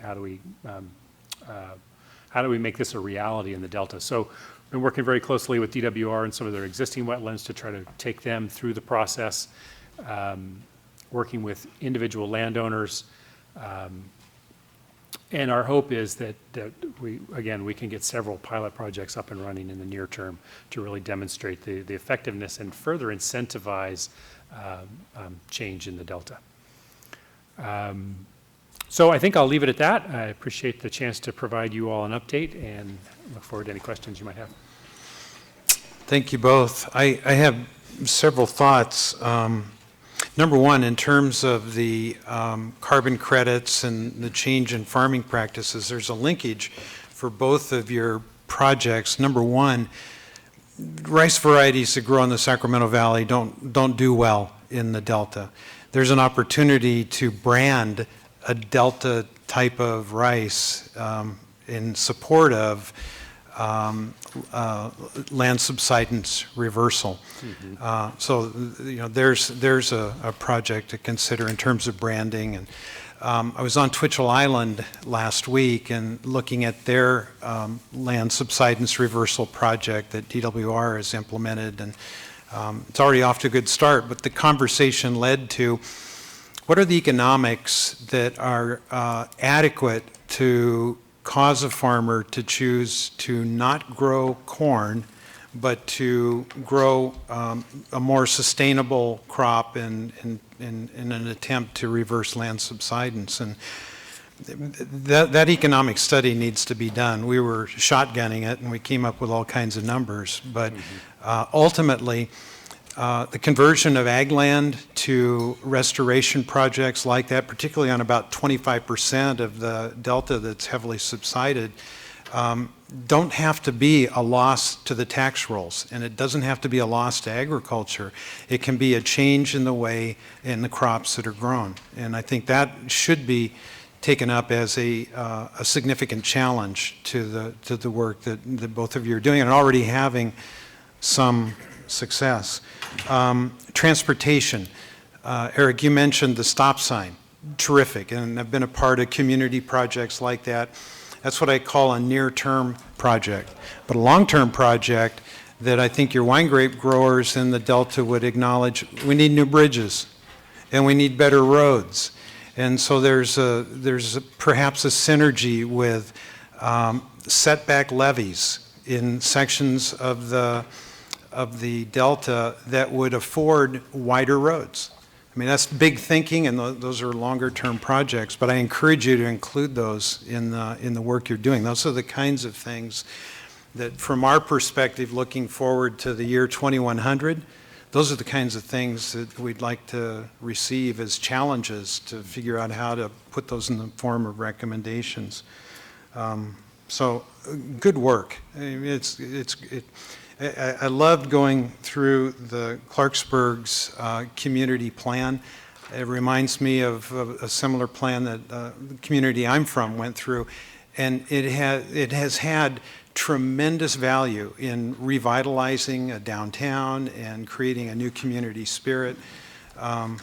So I applaud the work you're doing, and I just encourage you to think bigger. Any others? Patrick. This is quite refreshing. Most of our meetings have an underlying tension. Delta Protection Commission and the Conservancy have done really good work in this, and Eric kind of introduced it to me by exposure to the Delta leaders and their work in some of this. You referenced the council staff, and I just wanted to revisit it for a second. Is there other ways that the council could be supportive of the Delta's place efforts that you're providing the leadership in the website and all the other work that you're doing? Well, I know from our perspective, I'm not sure we could ask for more. We have good participation from the Delta Science Program staff and Delta Stewardship Council staff on all the items that I've mentioned. At the end of the year, last year, both the interagency agreement from the Stewardship Council and ours to the Delta Protection Commission was, we've got some funding at the end of the year. How can we steer this towards the highest priorities that we've collectively identified? And that worked quite well, and it resulted in a couple of really good interagency agreements. So I'm extremely satisfied with the participation and the interaction with the Stewardship Council and the Delta Protection Commission at this point. Well, yeah, that always goes, I guess, that shouldn't go without saying. Funding is necessary. Well, like Eric mentioned, a stop sign, and reading the Clarksburg plan, which was good, and the people interviewed, recurring complaints have to do with traffic or the danger of crossing roads, and it's the nature of the Delta, to be sure, but those and need, say, for dedicated bike path was cited from Clarksburg to West Sacramento, or other things would be safety measures for kids, but for everybody and so forth. So while a lot of that's county, of course, some of it is state responsibility. So I think you're working on it already, but to the degree that the council's efforts at a state level can promote contributions to the Delta as place, we ought to do that and look to other agencies like Caltrans. Perhaps they're already helping. Yeah, certainly. Some of this we just need, some additional nudging. If a few of us nudge, that can make the difference with some of our fellow agencies. Some of this will involve work that requires funding, and we won't hesitate to come knocking on the council's door when that's the case. Well, I lost my train of thought for the third matter. When it comes to me, I'll mention it. But certainly, it's been a good collaboration to date. We know that you all have the full. Your staff has a full agenda as well of what you're trying to accomplish, but we won't be shy about communicating how we could get assistance, what kind of assistance that could be. We have quarterly meetings, the three leaders and key staff to kind of check in on joint projects and priorities, but then we get together, or our staff get together much more frequently than that, and I think it's good to have good partners. I remember what I wanted to say. In part, this came up repeatedly during the discussion on the levy strategy, because of course, levies are really the foundation upon which all of these Delta values rest.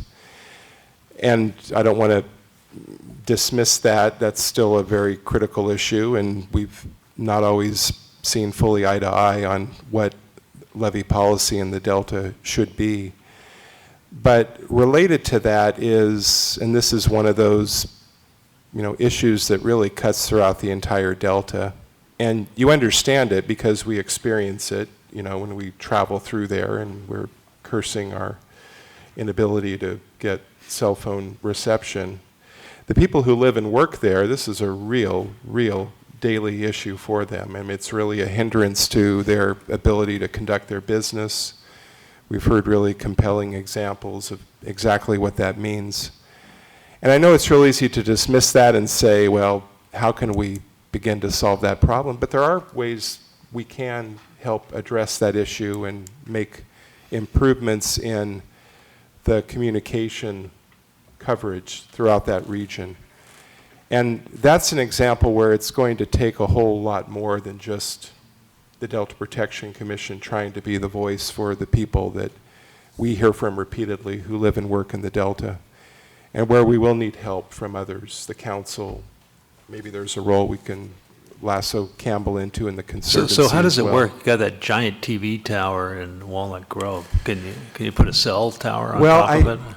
I think the way it works is that there are, at least for broadband, I don't know how this works for the cellular coverage, but for broadband, there are programs that support improving broadband accessibility in underserved areas. And, we talked about this at the Conservancy Board meeting yesterday about disadvantaged communities. And most of the Delta is a disadvantaged community, the interior Delta.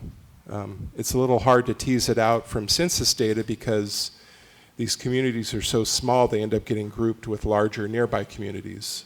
And so Clarksburg's in a census division with El Macero and Davis. Well, those are two rather dramatically different economics. Hood gets grouped in with Elk Grove. So it's hard to separate out. We've had this challenge with some of the work we've done. But there are programs that do provide incentives for disadvantaged areas, and we just need to be diligent about securing those and figuring out what we can actually do to help improve conditions. So this is all encouraging, I think, and sounds like Jessica's and staff's on top of it, but every chance we have to do something constructive for Delta's place that doesn't run us down to a conflict is good for all of us, I think, and good for the Delta. So we got to keep doing it. Yeah. That's why I mentioned ask for a couple of new bridges. I don't think there'll be any well, maybe there was. I did see some comments about complaints in the survey that there are too many people and we need, but that was a minority report, I think. Anything else? Yes, Ken. I just wanted, I think I've mentioned this before, that Eric kindly took me on a tour in the Delta and showed me a lot of different places I hadn't seen. I got to talk to people, and it was sort of part of my cumulative education, and it came just before we got into the CSO amendment, and it really helped me. It was very helpful in me understanding kind of the issues from their perspective. And, I think we kind of, during that discussion, we heard a lot of the passion of the community, but also how they viewed the impacts. And I think the other documentation in here, like the transportation issues, and I think we get a good sense of what's important. But we also, Eric, you mentioned it, and Campbell, you did also. Then Randy, you kind of talked about agriculture, and I went back and looked at the science action agenda, and one of the 5 theme areas was sort of this human dimension of resource management. And it sounds like an intersection, and I knew we were talking earlier about, well, what's important? Where's the research has to be on Delta as place? And it seems like that is a real key issue. How do you manage an evolving Delta as place? What's really important? And it seems like it's this intersection between resource management and agriculture.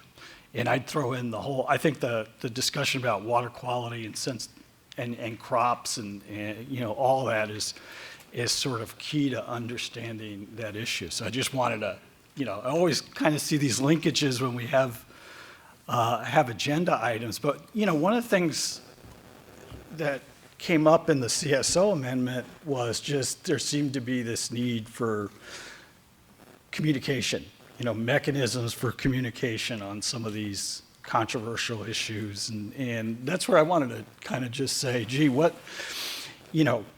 we're communicating at the staff level, are we on specific things, but do we need to be more coordinated in what we're all trying to accomplish, as opposed to, maybe specific things. And we knew, in the CSO amendment, it was clear that, hey, you've got to involve local governments and the Protection Commission and somehow work together to reach out to the community. But are there other opportunities? Is there a need for more communication? I mean, on specific topics or how do we thread all this together and move everybody towards achieving the co-equal goals? I think that's kind of what I'm asking.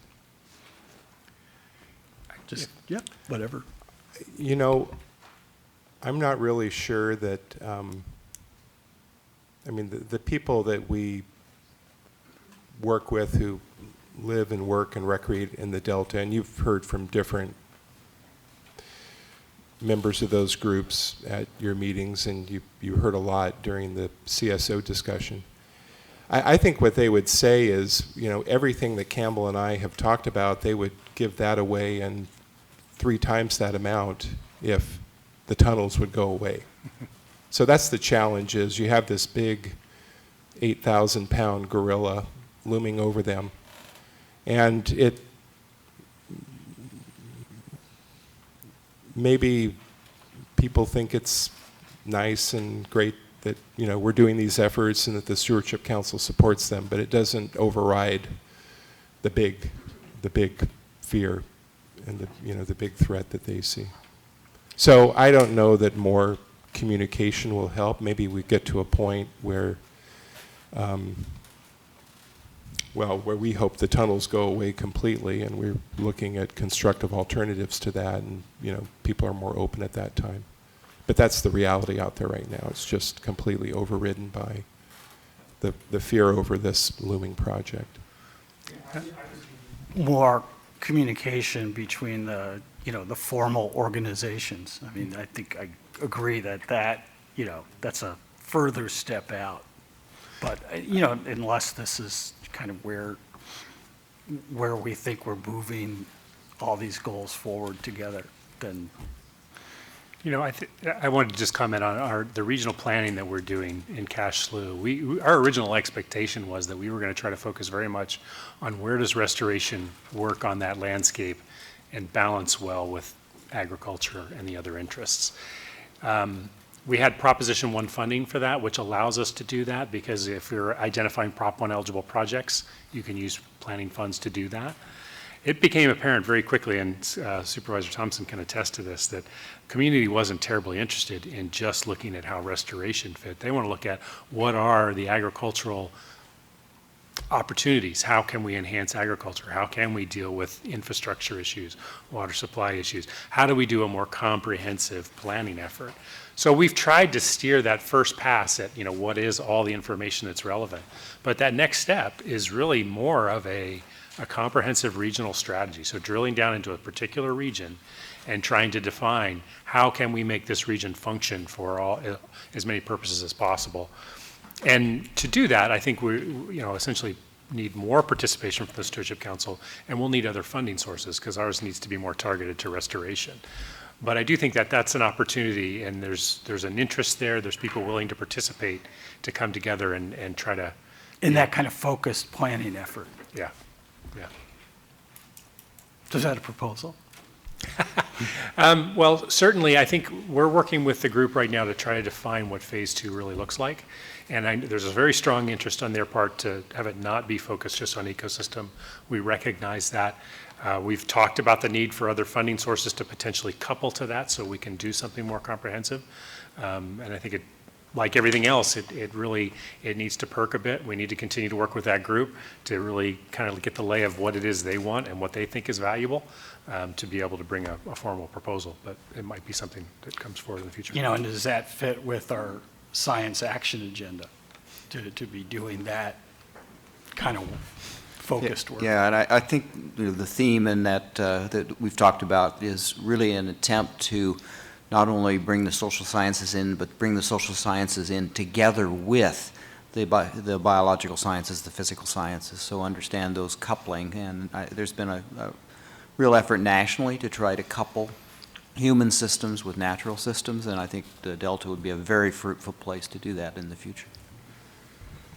Okay, thank you. Anyone else? All right.